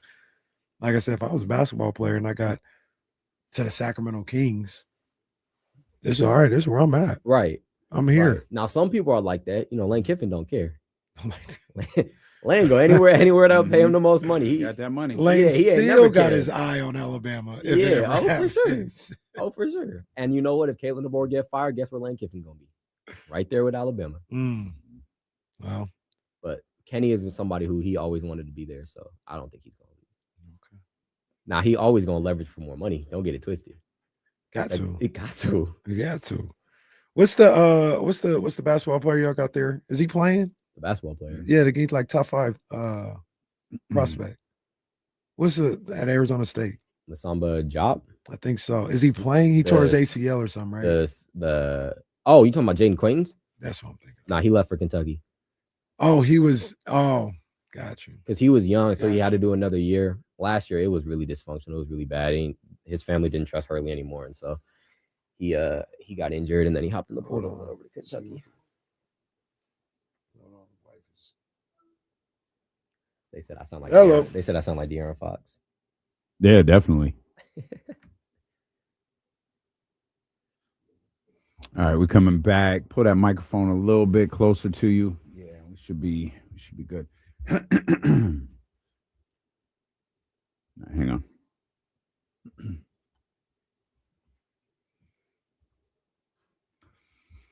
All right, a couple of things we want to do as the day progresses. Casey, I had mentioned earlier, I wanted to get back to something that happened yesterday we were talking about it yesterday, how the fourth quarter kind of fell apart for Sacramento. DeMar acknowledged it. Doug talked about how that final play didn't go exactly the way that they wanted to. And Jesse raised an interesting question about the Kings and whether they're coachable or not. So I want to get into that, make sure we get into that here at some point. But before we do, let's bring in our man, Devon Henderson. Devon used to come hang out here in the studio. He used to sit over there with Jesse, ask questions, deciding what he wanted to do with life, how he wanted to get involved in sports. Now the man has covered the Olympics in Paris. He's covering Sac State. He's working for The Athletic. And brother, I have great news for you. Your appearance now has solidified that at some point 1140 is going to offer you a job. So congratulations on that. I heard they got a new show. But they got a new midday show. But we happy that you're here, man. That's the progression. Like we put them on. That's it. And we help everybody get paid, man. So, we're the Arizona State of that's what you do. Then you do you went to college football playoff too, didn't you? Yeah, Peach Bowl in Atlanta. I remember I was looking back at the clip. Oh, that's right. Yeah, you told us about that. And I asked y'all what to do on New Year's in Atlanta. Yeah. How was everything? Everything. Look, what's funny is I remember, D'Lo, you specifically said just find black people wherever they at and just go there. And so New Year's, no, I'm gonna tell you, it's a funny story. So New Year's Eve, we were there on New Year's Eve because ASU played on the New Year's day. So I'd heard about the peach drop that they have out there. It's like the ball drop where they drop a peach, right? And so me and one of my other my friends, who's another student journalist, one of the black ones, we was like, we're gonna go out, right? We're gonna go out, it's peach drop, like we want to go, it's Atlanta. Yeah, New Year's Eve. And when we were leaving, some of my other comrades wanted to come with us, a little fairer skinned, right? And so I gave them a fair warning. I said, look, I need y'all to understand that we are in downtown Atlanta. We're not in Tempe anymore. You are not in the majority. Like, I need y'all to act accordingly. There you go, little prep talk. Yep, there you go. Like, I need y'all to act accordingly because it is New Year's Eve. We're going to be tight together here at the Peach Drop. People are going to be drunk, right? Like, and I'm not protecting y'all. Like, I'm not. Damn. And no, I told him that. Hey, do what you got to do. Because I'm not gonna protect y'all. So we go to the Peach Drop. It's super cool, right? I'm loving it. We're out there for like 5 minutes, and one of the guys I was with us, he's from Connecticut. Okay, he's from Connecticut, and two dudes with ski masks on walk by us, right? And like I don't, I'm not tripping, whatever. And he goes to my friend. He goes, I don't know, Ryan. It looks really suspect out here. Oh no. And I was like, see, this is why I didn't want to take y'all out to the Peach Drop. This is exactly why. Y'all go back to the hotel. Yeah, this is exactly why I didn't want to take y'all out. But it was super cool. Atlanta was super cool. Peach Bowl was super cool. ASU, they almost pulled that one out. So it's Texas. Cool. Mm-hmm. Yeah. So it was smooth though. Like That's good, man. That's good. Now you hear covering Sac State. Let's talk about that. You just wrote something about Mikey Williams, who Casey and I were talking about yesterday. Let's start here. We'll go more generic. This year hasn't really gone the way I think a lot of people thought it would for Mike and that crew over there at Sac State. Well, I think that's two separate questions. I think for the team, it hasn't been as successful. I think Mikey kind of had to get it going a little bit. He came off, he had an arm injury early in the year. So I think he missed like the first 2 or 3 games. But like as of lately though, like he himself has started to turn it on a little bit more. He had, I think it was like 34 against Idaho State. His last game, he had like 26, 28, somewhere around there. He had a 30 ball earlier in this year. And so he's starting to kind of show that scoring prowess. Now, has it translated to wins? No. And I think that's definitely disappointing for people because obviously you bring in Shaquille O'Neal, you got Mike Bibby, you got all these former Power 5 guys, Brandon Cherry down low. And so I think it's definitely disappointing to expectations maybe. But I think for Mike, like it's been really good for him because he's starting to get his touch back. He's starting to get, see the ball go through the hoop with some regularity. And he's starting to get his name out there as like, oh, like okay, he's scoring the ball again. And so I think it's been good for him. Okay. Man, Mikey Williams, super interesting journey. Oh, for sure. You did a great piece on him for The Athletic.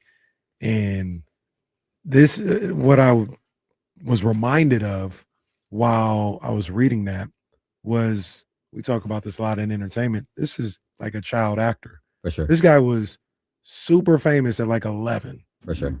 And the fame came out of nowhere, it feels like. And you never like prepared to deal with that at that age with family and all this other stuff. Interesting cat, though. Seems like a really good guy who's just trying to figure it out. What were your thoughts when you spent time talking to Mikey Williams about the type of individual he is? I'll tell you on that first point of like, you know, he got super famous early. I remember I sat down, I talked to him, I told him, I'm like, look, you know, I don't know what I would have done. I was given $3 million at 17 years old or 16 years old, right? Like, what would you have done? You was given $3 million at 16 years old. I would have had so many shoes. Right? Like, so I think that's where, you know, a lot of people wanted to judge him, especially back then, about whether it was getting a car, buying a house, or whatever the case may be. But it's like, you know, what's your decision making like at 17 years old, given that much money? But like as a person, like he seemed cool. Like, you know, when he, you know, walked in, you know, he's a real quiet guy. You know, he was able to open up pretty quickly, which I think it's, you know, from the standpoint of like, I'm only 6 months older than him. So like there's that familiarity there. Right. But he seemed really cool. He seemed, you know, mostly reflective on his journey. And like what I appreciated from him was like, he admitted like, yeah, back then when he came back to San Diego from being on the prep circuit, he admitted like, yeah, when I bought my house, like I wasn't in the right mindset. Like I was sitting out there at the pool, I was looking at the sunset and I thought I made it. Like I was good. And he was like, you know, I didn't practice it all my senior year at San Diego. Like I did not, the only time I touched the ball was at a game. It's crazy. And still so, averaged 29 or something. Right. And so it's like, he was able to admit that, and through the years, he's able to have that reflection where like, I wasn't in the right space. So I think that's really cool that he, you know, was able to have that. And whether he had to go through what he went through with his legal case to get there, you know, maybe he did, maybe he didn't, but like he took that opportunity to reflect on where he'd been, and he kind of he grew from that. What's next for him? Like what is in the journey of Mikey Williams? Like what is the Sac State stop? Like what part of his journey is that? You know, I was thinking about this on the way over here because somebody asked me like, do you think that he's going to transfer after this year? And I think for him, like honestly, I think that if the NBA is still the goal, which he told the Sac State student papers, like the NBA is still the goal, he's going to have to, right? The truth is that the questions regarding him, even if he goes on and finishes this year averaging 19, 20 points, people are going to wonder, okay, can he do it against real competition? And I think that there's going to be Power 4 schools that see him and go, okay, like clearly he can still score the ball. Maybe we do give him a chance, right? Because if it wasn't Mikey Williams and you're just looking at, because I think he's leading the Big Sky in points per game in conference play. Any other person that's leading a smaller conference in scoring in this day and age, they're transferring up to a Power 5 school, right? And so I think that for him, if the NBA is still the goal, he's going to have to go get those looks against better competition. And so I think that after this year, if he continues on the pace he's at and he finishes averaging 17, 18, 19 a game, averaging 5 assists a game, I think that this stop is going to be kind of his redemption, right? To get him back on the map, and then he has to make that move to a bigger school. Yeah, we're talking for those just tuning in real quick. That's not De'Aaron Fox talking. That's Devon Henderson. That sounds like Fox a little bit. little bit. Say the grass is greener. Say the grass. The grass is greener. Oh yeah, no, I thought that was Fox. Yeah, I thought that was for fun. Say unless you fire my coach, and the grass ain't greener on their side. No. Real quick, another one on Mikey. How does he feel about his time here in Sacramento? Reading the article, it felt like he looked at it as a place where he can kind of get grounded again. He can get back to himself. Has it been, in your opinion, has it been what he hoped it would be here in Sacramento? I think especially there, you know, there's a quote in there. He told me, he's like, it feels like I'm back at high school again. The gym, the size of it, you know, the closeness to the fans and all that. And like the way he looks at it is like, I was at the top and I lost it all financially, you know, whether spiritually, mentally, like he had to really reach that bottom. And now he has an opportunity to get out the mud again. And he sees Sacramento as kind of a smaller area where he can go in and he can just focus on the hoop again. Cause that's all he wanted to do. He didn't care about money. He didn't care about none of that. He just wanted to play basketball again and have an opportunity with a coach and Mike Bibby, who's going to trust him and give him the ball and allow him to do that. And so that's kind of that's how he sees it, as like opportunity. I spoke earlier in the year and took a little bit of heat from it, or a little sideways looks in the chatty house and stuff like that. And I get it, because Russell Westbrook is here, and that's a Hall of Famer. That's one of the greatest players to ever play the game. Right. But I said, even with the Kings here, Mikey Williams is the biggest star in this city. It's possible. And I looked at like the comments on your story. I think you had another story that you did on like Jokic got hurt. Yeah. And that might have more comments, but that was it. Right. Right. You've written a bunch of other stories. Right. That Mikey Williams had like the second most interaction. Like it was the second highest viewed story on our page the day that it dropped. It's like 170,000 views at this point. And you mentioned in that story, those kids, like these kids, my son, he don't care about none of the Kings. He didn't care about Sac State. And so I said, Mikey Williams is coming here. It's like, oh, you got to give me tickets. And that's what I thought was super interesting going to the Hornet Madness, right? Was like, obviously there was a lot of excitement, but I wanted to know if that was tangible. Like you could be there and you could feel that. And like, Shaquille O'Neal, obviously a big name. He wins the dunk contest, right? And at the end of it, Brandon Cherry, who I think is team captain, there saying, talk to the people, tell them what to expect this year. And he's talking, and the 12-year-old team is literally chanting, Mikey, Mikey, not Shakir, not Bibby, because they ain't never watched Mike Bibby play. Right. They're Mikey, Mikey, Mikey. And I remember Mikey going over there with Brandon Cherry. Ain't nobody care about Brandon Cherry. Everybody crowding around Mikey. They want an autograph. They asked him, hey, can you come to a game? Like, he's somebody who still carries a lot of weight with a lot of people, and people are really excited to see. And I thought that was super cool for the city and for the school to have somebody of that stature here, where, okay, like we could point to that and be like, oh yeah, that's a Hornet right there, and he kind of represents us. And I think it's something that he's kind of taken of, like, why he said back to high school. You go to UCF, right?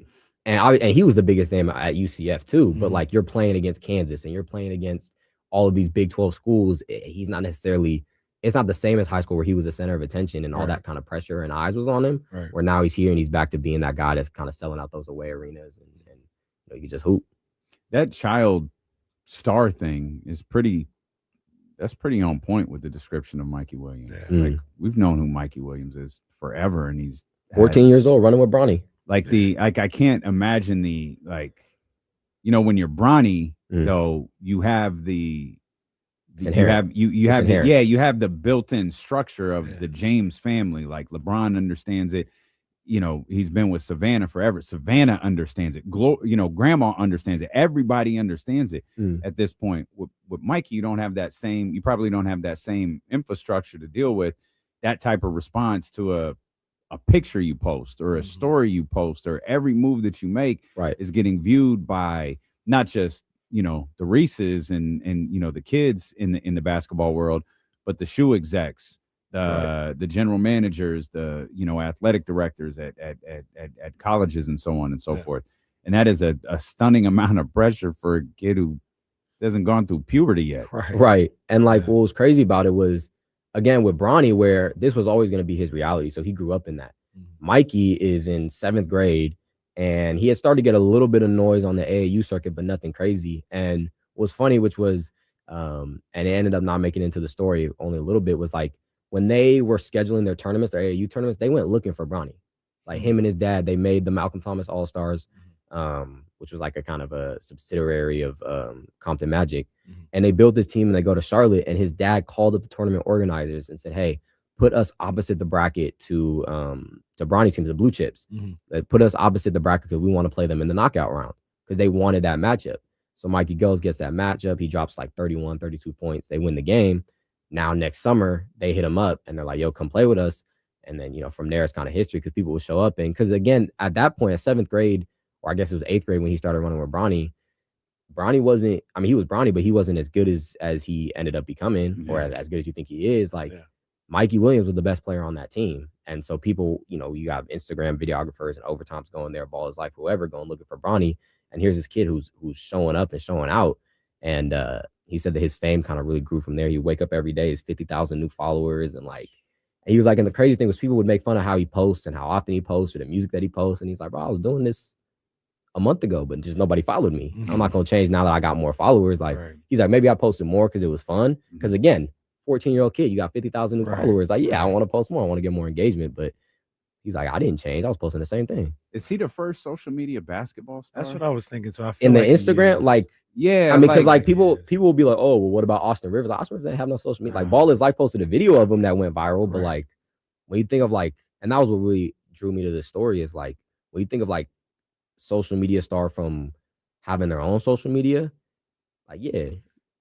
I feel like that's a good job, but I feel like that's how part of the reason why he got those deals, like the Puma deal. Oh, for sure. Because he had 1 million followers. Absolutely. So they're like, yeah, you're good at basketball. The Ball brothers are definitely up there. It's the equivalent. Oh, that's a good one. It's the equivalent that of like you have this social media availability now. There's a famous Madison Square Garden concert from like 80 something with Run DMC.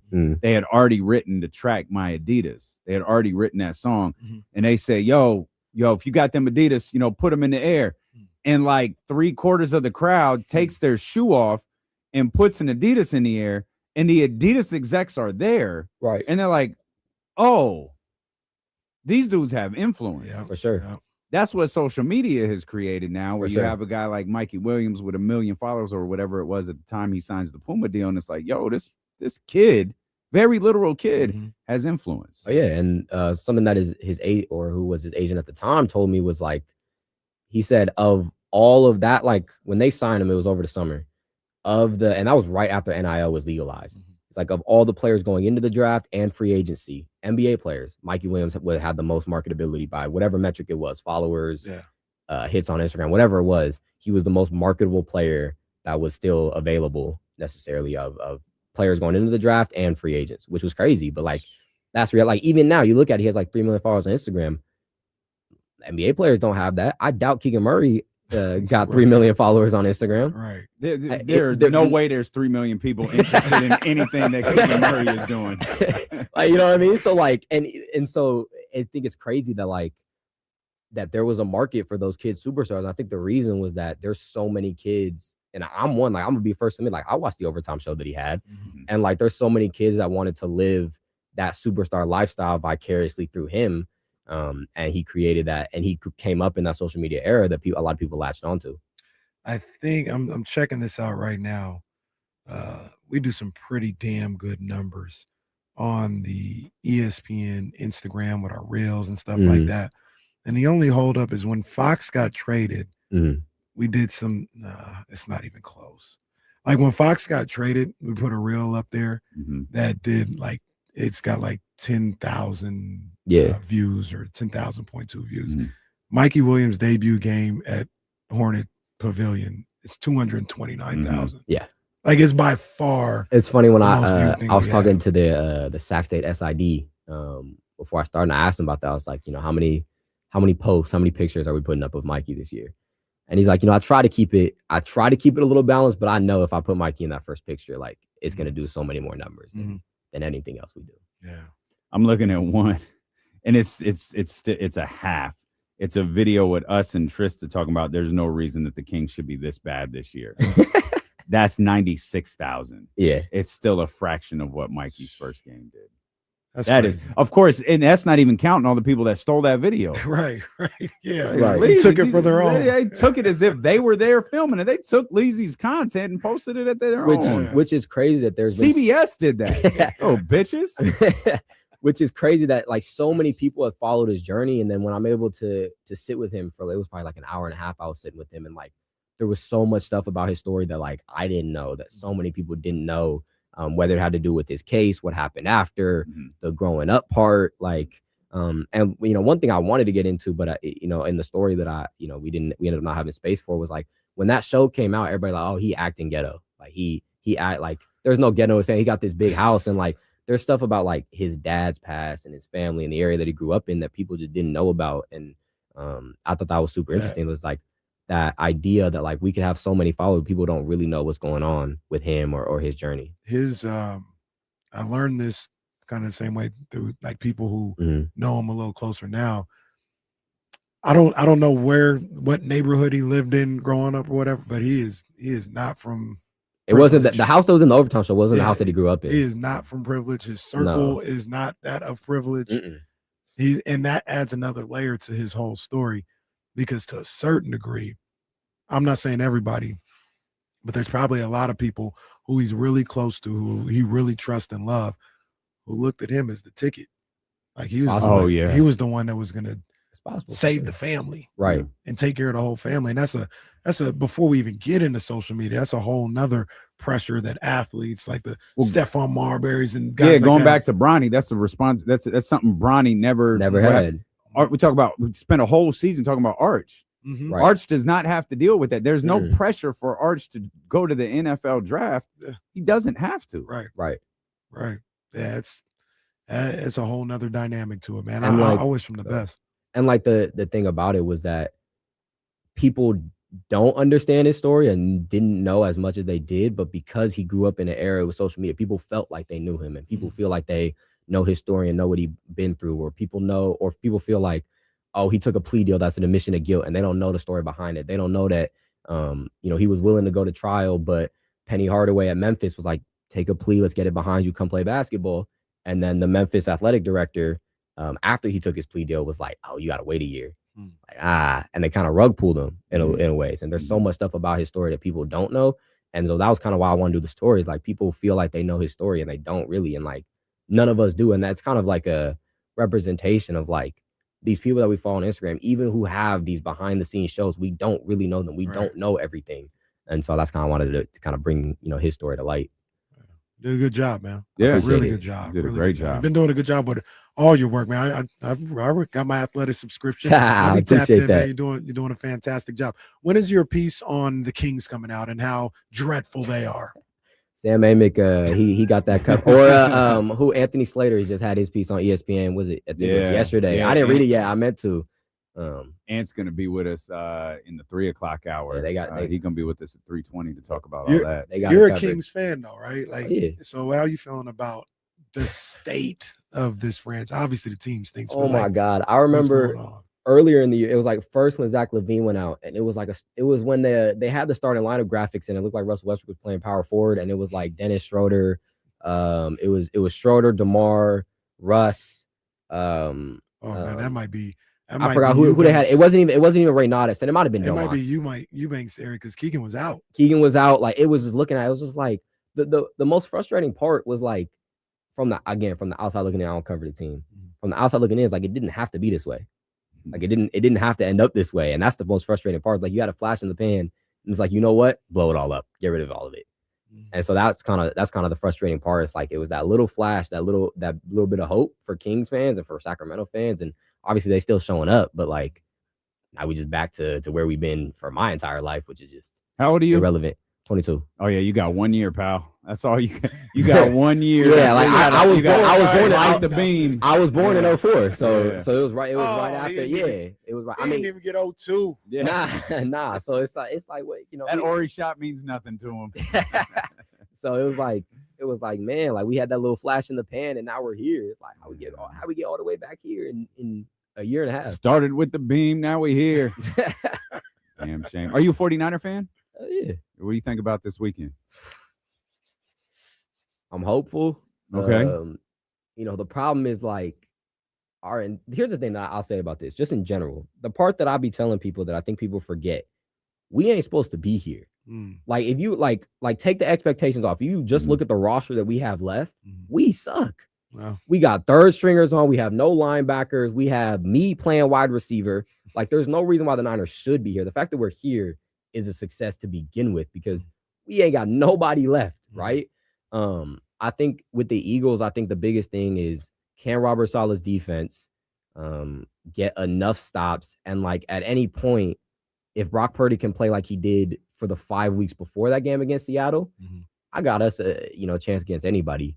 The Eagles offense obviously is super shaky. They're not super consistent. So if they don't show up and it's a dogfight down the stretch, can Brock give me one drive? Can Brock give me those 2 drives where he makes those plays to get us a score when we really need it most late in the game? And can the defense hold on enough, which I don't know if they can because, again, ain't nobody left on defense. KC going to go out there and play middle linebacker for I'm them. ready. You know what I mean? No, Like, no, you're not. You want me to say? You want to bring that? you know what I mean? Like, he don't have to put Saquon in the hole. Everybody, just go. Hey, go get him. Yeah, he gonna leave Saquon in the hole. But like, Yes. that's what I'm saying. Nobody left. So if they can figure out a way to get us 1 or 2 stops, I think Brock on. You can't say things like that on this show, dog. You hear what he said? What? Run that back. Where he gonna meet Saquon? Oh In the no! hole, Yeah. Hey, that's all right. Let him go. Let him go. Let him go. Let him go. That's all I right. He ain't gonna meening learn. Saquon nowhere. He gonna learn. I ain't meeting him nowhere. Hey, what Casey does at his own time. Hey, you're gonna hear our man Devon a lot. You're gonna hear our man Devon a lot here with D'Lo and Casey. Great job covering Mikey Williams, as Casey said. Great job with all the stuff you're doing at the Athletic. And again, we're gonna work something out where we hear a lot more from you. For sure. On Y'all gonna get me to 1140? Well, that's I mean, that's just kind of the nature of things. Like if you want to be paid now, the result is you're gonna wind up unhappy. Okay. And you're gonna be frustrated. Okay. And then you're gonna call me. Yep. And you're gonna vent. Yeah. But just know this. Yep. We got you. That's it. We got you We here. always. We got here, you man. always. Come on, it's home. We got you. Yes, indeed it is. We'll come back. Man, we've got King stuff to talk about. We've got some NFL stuff to talk about. It's D'Lo and KC here on Sacramento Sports Leader, ESPN 1320.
I'm gonna go. You talk to the chat. You go get my drink.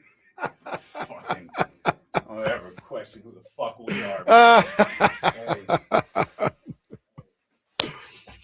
Yeah. Hey, man. Hey, this. I ain't even gonna say nothing. We'll leave it alone. Leave it alone. This is what we do. This is what we do, though.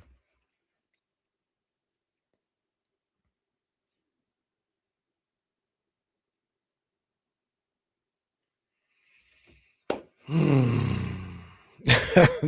we're not hiring Devon. Oh, well, one day. 13th round will return next week. There's not really much going on right now. There's a big time fight on the 31st, though. I think it's. Hey, boss. Yep. Can he hear me? Yep. No, he ain't. He ain't listening. That's fine. You can hear me? Hey, there ain't a motherfucker in this game better at this than me. Hey, I know. Hey, no one is fucking better at this than me.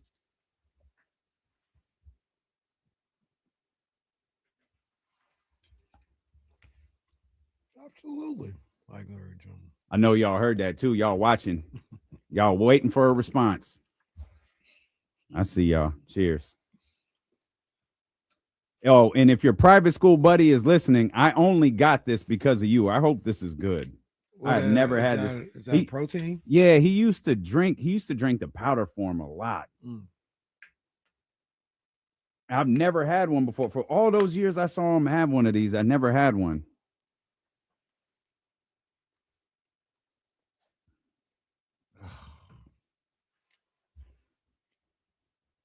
How is it? How is it? Terrible, man. I don't. You know what? It's not good, bro. It's not good, but I don't know that any of these are ever good.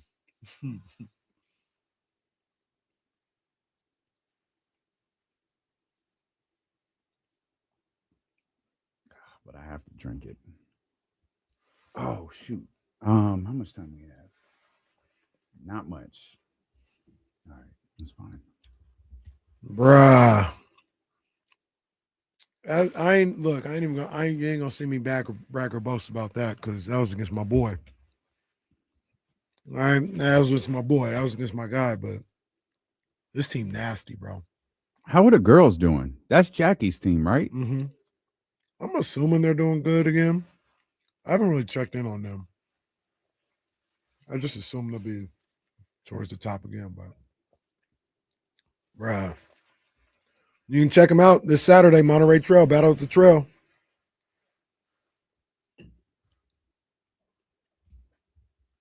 I'm excited. I'm drinking this disgusting protein drink because I know I'm not going to have dinner for a while. We're headed out to the Safe Credit Union Performance Center tonight for the Lion King. Oh, yeah. Let's go. I'm gonna miss that Miami game tonight, but that's gonna be a good game. It was originally, we thought it was originally scheduled for yesterday, and then I think it was last Monday. Broadway Sacramento asked if we can move it to tonight, so we're taking the girls to the Lion King tonight. And like, if you haven't looked at the productions that are coming through the Safe Credit Union Performance Center, take a look at it, man. They are incredible. The Lion King is running. It's basically sold out. Like, you can always call the box office and try to get tickets. Moulin Rouge is here. Back to the Future, Hell's Kitchen, MJ the musical is here in April. I think there's a Beetlejuice musical that's almost completely sold out already. Yeah, man, Sacramento in their Broadway productions are turning out over here over the course of the next couple months. That's awesome. I'm excited for it. That is awesome. I've never been to that since they remodeled everything. I haven't been there, so I want to check that out. The Lion King was the very first musical I saw on Broadway. It was the very first one I saw the very first time I went to New York City. So I'm hyped that the girls will get to see this because it is quite a production. I love it. Like, when you sit on the aisles, they tell you like, hey, this is a very interactive show, and like, it's dope, man. If y'all are going tonight, if anyone's going tonight, you're gonna have an amazing time. It's gonna be a good time tonight. That's all. And you may miss the Miami game, but you'll be able to see the Oregon Indiana game. That's Friday night. Oh yeah, I'm gonna be locked in for that. That how high are you on Miami? I'm pretty high on it. So part of me wants to say the winner of Indiana and Oregon is the national champion. Here's my thing with Miami, and I realized when they went to Texas A&M. One thing that still holds true about the schools that at that size is when they can protect home, they good. And I look at Miami, they got them Florida boys. They got them athletes that can go up against anybody. So I think Miami can win the whole thing. They might lose tonight, of course, but I think they can win the whole damn thing because that defense is the truth. And then you got a guy like Beck who's experienced at the quarterback position. He's been good enough not to give things away. I think they can win the whole thing. I think all 14. Yeah, that's the other thing. It's actually turned out okay. The first round was awful, but like, it's been the college football playoff been all right. There's great football teams left. The Ole Miss story is wild. Like, it's really incredible. I need a Lane Cam. Yeah, I need a Lane Cam today. I don't know. Is the LSU basketball? Are they playing tonight? Let's see. NCAA women. Can I get some LSU action? LSU. Oh my God! If this dude shows up in Georgia, it's LSU at Georgia. Can you imagine that dude walking out there? Georgia. That's crazy. But they the one of the killers with college football in this playoff situation is it's way too spread out. Like, it's way too spread out. They played the conference tournament or the conference championship game on the first week of December. They're just now in the semifinals here in the middle of January, damn. Like, they've got to fix that in some form or fashion. And it's tough because I know they don't want to go up against the NFL. So that's why they're taking time out. That's why they're playing these games on Thursday and Friday, because they don't want to go up against the NFL playoffs. But they gotta fix that a little bit. Yeah. I got a quick question. I know we want to talk about it, but I wanted to ask you. You would understand this. Before you do, please, before you do, Brother Malcolm says he's taking his 12-year-old to the theater tonight. Or Malcolm, are you going tonight? He's asking if there's a dress code. There's no dress code. We might dress up, but that'll just be for fun. There's no dress code to go to the Brother Malcolm, if you are at the theater tonight, I need to meet you. I need to meet Brother Malcolm from the chat. If you're going tonight, come see your boy. Look like Kyle Madison. I gotta know. I gotta know. Man. Come see your boy tonight. That's it. I just that was in the chat. I need a picture too. I gotta meet Brother Malcolm. We need a tonight. picture. Yeah, man. Just a real sidebar, just a random thing, because college basketball starting to pick up. Michigan, we've talked about them, even though they barely got by Penn State the other night, have been dominating teams, winning by average like 30 points per game. Arizona last night played Kansas State, destroyed them. Both teams are undefeated. I don't think anybody beating these two teams until they play each other. Undefeated college basketball season, does that still hold weight? Yeah. But do you think today people are like paying attention the way it's different? But like the last team I remember that was part of the storyline was that Kentucky team. Yeah, and they lost. Yeah, they lost in the semis. Yeah, but that's how you remember that Kentucky team. They were undefeated and they lost. Imagine like Baylor went like 39-0, the Brittany Griner Baylor team. Imagine they lose that national championship game. That's how that Baylor team is remembered. You're being undefeated and losing might get you remembered more than being undefeated and winning. And as I know that's terrible, but that may very well be a thing. And that's crazy. We hadn't had an undefeated team since 76. That was the undefeated. The Indiana is that Indiana? Yeah, I think it was 76. Wow. There's been a lot of great college basketball teams, a lot of like just stacked Duke teams and UConn teams. Nobody's gone undefeated. I think that might be something that helps save college basketball this season. And I'm thinking of Michigan and Arizona because they've been the two most dominant teams I've seen this year. If one of or both of them go into the tournament undefeated, that's going to raise the profile of the tournament. It's like, oh, snap. Like, we might see an undefeated team this year. I hadn't seen that at this point. It would be, can't even count. 50, 60 If it was 76 years, yeah, it's 50 years. Jeez. Yeah. Does that math work? Yeah, that's it. Yeah, that'd be crazy. Yeah, that's still. I mean, I don't think it matters the same because the same as Indiana or the same as. I don't even think it matters the same as Kentucky. I think it's a little less nowadays. Okay. Just a little bit. I think it'll still matter though. Is it? Did it happen too much on the women's side? Between UConn had, I think, 2. Yeah. Baylor had 1. Did South Carolina get 1? I felt like they got 1. Did they? Did they go undefeated? Yeah, I think they got 1. Okay. But I don't think that's the case. I just think people are disconnected from men's college basketball right now because of the transfer portal and all that other stuff. So going, running through a tournament isn't unusual. Not knowing the backstory of them winning the 34 games prior, because you're just not as locked in anymore, is the problem. But that's just a quick. That's a real quick cliff notes. Once you get to that first, these guys are undefeated. They're going the PTI first take. They're trying to do something that hasn't been done in 50 years, and all of a sudden everybody's locked in. Good call on that, by the way. 38-0. Of course, you knew that. Why wouldn't you? I mean. South Carolina went 38-0 in 23-24. That was a year after they went 36-1. Wasn't there? Maybe not. I was about to say, wasn't the loss to Caitlin? Wasn't that like their first loss in almost 2 years? or did they have a loss that year? The loss to Caitlin that came in was that so they went 36-1 the year prior. Then okay. I thought they went undefeated. Got you.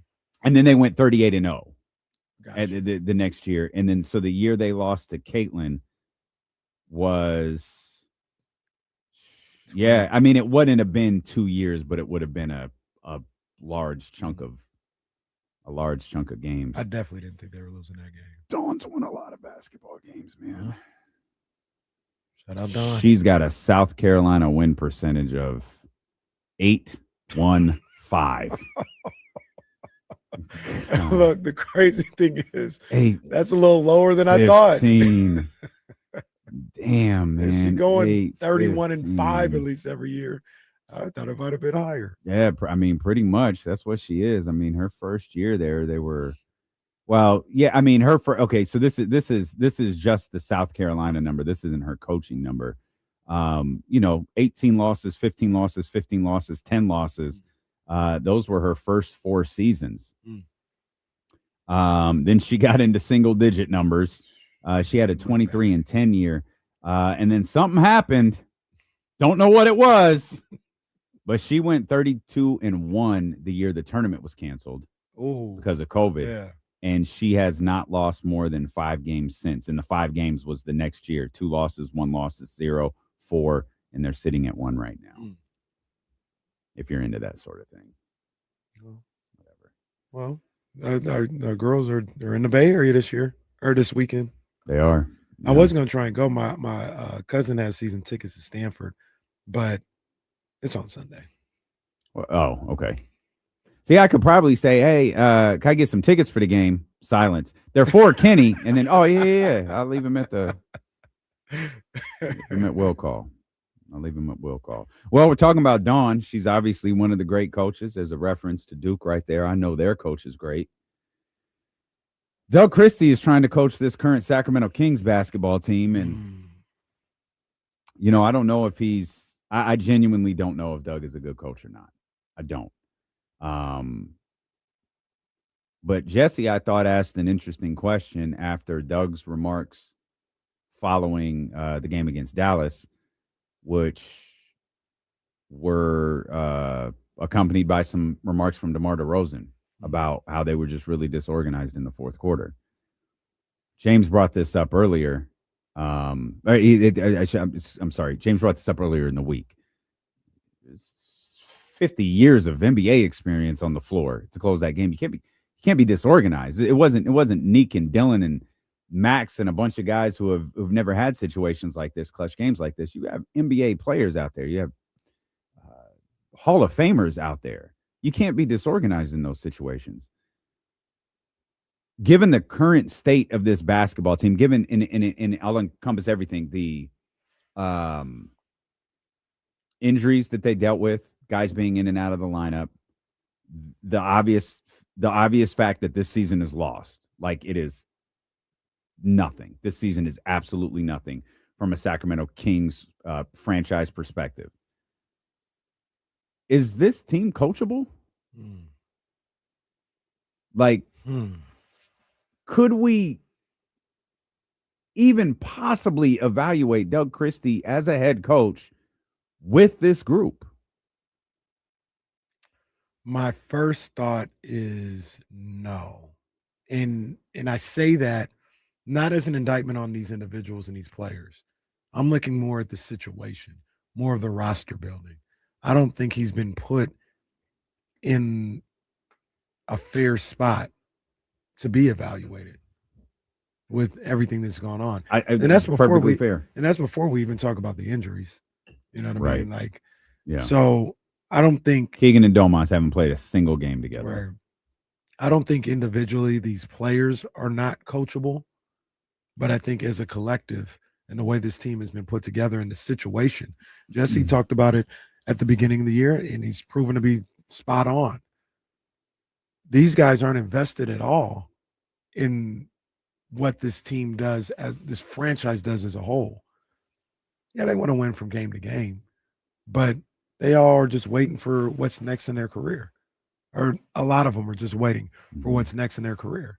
They're not invested in the outcome and what this outcome of this year and what this leads to moving forward. And that's a tough spot for Doug to be in, because Doug is invested in what's going on moving forward. And he's trying to build something that can last moving forward. But if you got a guy that's like, I don't really care what you're building, I'm not going to be here in a month. That's a difficult spot. So I think to answer your question, I think this group is not coachable just as a collective and because of the situation, not because of the individuals, if that makes sense. It doesn't. Here's why I think Dennis Schroeder is a coachable player. I think I think Russell Westbrook is a coachable player. Zach LaVine, but as a collective, right now today, they're not. Yeah, is that that's what you're saying? Yeah. Okay, I got you. Okay, okay. And that was more the question. Like, DeMar doesn't get here. Russell Westbrook doesn't get here. Those Domas, whoever, those guys don't get to this level without being coachable players. I mean, no one has ever said anything. I mean, no one has ever said anything remotely bad about either one of those individuals, DeMar DeRozan or Russell Westbrook, when it comes to a coaching standpoint. And it just feels like right now, James was talking about the impact of losing. I said to you, I think I said to all you and the insiders, I think it was during the handoff, is like, I just don't expect the Sacramento Kings to win games anymore. So like I understood Kyle's point about, that Dallas game being a bad loss and, it's stinging, you're in control of it. Like, how do you lose that game? I'm just numb to that. It's like, they blew it. Like, of course they did. Why wouldn't they? They've blown other games this year. They're going to blow the game at some point. And, they have these runs like the Milwaukee game. You cut that 26-point deficit down to 4, 3, 2, 1, go to one, center's on fire. I said out loud in the moment, they're going to lose by 20. They didn't. They lost by 17. But the point was, this euphoria is going to be very short-lived. Yeah. And I wonder if they think the same thing. Like, you make that run, and we'll look at we'll stick with the Dallas game because it's such a different circumstance than the Milwaukee one. But you look at that Dallas game and you're like, you're in control. All of a sudden, you're 4 or 5 minutes left in the fourth quarter. Dallas takes their first lead since the first quarter, and that's here we go. That's that moment. And it never materialized that they gave up. It didn't turn into a double-digit loss. It was basket for basket for basket for basket until things just didn't go their way on those final couple of possessions. But I just wonder if they have lost that you like every competitor has this "you're not better than me" mentality. I wonder if they've lost that. I think I can't imagine they have, but I wonder. I feel like they think they can go into any game and win, and they can beat any opponent.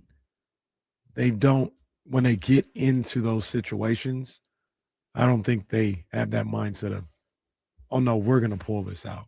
Yeah. We're going to win this game. Mm-hmm. They don't believe that. Mm-hmm. I don't think so, because they got nothing to draw back on. They keep losing in these situations. So until you break through that a couple of different times, it's always going to be in the back of your mind. Mm-hmm. Oh man, here we go again. Or it's in the back of your mind, and then you start doing things a little erratically, or you start pressing or panicking a little bit. Oh man, here goes the run again. I got to make sure. Let me make sure I knock down this three, because we don't want the same thing to happen again. We don't want to lose the lead again. Let me knock down this three, or let me. I got to close out, too hard, and I fouled a guy because I'm trying to make sure we don't give up a three. Little stuff like that. You know what I mean? And they're a little snake bit. This group is. Mm-hmm. It might sound like I'm giving them a pass, or not trying to, but I don't think. How do I put it? they're like you said, they're gonna lose these games. They find a way to lose these games. Mm-hmm. And it's not because they're not trying.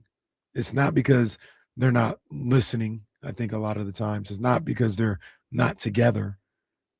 They're just snake bit. Like they cannot. Well, what about, and I am posing this as a question, not a statement. What about the idea that everybody has their own way? Russ, closer, Hall of Famer, legend, the whole deal. DeMar DeRozan, closer, Hall of Famer, legend, the whole deal. This is the thing that we talked about, months ago about this not being a basketball team. It's a collection of individuals, and the individuals individually are very good. The individuals as a collective, when you form them and ask them to be a collective, they're not. And I wonder if that rears itself in closing moments where it's like, no, I've closed out Denver. I've closed out playoff games. DeMar, I closed out Dallas last year. I was the clutch. I was one of the best clutch players in the league for the last 2 years, 3 years at this point. Now I'm gonna do it this way. I wonder. Zach's never been that. Zach, whatever gene that DeMar and Russ have, Zach does not have that. That's not a knock. He just doesn't. Right. It's a knock when you are getting paid. When you look at Zach LaVine in the perspective of what he's getting paid, not everybody can do those things late in games. Not everybody wants the ball late in games. Not everybody wants to be the one to win basketball games. I don't think Zach LaVine is capable of doing that, but I believe the other two veterans are. Yeah. And I always think about this too when, people are talking about what they do late in games and all this other stuff. If I'm DeMar DeRozan or if I'm just watching the games and Skinny Caraway, like, who are you going to get a ball to? Yeah. Fine. You don't want DeMar to go ISO at the end of the game. All right, you're going to go to Nick Clifford. Yeah. You're going to go to Keon Ellis. Like, they don't have these people that you think, you want to go back to running the offense? They tried to run the offense or run a play on that final play before. Yeah. And that was a disaster. Yeah. So I'm not saying you just say you throw your hands up and you don't try different things. I'm all for that.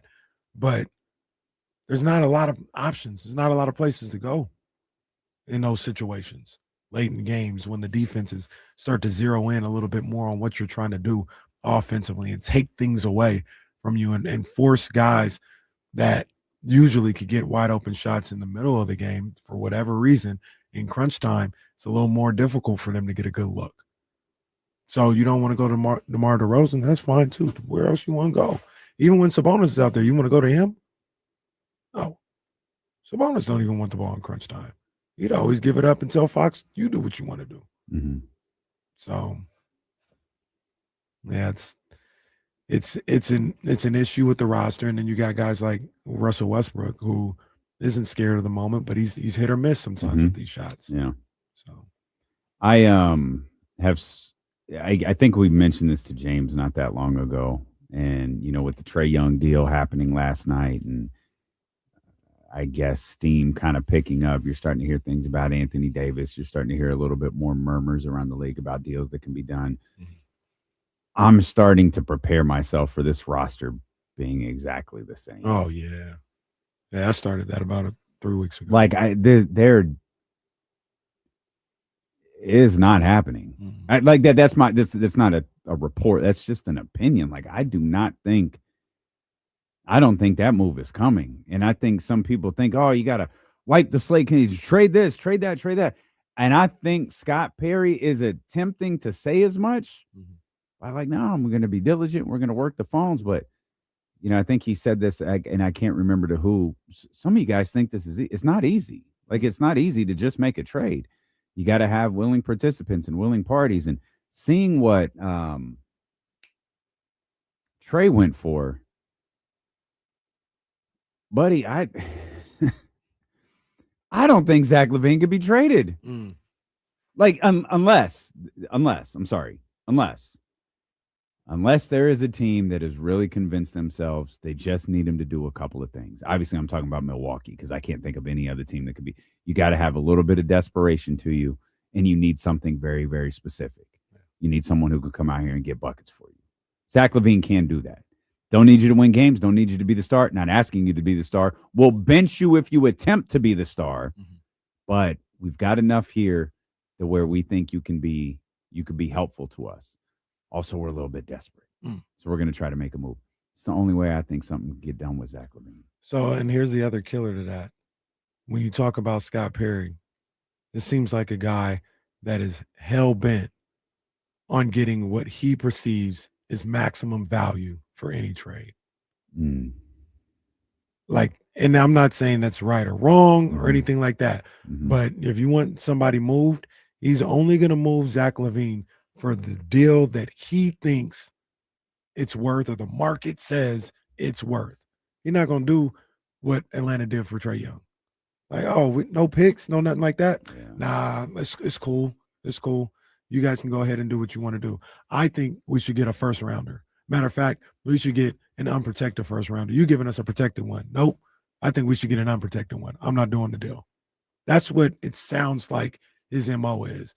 That he is so locked into what the market is that he doesn't deviate from that at all. And because of that, that lends to the thought of like, I don't think we're seeing much of anything either at this trade deadline. He might not even be willing to move on from Keon for anything less than a first rounder. Yeah, seeing some of those. There's a couple of interesting reports out there. Of course, the Kings, I guess, are going to be tied till Jonathan Kuminga until they're not, which makes tomorrow's game maybe even a little bit more interesting. Jonathan Kuminga can't be traded tomorrow. But all parties can be present and in person to have discussion should they choose. It went great when Sacramento had that strategy with Toronto a couple of years ago. No, it was great. Hey, there's a report they're going to meet. I think the report that it had gone bad happened before we even got off the air. Yeah. It's like negotiations started and ended before our show even wrapped up. We'll come back. We got to do a vibe check on KC as we head into final predictions for the Philadelphia Eagles and the San Francisco 49ers. And then we mentioned that Kings-Warriors Friday night game and Jonathan Kuminga. There were more reports out there this morning. We'll dive into those. And Anthony Slater, he's going to join us coming up at about 3:20 or so. Ant-Man will be with us here on Sacramento Sports Leader, ESPN 1320.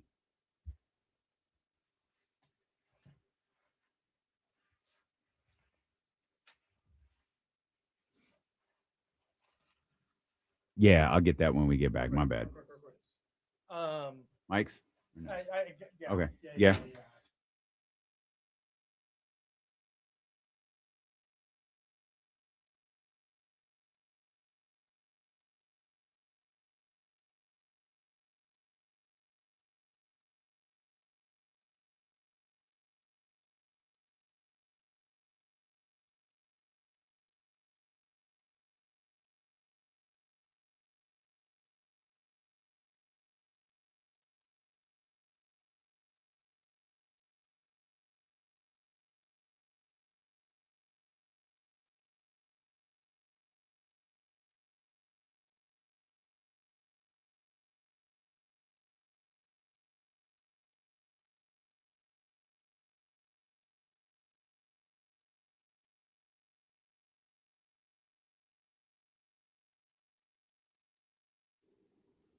That drink was disgusting, man. I threw it away. I ain't gonna suffer through. I don't deserve that.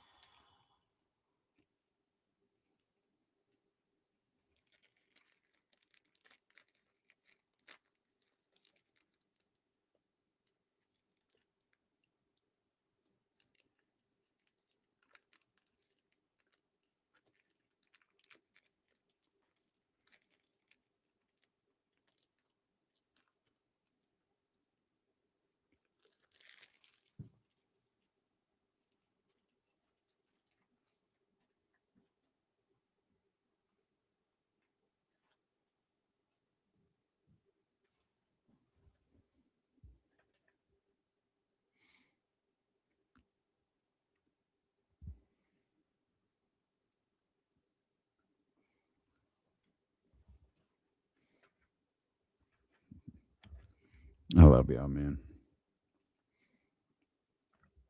I want you to know that. All day, every day.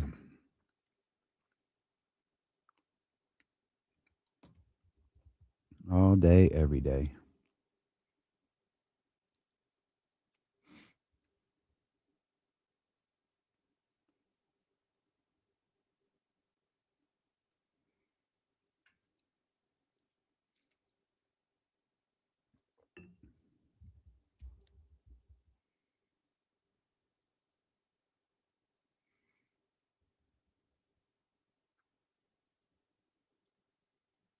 I appreciate you, Russ. Yes, sir.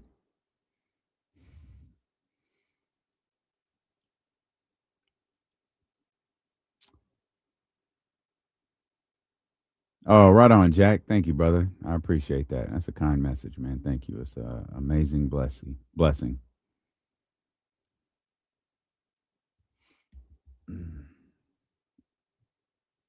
JC, I see you need my attention, brother. We're happy that you're here.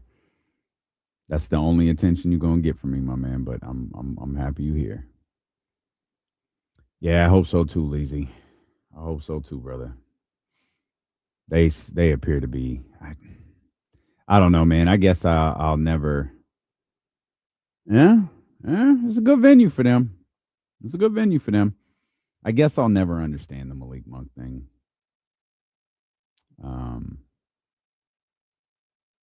Yeah. So if you're clearly out on him, yeah, go get a good basketball player to go get a good basketball player in this place, and I think that's Rob Dillingham. All right on, Tyler. Thank you, brother. Thanks, man. I appreciate everybody who sent congratulations. Also, just a real quick note. Everyone who donated to the St. Jude thing, I'm going to work on the T-shirts this weekend. I'm sorry it took so long. I used the break as like that vacation and like a legitimate break. I will get every single one of them ordered over the course of the next couple of days, and they should be with you. Start the clock on, say, Saturday in 7 to 10 days. And if you haven't sent me your size and address yet, do that in one of the DMs. All right, man. I want to get back to the Kings. They play the Warriors tomorrow. There's a Jonathan Kuminga thing out there. I want to run that by you. I think this is what things are just going to be like for the next 4 weeks or so. There's that I don't know that the Trae Young trade was a domino, but it certainly's got the insiders ready to go, and they're talking and stuff is getting out there. But before we get back to basketball trades, all of that different stuff, reminder, Anthony Slater is going to be with us coming up in just a little bit over 30 minutes. He was doing a podcast this afternoon with Brian Windhurst. He's going to jump on as soon as he wraps that up. That's going to be right around 3:20 or so. So we're going to have some good amount of time to talk to our guy, Anthony Slater from ESPN. How you feeling?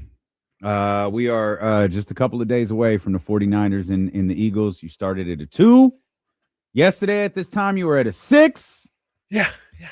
Where are we at right now? I'm still at a 6. Okay. I'm still at a 6. I like seeing Trent out there. Okay. For practice. I got to really dive into at what capacity he was at practice. I would go to 7 if they told me Ricky Pearsall was at practice with the team. Said he was at practice, but he was on the side field. Yeah, he was on the side field. In uniform? In uniform, but because he wasn't in there with the team, I'm staying at 6. Yeah, I got I would you. have went to 7. Well, he was in there with the team. What about big fella? He does not move you like he does me, huh? Who, Trent? Trent. Oh, he ain't even good for 6.2. He absolutely is. Well, we go with the whole numbers. I'm going with the whole numbers. Okay. I'm going with the whole numbers. All right. I'm trending towards 7. I love that we're setting standards on all of this. You'll break out an impression at the drop of a Jesse dime, but all of a sudden we can't go up to a 6.5. Brock, to use check. Oh, great. This is good. Touchdown, 49ers. All right. What the hell, Pat? Was that John Madden? That was terrible. Shame on you. First of all, sorry to the Madden estate for that. Goodness gracious. Oh, man. But yeah, I need Pearsall out there and playing to make me feel even more better. But to your point about Trent, yeah, I'd love to see Trent out there. Mhm. I'm just leery of how good he's going to be or how well he's going to be able to move after the hamstring. Mm-hmm. You know what I'm saying? Like, even if he plays, I'm like, oh. Can I give you the positive aspect of it? Mhm. From to take exactly what you said. Two, we know that there's going to be some very not talked about actions to get him to play on Sunday. Yeah. Two, Yeah. you ain't got to move far at that position. That's true. Like it's not like a basketball player. Like if you know, and this is why Trent is one of the very best to ever play that position. If you gain the position, you're not moving very far. Yeah. So again, it's not my hamstring. You know what I mean? So I'm sure there will be things in place to dull the pain that he's going to be having, but if he plays. But in terms of movement wise, that's a small box. Yeah. As a small box, he's got to stay in. You know me, and you're 100% right, but you know me, I'm always leery of the guy's back, so everything's good. Of course. You know what I'm saying? It's yeah, like, of course. He's playing, but when they would talk about Brandon Ayuk, and once they get Brandon Ayuk, even if he, without the crazy stuff aside, he was never going to help this team the way people thought. You weren't getting the Brandon Ayuk that you think this year, so I'm not even relying on that. That's not even part of my thought process with predicting what the Niners could do this year. And that's kind of how I feel about Trent Williams on Sunday. If you get him back, I just don't. I don't know what Trent you're having. He may be able to get through the game and be serviceable, but the Trent Williams that I know and love, I don't think he's going to be that. I think he just. I understand. He's going to be all right. I understand. Yeah. Don't think he has to be. That's fair too. I think the just having his presence, I think that's a real thing, especially in a position group like the offensive line. Called him the connective tissue of that offensive line earlier. Like just being there helps. I mean, to me, you champion him a lot more than I do.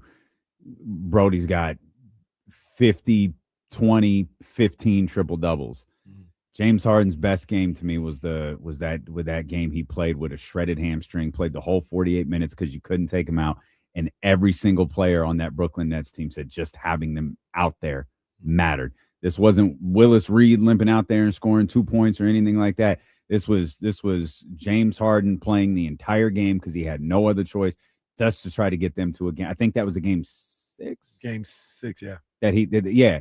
And then he basically had to do the same thing again. Game and 5, I think. Was it? Okay, Yeah, so then he had to do it again. Remember, Game 7 was in Brooklyn. Yeah, I know he had to do it again. Yeah, but 5 is when he came back. KD goes crazy. Okay. They lose Game 6, and then he comes back. Okay, got you. That was crazy. But to me, like that means something. And when you hear his teammates talk about, here's what it did, and it wasn't just an emotional aspect. It was just like him being there. There's a force to him as a player. There's a force to Trent Williams as a player, and you have guys maybe a little bit tighter on their assignments because they know Trent's going to be able to do certain things. Or the other side of that is, hey, Trent's not going to be able to do what he normally does. Let's make sure that we're extra crisp on all of this stuff. I do think that matters. I don't know if any of that amounts to a win. Mm-hmm. I just mean I would be much more comfortable in my stance that the 49ers are going to beat the Eagles if Trent Williams is on that offensive line. I'm with you. Look, if he's able to go, I want him out there rather than not having him out there. That's for sure. I was just real quick. I was just thinking about something though. You mentioned Willis Reed and that famous moment. Mm-hmm. Why didn't Jerry West just put him in a pick and roll the entire time? Did you see how he was running up and down the court? Why didn't they just ISO him every time down court? It's real hoops back then. I was going to say 2 reasons. Basketball was very different back then. Bounce pass. Basketball was very different back then. And the guy could not move. Bro, they called Michael Jordan a witch for dribbling behind his back. Oh, speaking of, hey, you see your boy hating?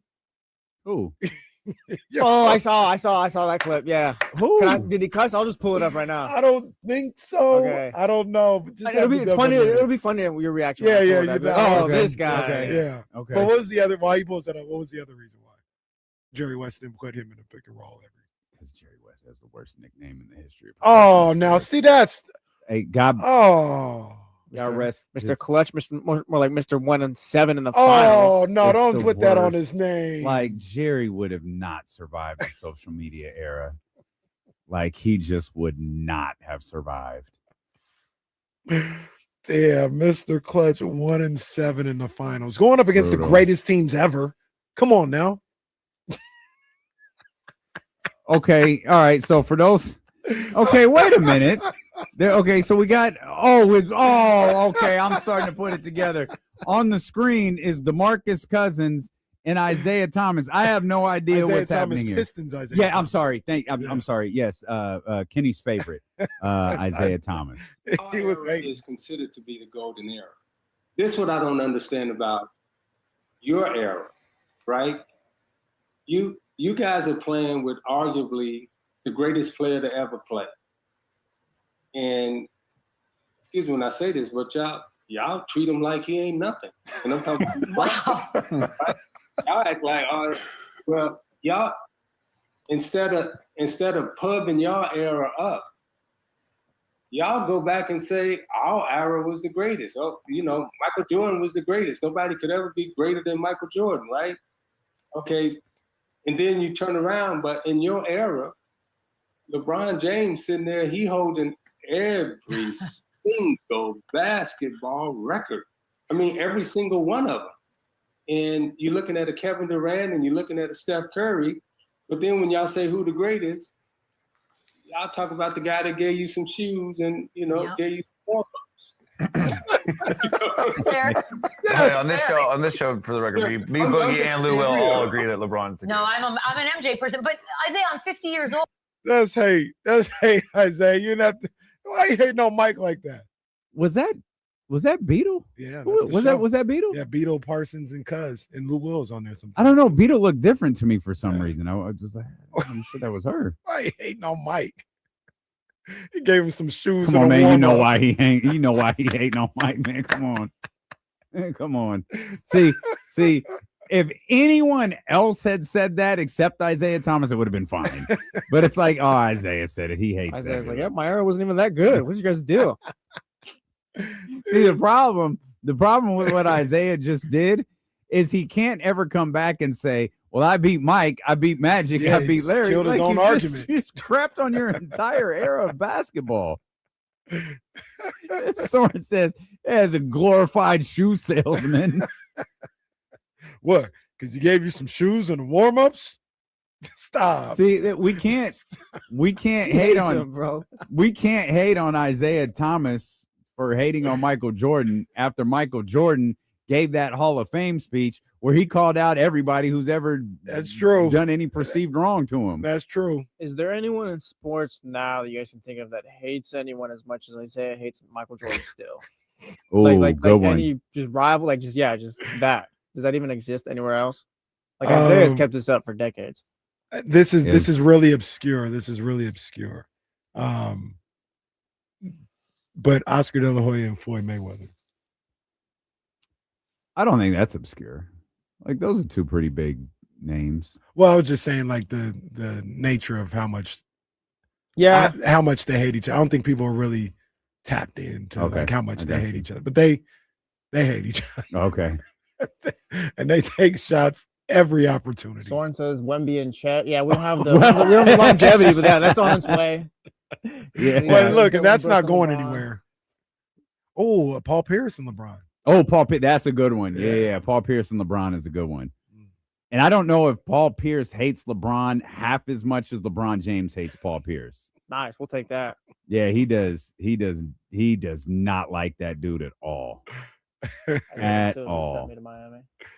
Yeah, but Isaiah, relax, Isaiah. That's my boy, Isaiah Thomas. But relax.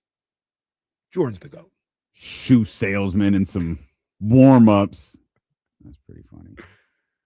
I've said LeBron James is the greatest basketball player ever. I don't even know if that's true. Like, I don't know. I it's just sometimes I wasn't even watching clips of Jordan. I was cleaning up my office during the break and just looking at books. I was like, man, Mike was, goodness gracious, because on my bookshelf are like books, but tucked into like one when I moved, I'm sure it was the very first cross country move from California to Connecticut. I threw a lot of Sports Illustrateds away. I used to keep that. I loved keeping that stuff. Yeah. I threw all of them away unless Michael Jordan was on the cover. If Michael Jordan or Mike Tyson were on the cover, I kept them. And tucked into one of the on the side of one of the bookshelves are those like little plastic sleeves that have, I pulled one out and it's him. It's the 3 with the trophy after beating Phoenix. It's the Magic and Michael one. It's the hologram one. The hologram. There's there's I know there's a Blazers one in there. I have on back. Yeah, I think that was a cartoon. Anyways, those were all and I just started looking at them like, yeah, yeah, he might be the greatest. He's the one. He might be the greatest. LeBron is the one too, but Jordan the one. Michael Jordan is yeah, I don't know. This conversation always winds up getting like super long-winded, but like in terms of a professional basketball player, like who can do everything on the back, I don't think anyone has ever been better than LeBron James. But there is something about Michael Jordan that's just like, nah, like I used to do this with Kobe and LeBron. And it used to piss the people off that I was talking to, but it was like, okay, in the fourth quarter, who are you going to give the ball to? You're going to give the ball to Kobe. Who you want at the foul line if you're taking free throws, and you want Kobe. You got to take a 3 to win it. You're giving the ball to Kobe in every one of these scenarios. Even if you're defending Michael Jordan on that, who are you asking to defend him? Is Kobe being Bryant? Right. Like the answer was always Kobe. Like when the puppet commercial started, I was team Kobe. I was not team LeBron. And I realized like if I asked all of those same questions and took Kobe out and put Jordan there, I'm probably answering Jordan every time. Who do I want to have the ball? Like I remember being a kid and watching close Chicago Bulls games on WGN at my grandma's house because we didn't have cable. Jordan gonna hit a game winner.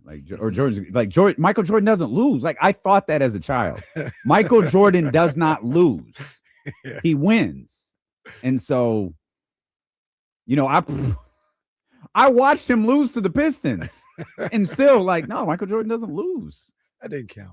Didn't count. Yeah, it didn't count. And then I remember once he beat, my sister loved Magic, and once he beat the Lakers, I was convinced he was never going to lose again. He actually didn't. I'm about to say, you were right, young D-Lo. I mean, I remember hating Horace Grant after that Orlando series. I was mad. Get him off their shoulders. Man. Get him out of here. Man. But I realized if I were to do the Kobe versus LeBron thing I used to do when I was always team Kobe, if I did it with Jordan and LeBron, I would be Jordan. Do it with Jordan and Kobe too. That would be harder for me. The 3. No, I guess it wouldn't. No, I guess Kobe. Yeah. Kobe might get it. Yeah, I mean, that's it. Yes, you're correct. But if you gave me final possession, you can have first pick. I don't care who you leave behind. I'll take whoever's left. If you get one and I get the other, I'm happy. In the other argument, not so much. Yeah, because it's not that LeBron doesn't have that gene to close. It just he doesn't have that type of bag. I mean, and he has his moments. The Toronto one is like that game winner he hit against Toronto is one of the stupidest shot in the history against in basketball. The Indiana one is insane. LeBron's a little different because like his moments are like Game 6 against Boston, where he's like 45, 15, 15. Yeah. Like, all right, Yeah, now yeah, they're yeah. down 3-1, and LeBron's putting the team on his back, and like that's kind of like, yeah, you don't think LeBron is like the last second, but just more so like, all right, he's gonna put up 45 points and however many rebounds he wants, and this is like he's gonna take over a game. I remember that time when Jordan was down 3-1, or when he was down 3-2, and had I actually don't. It's cool, bro. You get to play John Stockton. Wow. You get to play Gary Payton and Sean Kemp. Insane. It actually did happen. I don't remember it at all. Wow. Like, I imagine if LeBron got to play John Starks. All right, John Starks. Pat Ewing, who never won a damn thing. Then, yeah, LeBron would have been just fine. Caught Magic at the end of his career. Well, now, look, all I can say is talk about John Starks. J.J. Barrera locked his ass up. I'm a Celtics fan. I don't care about LeBron. Whatever. I love LeBron, though. LeBron didn't play yesterday. I was upset about that. Me too. Like we had Said, bro, pointed what? out. Yeah, we had pointed out the Lakers Spurs game. I started tapping into the final quarter of Denver Boston, and I kind of just I didn't. It wasn't even my computer. I just popped up on the phone, and there's an article on ESPN. LeBron out tonight versus. I'm like, I wasn't mad. It was just like I was looking forward to watching the Lakers and Spurs, and I watched I didn't watch it the same way. I watched it in a very different way. I caught it starting in the third quarter. Yeah, they started running. I saw Luka was cooking, and just like they're getting. Did you see LeBron talking about that the night before the Spurs game? Yeah, so I did not. Because they were in New Orleans. And they were like, "LeBron, are you playing?" And he said that it's not verbatim, but he's like, "Hey, man, look, man. I'm 41 years old, man. Every back-to-back is a game time decision for me. So I don't know yet. I don't know. I'm 41 years old, man." Is this the new LeBron James impression that you're just breaking out? Is that what that is?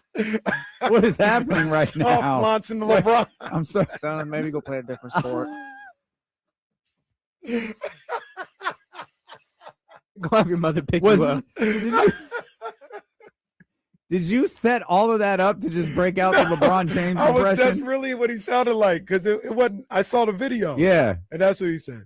He just dismissed that like, "LeBron, you gonna?" That's the reporter's voice. Like, okay, you gonna play tomorrow? It's a back-to-back. Yeah. Hey, man, I'm 41 years old, man. I don't even know. You know, every game is a game time decision for me. LeBron. You know, I'm 41 years old, man. I don't know. Like, why does he sound like Eddie Murphy in Beverly Hills Cop when he says, "Hey, man, I ain't gonna fall for no banana in the tailpipe, man"? Why does LeBron James sound like that? Sounds like Eddie Murphy doing a Charles Barkley impersonation of Charles Barkley doing a LeBron impersonation. Oh my goodness. That's what he sounded like, though. That's what he sounded like. Oh my gosh. All right. So LeBron did not play. LeBron James, I saw this yesterday. He is one game away from being ineligible. I saw that. Yeah, Keith. I always want to say Keith Smart. Keith Smith tweeted that out. That he's not going to play every game the rest of the season. That 21-year run of all NBA nods is going to come to an end. That's crazy. That was the first time I said, maybe this rule is stupid. Well, I thought that when Jokic got hurt. Oh yeah, he's not gonna make it either. I thought that when Jokic got hurt. I forgot about Jokic. When Jokic got hurt and they said was it 4 to 5 weeks, 6 weeks? I can't remember what the number was, but I remember thinking they're gonna change the rule.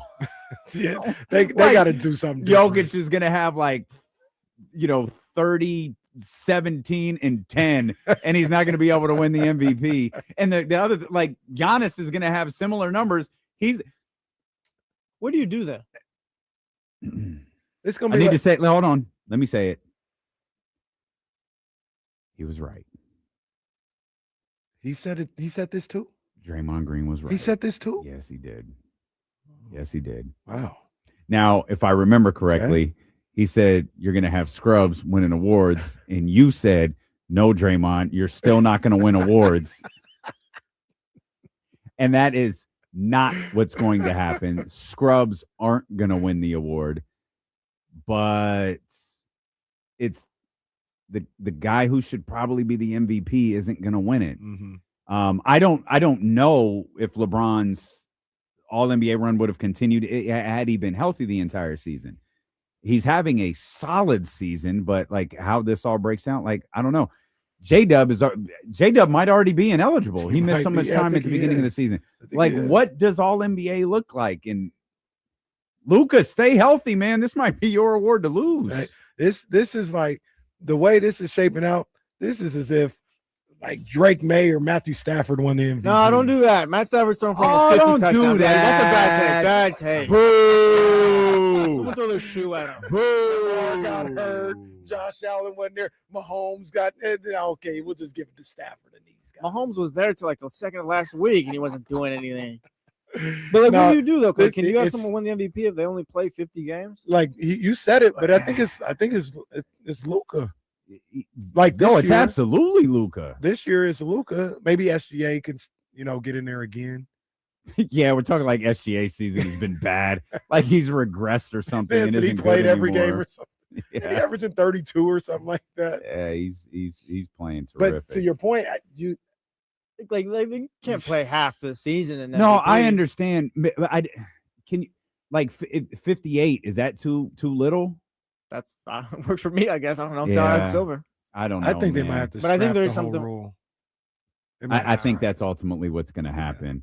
Join me at the Sacramento Kings game at the Golden One Center coming up this Monday when they take on Los Angeles. I'm going to be out there on behalf of the Westfield Galleria at Roseville again. There's going to be a point during the third quarter where a QR code is going to pop up on that screen, and you're going to have the opportunity to scan it through your phone. You can have the opportunity to win a ton of prizes that night, as well as a $250 gift card. Last time I thought there was going to be a table set out there for us to give different things away. I've learned there will be a table out there this time to give some things away. So that's going to be at the game this Monday. Scan, play, win, and look for me with the Westfield Galleria at Roseville inside the Golden One Center this Monday when the Sacramento Kings take on Los Angeles. We'll come back. Anthony Slater of ESPN joins us next here on Sacramento Sports Leader, ESPN 1320. Next dish. The Kings are canvassing the market. Yeah. That was just not a weird word, but Rich, right? I'll take Giannis and Jokic over Patty Ewing and John Starks and John Stockton and those guys. I'll take Kevin Durant as well over those guys. Steph Curry.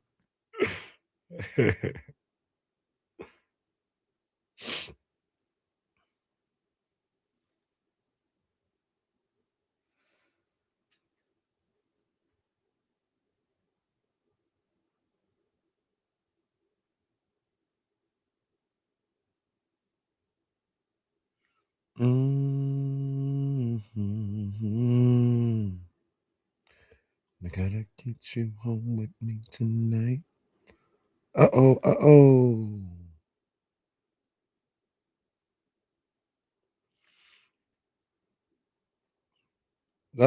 They got a new line of upside down hats.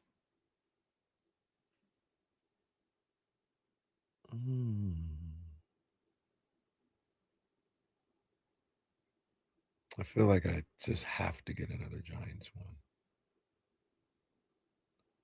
That Reds one is fire. Leezy, Matt Stafford to me is the MVP, but I wouldn't hate it if Drake May won. They're both deserving. The more Cam Newton's legend, I think, is growing with me. I think people are hating on him, but now I'm starting to like Cam more. Yeah, Cam was the truth. Asante Samuel Sr. was talking crazy on Twitter, by the way. Like, oh, what years was Cam a game changer? All of them until his shoulder turned into hamburger helper. Cam was a problem. Was it Norm, was it a long time though? Cam? It feels like it was like he's not one of the greatest players of all time, but like it was like 4 or 5, I think, maybe 5 on the high side, maybe 4, probably 3 or 4. But either way, I mean, Cam was that dude. It was also real crazy in the moment, him leading Auburn to a national championship, because it was like Auburn, they'll never beat Alabama. They ain't gonna get this done. And he weren't they down 21-0? Something like that. And he brought them back in Tuscaloosa to win that game and go to the national championship game. Cam Cam is going to be one of those guys. You had to be there. Yeah. I think he's going to be one of those guys. Kind of like Dante Culpepper. What y'all know about Dante Culpepper? What y'all know about how good Dante Stop. Culpepper Don't do that. Don't do that. He was. I understood what Stephen Ross was looking at. Nick Saban. Oh my gosh. I understand it. He was him. Did he get hurt before? He tore his ACL before. Dante Culpepper would be on the Dolphins and he'd do this sign. He'd do this and it's interception every time. It's like, no, why are you doing that for? That's like when Jimmy will point. Yes. It's like, no, like he's gonna throw an interception right now. Every time Jimmy pointed, that was a pick. What if Nick Saban doesn't coach Alabama and they choose Drew Brees? Oh. That's a hell of a what if. What does Alabama turn into? What are the Saints turn into? What does Sean Payton turn into? Because they were nothing before Drew Brees got there too. Payton gets another Super Bowl.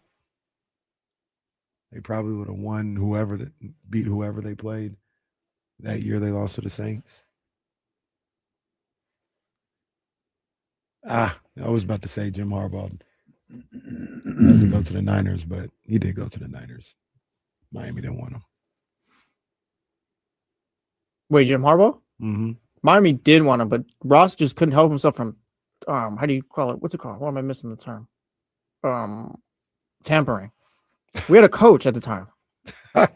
I know. I don't remember that. We had Tony Sparano. Like he was still trying to talk to Jim Harbaugh. Oh, Tony man, I forgot about that guy. Didn't Jim fly to Miami? Something like that. Some secret meeting. I don't remember. I was reading about it this morning, actually. Yeah, we had Tony Sparano still. He still tried meeting with Jim Harbaugh. Oh, man, we're coming back. Shoot.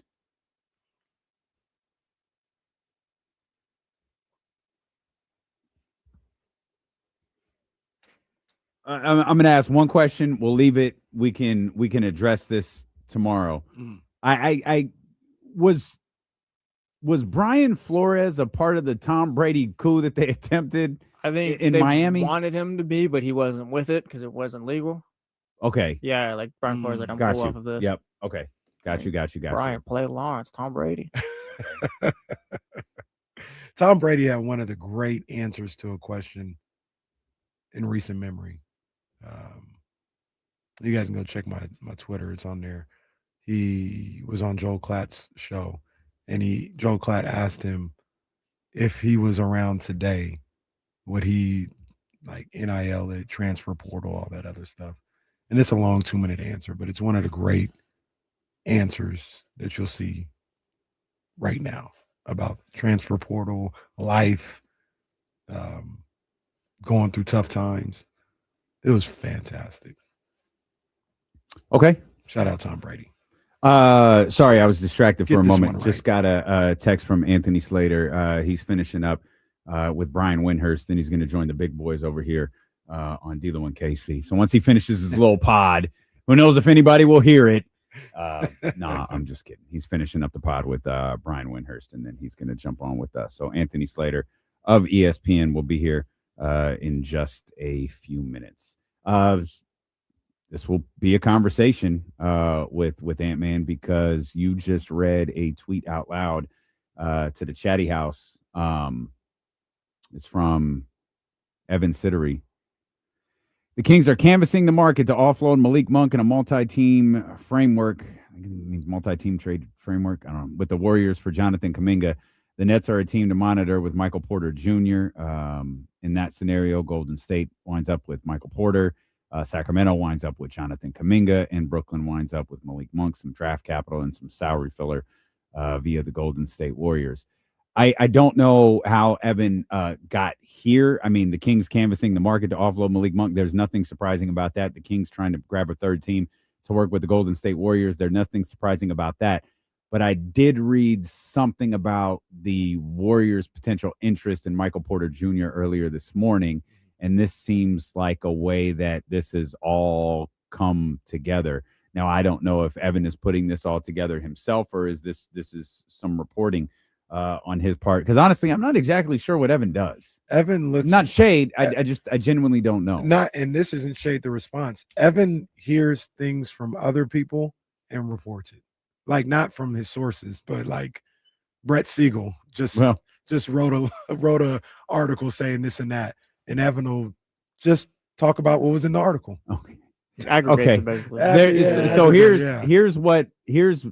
Here's what we know without any aggregation is the Kings obviously still have an interest in Jonathan Kuminga. We'll talk to Anthony Slater about that in a minute, excuse me. It also appears that the Golden State Warriors still have no interest in Malik Monk. It has long been stated by James Ham and many, many others months ago that if the Sacramento Kings were able to get a deal done that involved Malik Monk, they would probably need a third team involved.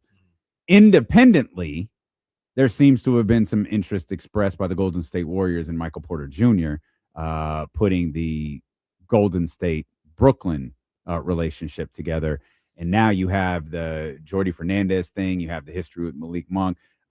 Maybe you have a way to offload Jonathan Kuminga. Maybe Jonathan Kuminga is something Brooklyn's not interested in. And maybe that's a way that you get all of these teams involved. Yeah. And that's, there were people who I'm sorry, go ahead. I was just going to say that's something that it kind of felt like that way since the summer. If you were going to bring Malik Monk, or excuse me, if you're going to trade Malik Monk, you were going to have to get other people involved. Or if you were trying to get Jonathan Kuminga, you're going to have to get other people involved. Let's bring in our man Anthony Slater of ESPN. All he does is write and talk about basketballs. He just wrapped up a podcast with Brian Windhurst. And man, appreciate you, man. Thank you. I always get a kick out of looking at the screen and seeing your backyard. I don't know why. Yeah, see, you guys are getting the not as great version where I'm actually inside my house with the screen door right here. I've actually got it to where when I go on TV, I'm outside with the tripod set up, so it's like a pure view of the backyard, but you can kind of see it a little bit. I saw it yesterday on I think it was NBA Today, and you were outside, nice sunny day. Do you have any neighbors like Wilson from Home Improvement? I hope not. Peek over the Yeah, there was one time that like leaf blower was going. I was like, this is not great timing, but it wasn't purposeful. If somebody started like trying to sabotage or like we've throw heard some signs up or something. So the news is out now that Luka has just been traded to the Lakers. We'll go to Anthony Slater right now, and the leaf blowers. I mean, it'll probably happen at some point or something. Like one time, the closest I've come to that, I guess, one time a squirrel was like, scattering across the fence back there, and my dad saw it. I know that. I love the idea of like Ant's neighbor being, hey, is that Anthony? Well, goes outside, looks over the fence. Oh, honey, it is. That's Anthony on TV. That would be. It's definitely unique to ESPN, but I think soon I will actually have like more of a home studio setup than more traditional. But they've been like, it's kind of like interesting. Pop in and suddenly there's some sunniness. There's a foggy day outside, and I was like kind of reporting on like a somewhat depressing time for the Warriors. I think I remember, or I think it might have been we were talking about Clay, like we did a Clay story and about like kind of regrets about like how the Klay Thompson thing ended, and it was like foggy behind me. And it was like, kind of fits. It rains so many damn days in a row. No wonder you wrote a 10,000 article on the Kings. Well, that too, but that was a good segue. Because thank you. Yes. I want to point out one particular piece that one particular line in your article that Kenny and I discussed yesterday, and it was attributed to a team source, but you were talking about Doug Christie. And Doug Christie, despite this really, really bad start, being safe. I don't know what type of context you got in that conversation. Kenny and I both took that as Doug is not getting fired during this season. And we left it at that and didn't think like he's going to coach out next year or anything further. It's that there is no interest in firing Doug Christie during this season. Yeah, and I think that's relevant because they're 8-29, and they weren't planning to be 8-29. And there's been, criticisms of certain coaching decisions. And I think, 30,000 feet view. And again, especially writing for ESPN, like this is kind of a drop in for a lot of people that aren't on the ground level, following the day to day with the Kings. I would expect you guys to understand the dynamics more at play of why Doug is safe for the rest of the season. But I think it's introducing that idea to the world that they're backing Doug Christie as of right now. I would agree with you that I'm not saying he is, and nobody is saying he is or isn't, safe in perpetuity here. And it's just like he's the permanent coach of this rebuild. But as of now, not only is he being backed, and I think what I was kind of trying to portray in the story, especially to a national audience who drops in on these Doug Christie press conferences where he's like pretty critical of his veterans, right? Like very proud, respected veterans. Like, wow, this young coach is really going after like the effort level and, this idea that they need to play, this defensive minded for the city type approach, which clearly they're trying to build around here. And it's this idea of like that. This is Scott Perry is the most, powerful decision maker right now in the organization. And he's fine with this, this is how they want to build the brand of the Kings. And part of that is Doug Christie, from everything I've heard, is safe through at least the season. And I think you guys read that correctly. So, and that's kind of like Damien said, where we left it. The other part of that is, I don't know what's going to happen in the offseason. I'll put it to you like this. I'm not confident that Doug Christie gets another opportunity after this year. From talking to Scott Perry, and we're like really dissecting that one line. But did you get the sense that with Doug Christie, Scott Perry's in this for the long haul as well? I think that, Scott Perry, yes. As Doug Christie being his coach. I think it's, I think this offseason will be a real test case for where everything is going. But I would look at, right, we're on the NFL week. What do they call it? Like Black Monday, where like a bunch of coaches get fired. Like, for example, Miami, who I follow the Dolphins, and Mike McDaniel in the last several weeks seemed safe in Miami. That was kind of the reports. They were winning a little bit more. He was empowered to bench Tua, and all the way up until Monday, Tuesday, Wednesday, it was like he's safe. But then people said there was a meeting between him and Stephen Ross, and Stephen Ross left that like kind of conflicted, but finally decided, what, change is needed. And maybe that's because he's getting an indication that a John Harbaugh or something else is coming up that's more appealing. But he really didn't decide if Mike McDaniel was or wasn't the guy until Thursday of this week after the season. To my point of like, Scott Perry's in such a calm position right now. And that's one of the things I was kind of maybe hoping to reveal to a national audience that looks at the Kings and goes, oh my gosh, they must be panicking. How are they in this situation? It's like the panic was the last couple of seasons and how they kind of drove this situation into a ditch. Right now, it's just an assessment mode. Everything is an assessment. Nobody's saying like, hey, your job's on the line if you do or don't make this decision. And I think, to your point about Doug Christie, he's being given a chance. This is, I think we can all be fair and say this is probably the only head coaching job he could have gotten at this stage of his career, the Kings one. Sure. And he's going to try to coach himself into this job, into the long term. And he's been given at least this runway, and we will see. I think the main thing, if you were given truth serum to Scott Perry, it would be like, we'll assess it after the season, because he's going to assess everything after the season, really.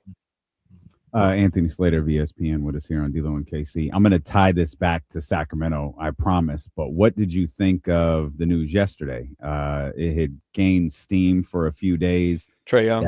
That Trae was headed out of Atlanta. Certainly, it gained a lot of steam yesterday morning that it appeared he was going to Washington, and then the deal gets announced, and it's kind of a mid-level contract player and an expiring contract and an older player in CJ McCollum. For a player who's, 25-10 on his career, has been a pretty dynamic offensive player his entire career, 4-time All-Star. How did you digest that news yesterday? Yeah, I mean, it's like the shifting dynamics of the league, but we don't that's a long conversation, right? The apron era and the idea of these monster contracts are suddenly viewed a lot more toxically than they previously were.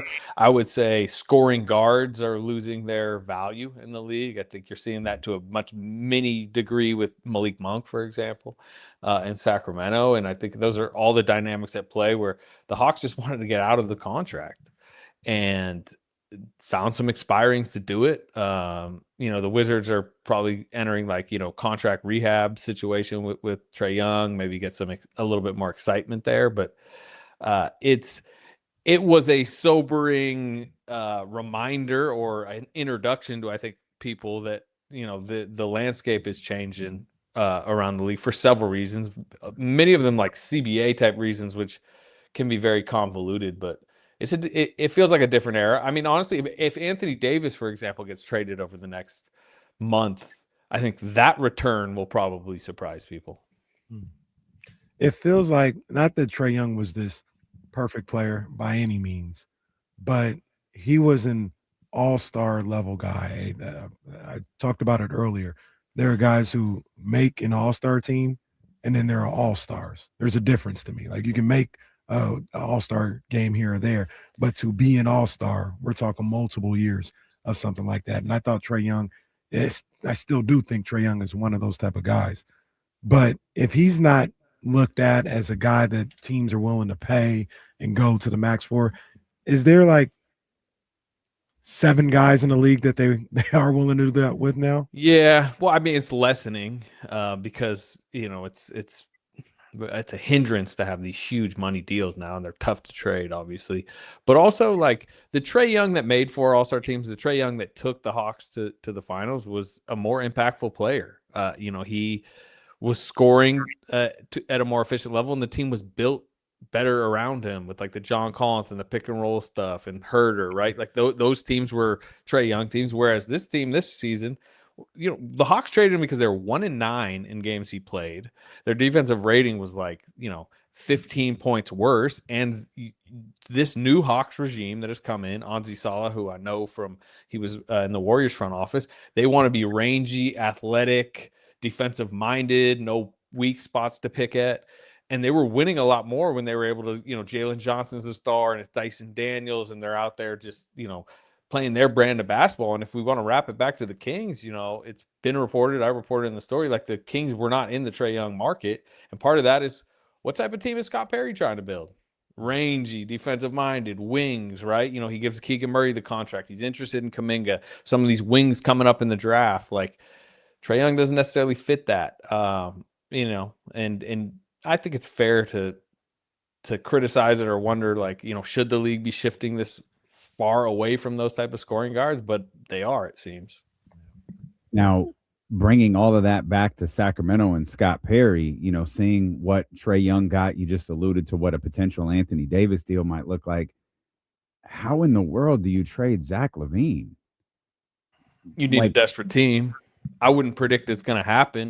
It seems like Milwaukee could be the likeliest, because you just need a team that's like, hey, you need a scorer, you need something now, you need just a shakeup, right? I think, why was Zach LaVine traded from the Bulls?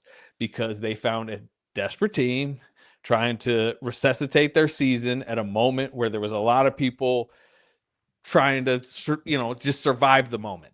Mm-hmm. So the Kings traded for Zach LaVine.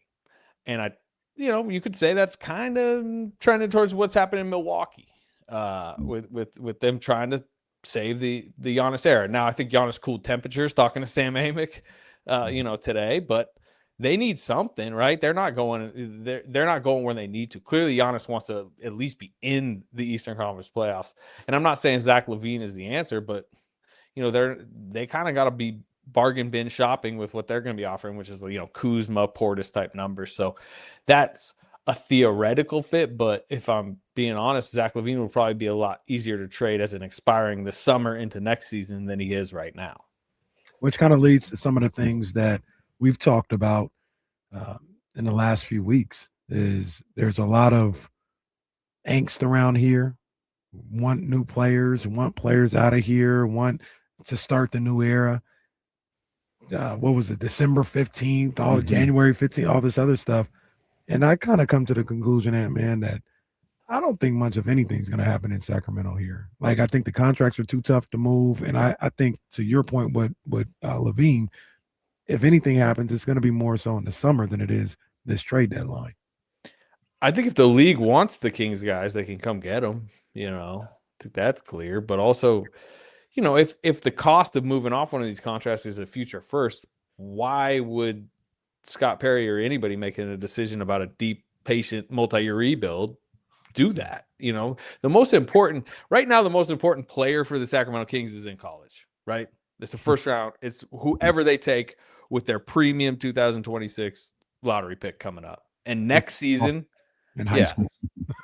Yeah, well, it could, theoretically, but at least, in this a little bit more of like current moment for the Kings, whoever they get in the first round next year will be, the number one draw and the number one interest of next season. I think, maybe Scott Perry makes a trade this summer, even at the deadline where, you guys may ask me about Kuminga. If he's in here, people will be interested. That'll be important because that'll represent, hey, like the next wave, the Scott Perry imprint on this team. But if they're going to lose this season, probably have a really young rebuilding lottery team next season, there's not really that much motivation for him to get off these contracts unless there is an appealing offer for the contracts, because you can just eat them.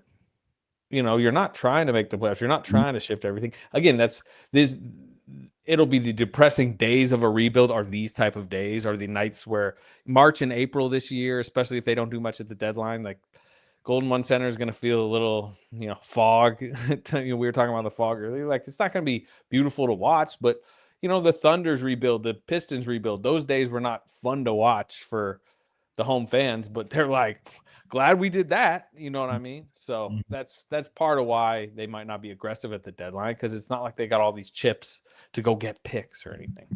It can't be worse than what we're watching now. Obviously, we do want to get to Jonathan Kuminga, but I have a thought process I started to develop about a month ago that I'll run by you, Anthony Slater. I don't think Zach LaVine picks up that option. What would he get as a free agent this summer? I have no idea. He gets the hell out of Sacramento. I actually, I live, in the Sacramento area. I like Sacramento. So I name the last city. I'll have you guys name the last city in the country or the last job, whatever, that you would work for. Like, you just don't want to live there. Bakers. A farm in, whatever, South Dakota. Starksville. If I was offering you, what is Levine next year? Like 48 mil? Yeah. Okay. If I was offering you 48 million to go work on a farm in South Dakota for a year, maybe I'll even trade you to a job you want in the middle of the next year. Or, you can make 15 doing, going somewhere else you want. You'd probably be like, I'll take 48 and go. But it wouldn't be, it wouldn't be 15 though. It would be maybe 15 times 3. And I think it would be closer to 25. 20 or 25 times at least 3 for Zach LaVine. Well, that's where Rich Paul would, Rich Paul knows better than we do. And if you're correct, and that's Zach LaVine's desires, and he believes there, you don't opt out unless you know that that's there. And sure, if there is a team out there with cap space willing, but I just covered a summer where no free agent sign. Everybody extends now. There's no cap space out there. And the teams that have cap space, the Nets this summer, again, I was covering Kuminga's free agency all summer. They're just trying to drum up interest. Hey, you have some cap space. And all the Nets did was go give bad contracts and picks. They got a pick with Michael Porter, send Cam Johnson, absorbed it into their cap space, and now they're resuscitating Michael Porter and trying to trade him out. That's just how the league works, where what I think is more likely is if the Kings were desperate to get off LaVine, which again, Scott Perry's saying I'm not desperate to get off Zach LaVine, but he's the type of contract that will be traded with the first into somebody's cap space, so he can still make that money. But to your point, look, if he's so desperate to get out and he knows there's some type of $3 or $75 million offer, sure, maybe. But I'm not sure where that's coming from. But there is another way. Scott says, hey, brother, you could pick up that option. It'll be for a year off. Okay, and I don't like that. For the record, I do not like that. But yeah, like if you said it though, that's probably a desperate move because you're damaged. You might be damaging a relationship with Rich and so on. Pretty important relationship. Yeah, I hear you. I hear you. And that's Scott's specialty, right? That's one of his real specialties. Is sure. Like good relationships. Yeah. Zach LaVine can score, and also like Zach. This is a great example this season. Like, is Zach LaVine leading them out of the bottom of the lottery, where at this point you probably want to be? No, I mean they're not winning. It's not a great feeling to go through this, but rebuilds are painful. True rebuilds. That the Kings steered themselves here. They've got to take the pain to get out of it. Yeah. I was telling them, I don't Yeah, like because this franchise knows nothing about pain. this is new to us. Yeah. I don't like this new NBA. I don't like the way they maneuver the contracts and the apron stuff just seems so over the top. I don't. It's convoluted. I get it. I get what you're saying. I think it's like taking some of the fun of transaction season. Like I think this deadline might be a little bit duller than people want. You're going to have a hell of a time selecting all NBA players at this point. With the 65 game rule. Yeah, like Jokic going to be out, Giannis going to be out, LeBron going to be out. Yeah, J-Dub is out. He made it last year. He's out already. Yeah, no, you're right. They've made a lot of random rules over the last few years, but I still think the basketball has been very good. Like the league-wide nightly basketball, I love. But the Spurs owning the Oklahoma City Thunder is one of the best storylines of the season. That's been that 3-game stretch, and just the Thunder bleeding a little bit right now. Like I think the league kind of needed that. The West is going to be a bear at top of the East. How about Knicks coming in here next week? Yeah, that'll be an interesting one. Oh yeah, that's right. Yeah. Oh God. Look, I think Trae Young is coming in here the next week too.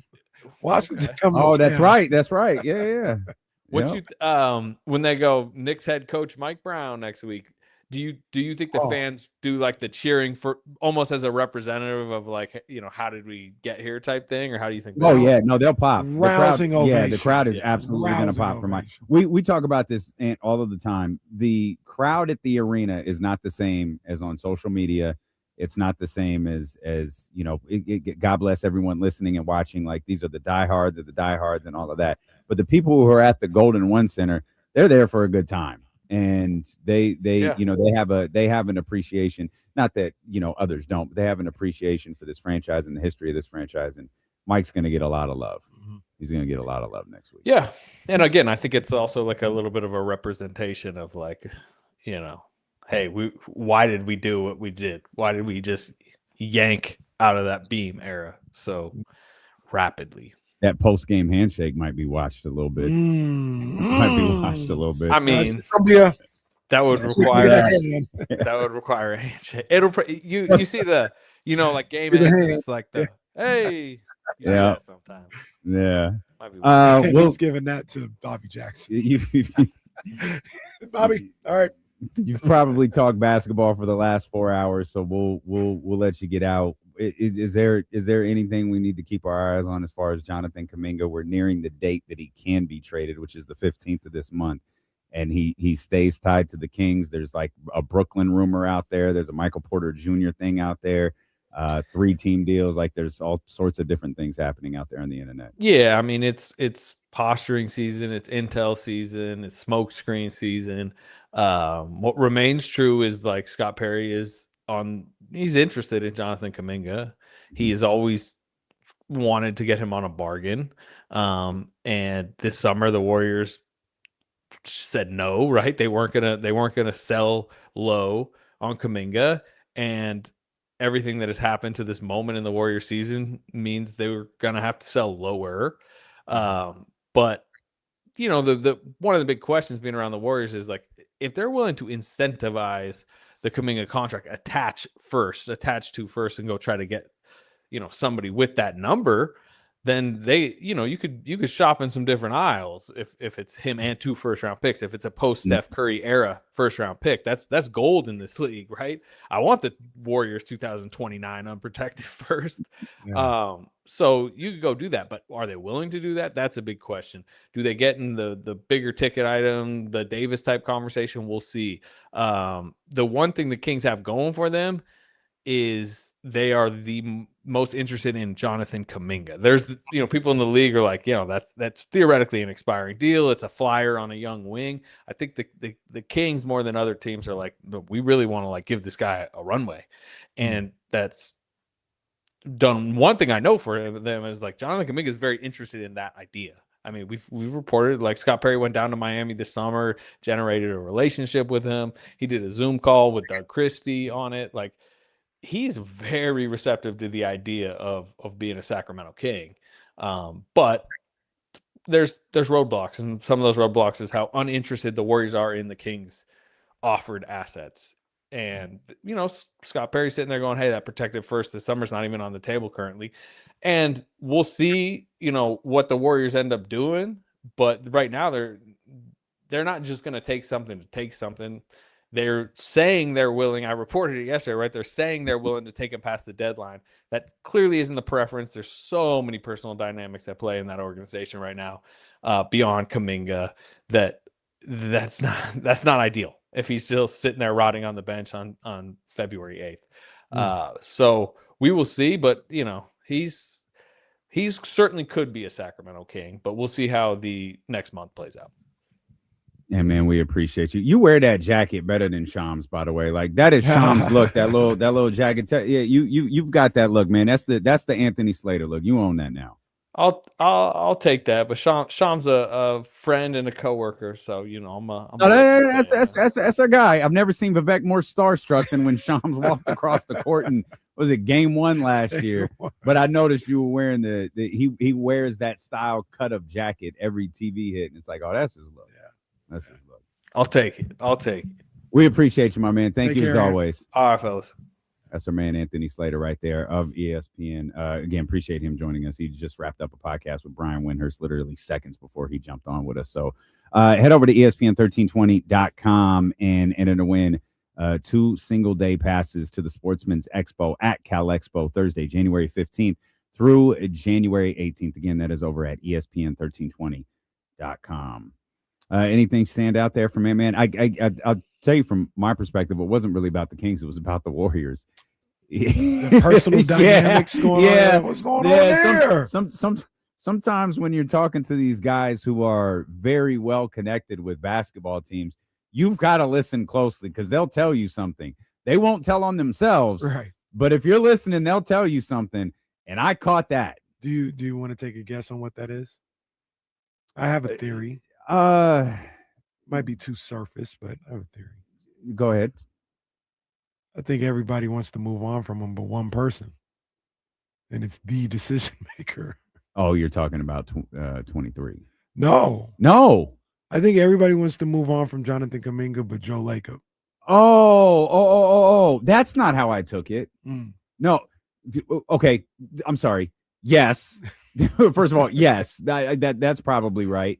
I think they're a lot like you remember. Do you remember when you said earlier you made the statement about Scott Perry and not everything's going to be perfect, and I got to get this in return, and I got to get this in return, and I got to get maximum value and all of these different things. Yeah, I think that's how they feel about Jonathan Kuminga, but they might have overplayed his value. Like go back to another thing that Anthony Slater was talking about there.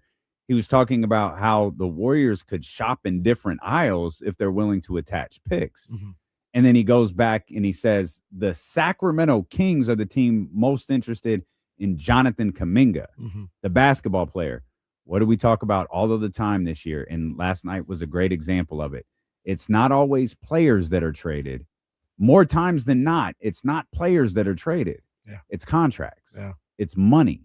And the whole offseason fight wasn't about Jonathan Kuminga playing a single second for the Golden State Warriors. It was about them having a contract that they could use to, go back to Anthony Slater, shop in a certain aisle. That $24 million gets them somewhere. They probably need to go to a more expensive grocery store. They need to go to more expensive aisle. Go to where's your place that you go to? The Galleria? No. What's the expensive grocery store? Oh, Is Nugget. it Whole Foods? Nugget or Whole Foods, either one of them. Yeah, that's where you shop. Yeah, they need to get out of Save Mart. Yeah, huh? Gotta be like D-Lo, shop at the big places. Yeah, let me get that $20 steak right there. Oh, sweetie, if you think a steak costs $20, I get the $2 steak.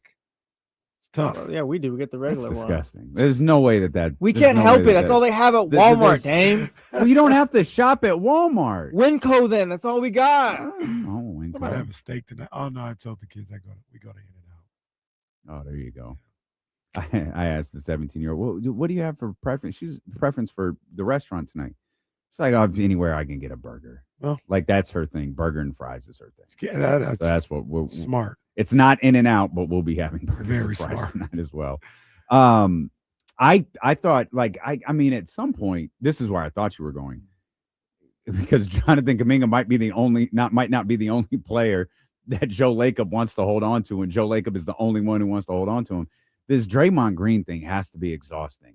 I have no clue what, if any, his trade value could possibly be. And maybe the conversation shouldn't even be about moving him as a player.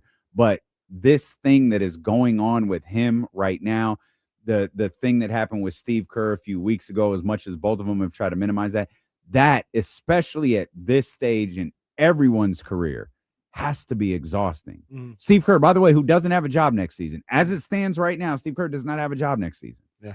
All of this, it has to be exhausting. They Worldwide Wobe, he does his nightly calendar schedule or whatever. Yeah. And he puts the games out, and he has a 1-sentence blurb next to every game. So Raptors, Pistons, K taking over the 6 or something like that. And the other day it was Warriors versus whoever, and it was, how does he get ejected today? Oh, God. And that's what it's come down to. It has. This guy is getting ejected damn near every game for random reasons. And it feels like I have credited Draymond Green for being right about the apron. I have credited Draymond Green for being right about 65 games. 65 games. So this isn't shade. He feels like an athlete who is acting out because his skills have diminished to the point he has nothing to offer. Draymond Green is still he's a very unique basketball player who gets away with things that Keon Ellis or anyone else in the Sacramento Kings uniform would not get away with. He is officiated different because of his career, because of how he defends and then how he acts. He is officiated differently. And some of that stuff isn't working anymore. And I, honest to God, think he's acting out. I think that's what it is. Like he's I say that because I don't see this getting better. No. Remember when he punched was it Yusuf Nurkic? Yeah, Nurkic. And he was going to change and he was going to be better, and he knew he screwed up when he ran off the court because you could see it in his face. Nothing has changed. He hasn't assaulted anybody recently, but like nothing has changed with this guy. There's an adage in boxing of a guy who is in the middle of the fight and he knows he's about to lose, and he'll start doing stuff to get disqualified. He wants out. I can't win. I want out. So he'll do a low blow, or he'll clinch and all that. Like, I want out. I'm going to lose. That's where it feels like Draymond is in his NBA career.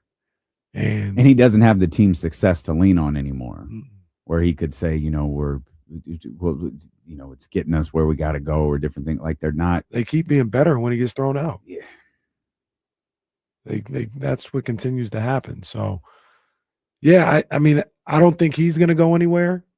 And the Kuminga thing is interesting because they have done a poor job of managing, I don't mean it in a derogatory way, but that asset in all the stories that come out. Yeah, right. Yeah, like they've done nothing but talk bad about him since after the first week of the season. Right. And now, according to you guys, he's selfish. He doesn't know how to play the game. He doesn't want to conform to what the coaches are saying. Why would I trade for him? If anything, do the Floyd Mayweather and hype him up. It's just a tough spot, man. That's all it is. He's a good guy. He's a good ball player. No, they've done the opposite. And that's I think a lot of what Floyd Mayweather is an illusion. But he knew how to sell a fight, and he built his opponent. And like, that is the way to do it right there. The Warriors have taken the absolute opposite approach. And I don't, especially when you're talking about a young player, you're not talking about an established player, you're talking about a young player. It's like, well, how does anyone know any different at this point? Yeah. He's only played for you. And look, they may be right, but you don't say it. Yeah, exactly. don't. We got to go, man. Jesse's making us end the show. We'll be back tomorrow beginning at 10 a.m. here on Sacramento Sports Leader, ESPN 1320. Vamos, Mike McDaniel.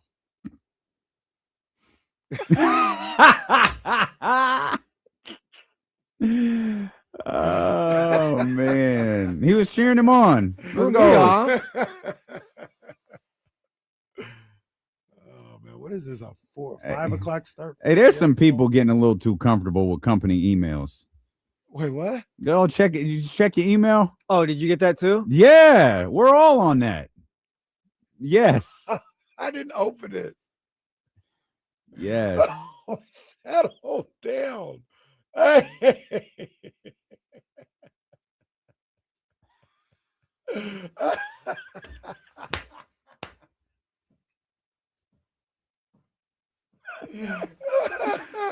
Oh man. Oh my goodness. That is incredible. That email That's from the other day- Jesse. Jesse's like talking to people is bullshit. That email from the other day had me LOLing in real life. Oh yeah. Oh, Don't know who they are. man. That was, Never heard of them. That was great. Thanks, pal. Absolutely terrific. I can't remember if I turned my time. Oh yeah, I gotta Nah, put my I think I did, but I'm going with the U tonight. Let me see what the I think I number got the U is. also. Let me see what the number is officially. I need Ole Miss to win, and then they played Lane Kiffin's music in the championship final. They come down to coach him one last time. Will Miami win by more than 3.5 points? I'm gonna say yes. I'm with it. I do think it's gonna be a good game, like a close game, but I think I'm going with the U. How did they get away with this? Oh, hold on. Let me check the game. Let me see if Lane is there. LSU and Georgia is underway right now. I'm sure I can pull this up. Let's see if Lane is in Georgia. I'm gonna see here. Oh, they're on a commercial. Never mind.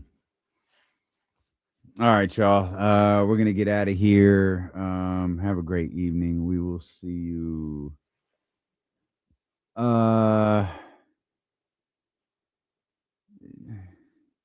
No. Why is Golden State off the table? If they make that move, they Oh. I got you. Yeah. I will talk about that tomorrow, ladies. Appreciate you guys as always, man. Have a good day.